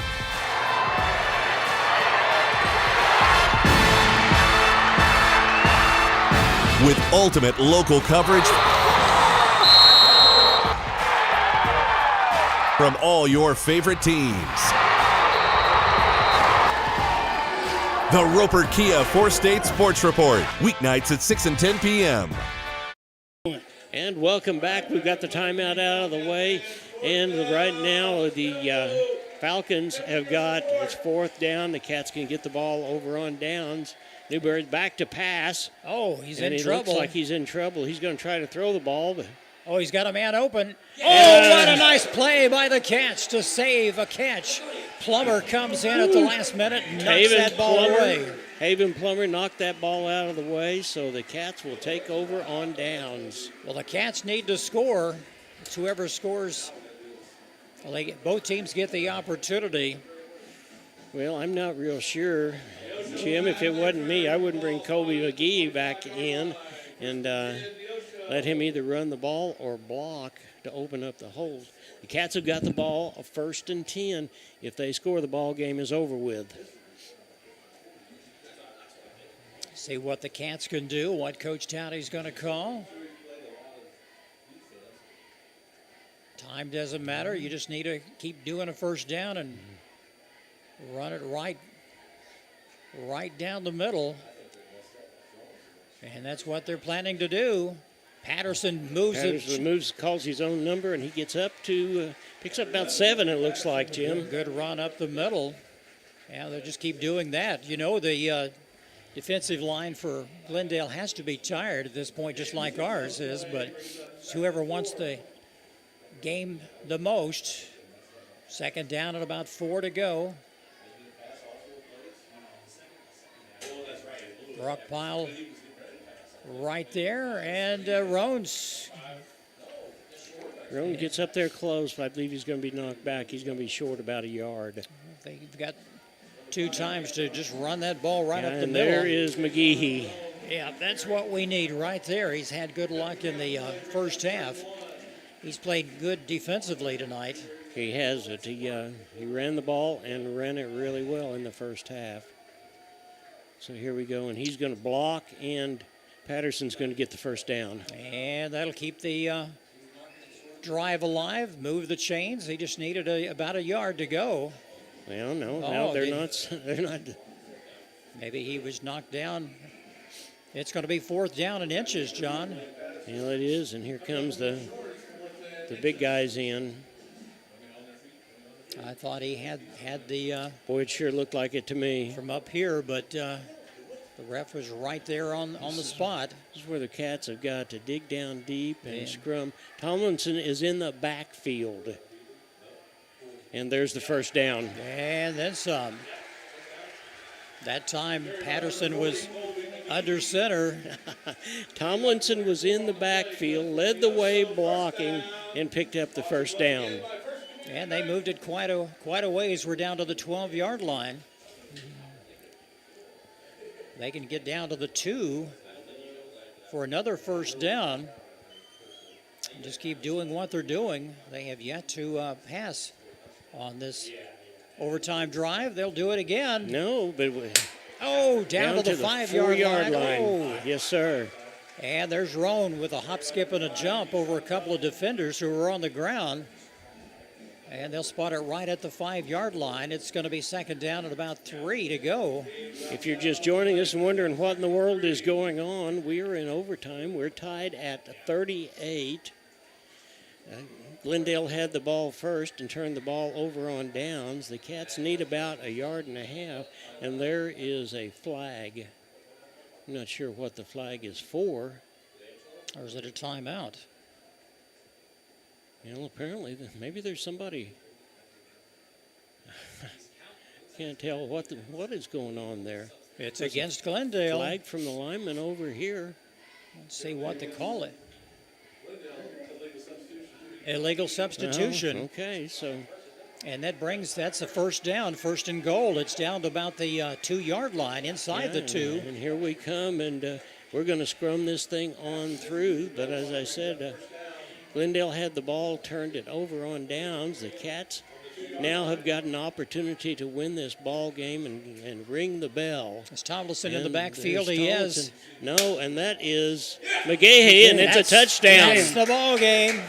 Neosho wins. Touchdown to Neosho.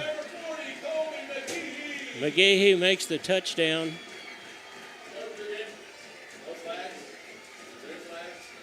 We don't see any flags, but I don't see anybody motioning a touchdown either. So I'm not sure what's going on. Did they not?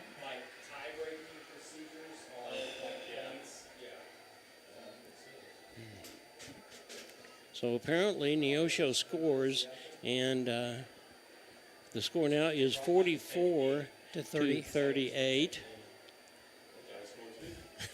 Tomlinson's in the backfield again, and so is McGahee.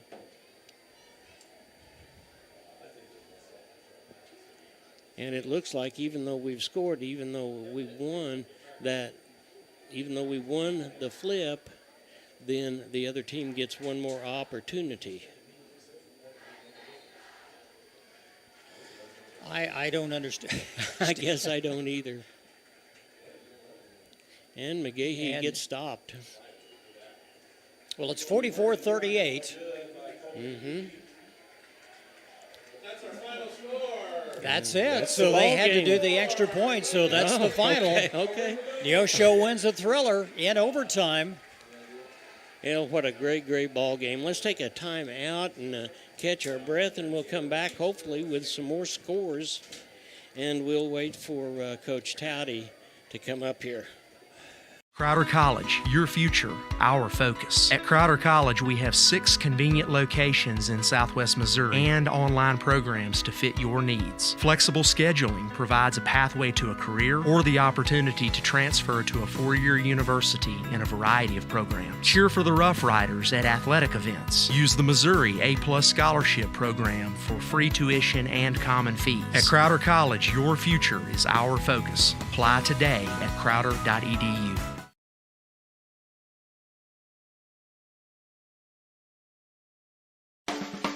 A proud supporter of local high school athletics is Numac Electric. Serving Newton and McDonald County, they provide power for area homes and businesses and want to wish all the athletes much success throughout the season. For online bill pay and account information, the website is numac.com or 417-451-1515. Numac Electric, proudly serving Newton and McDonald County, where their slogan is your touchstone energy partner.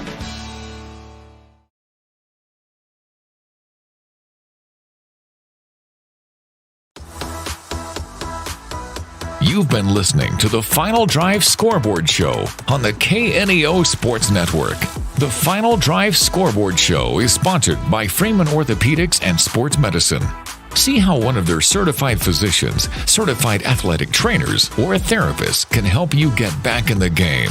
Join us again after the game next week as we will once again bring you all the latest scores right here on the Final Drive Scoreboard Show, sponsored by Freeman Orthopedics and Sports Medicine.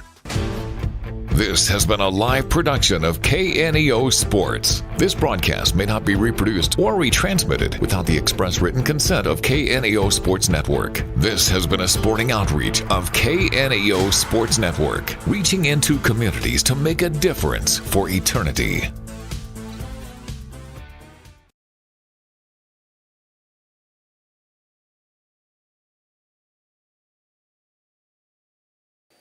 All right, and welcome back. With the ball game is over, the Neosho Wildcats win it by a score of 44-38, and the Cats are going over right now.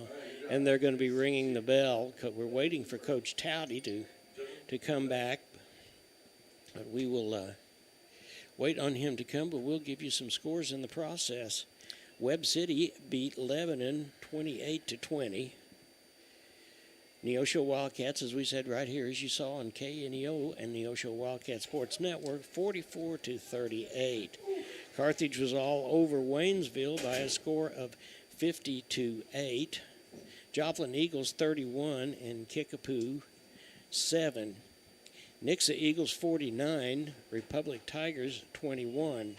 Ozark Tigers 44 and Willard 26. Jim, you got some Big 8 scores? Big 8 scores. Seneca defeats Cassville 33-27. McDonald County defending state champs Lamar Tigers 39-35.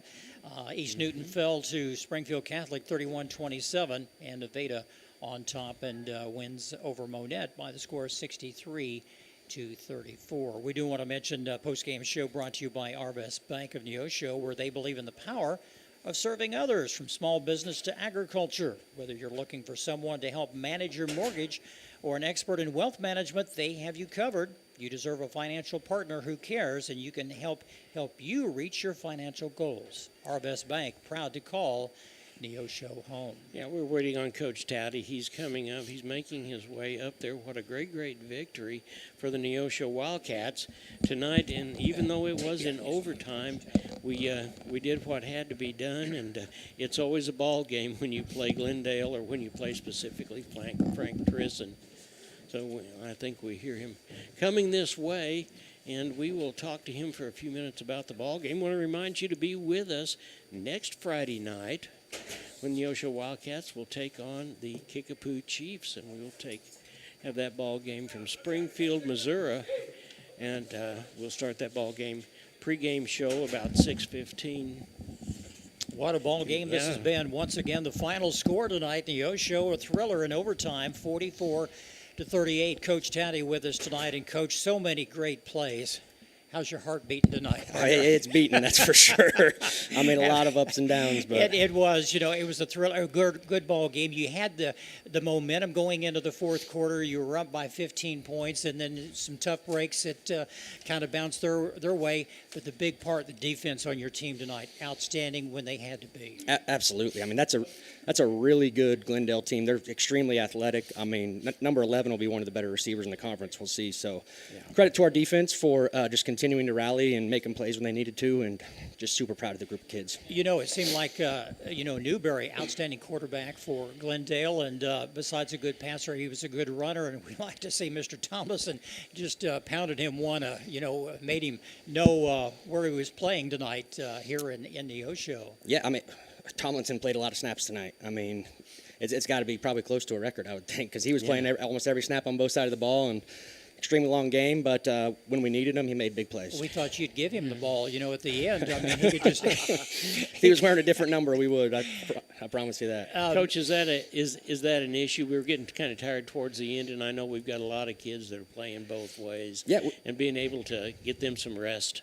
Yeah, for sure, and we knew that coming into this season. We told a lot of those kids that they want to play both ways, and so we told them, you're going to have to be in shape and prove to us you can do it. And there was probably some plays where they got us a little bit because we were a little tired, and so we'll continue to develop some kids behind them where we can spell them as the year goes on. But once again, just a credit to all the kids.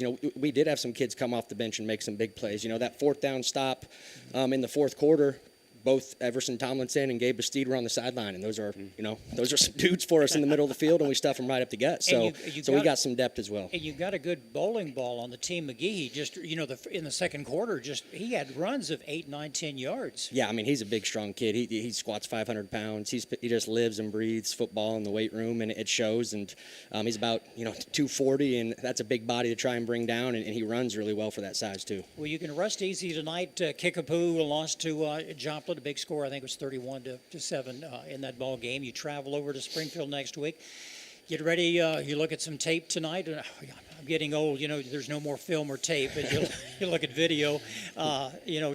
Tomorrow morning, and get ready for Kickapoo next week. Yeah, we're excited. We're going to enjoy this one tonight. I mean, that's about as proud as I've ever been of a group of kids for the way they battled and rallied. And so I told them we're going to enjoy this tonight, but we definitely got things we got to clean up before next week. And this group has shown up every day since January and just continued to work. So I got no doubt that they're going to show up again this weekend and ready to work and get better. And we'll be prepared for Kickapoo. And COC better watch out this year. Absolutely. Go Cats. All right. Thanks, Coach. Congratulations. Daddy, Great thank win. you for being with us again tonight. Once again, a final in overtime. Neosho defeats Glendale Falcons 44-38. All right, and from here, a tired John Ball and Jim Jackson and Matt Ball.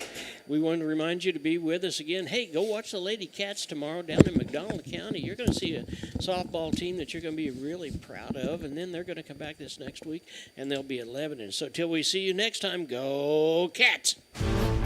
This has been a live production of KNEO Sports. This broadcast may not be reproduced or retransmitted without the express written consent of KNEO Sports Network. This has been a sporting outreach of KNEO Sports Network, reaching into communities to make a difference for eternity.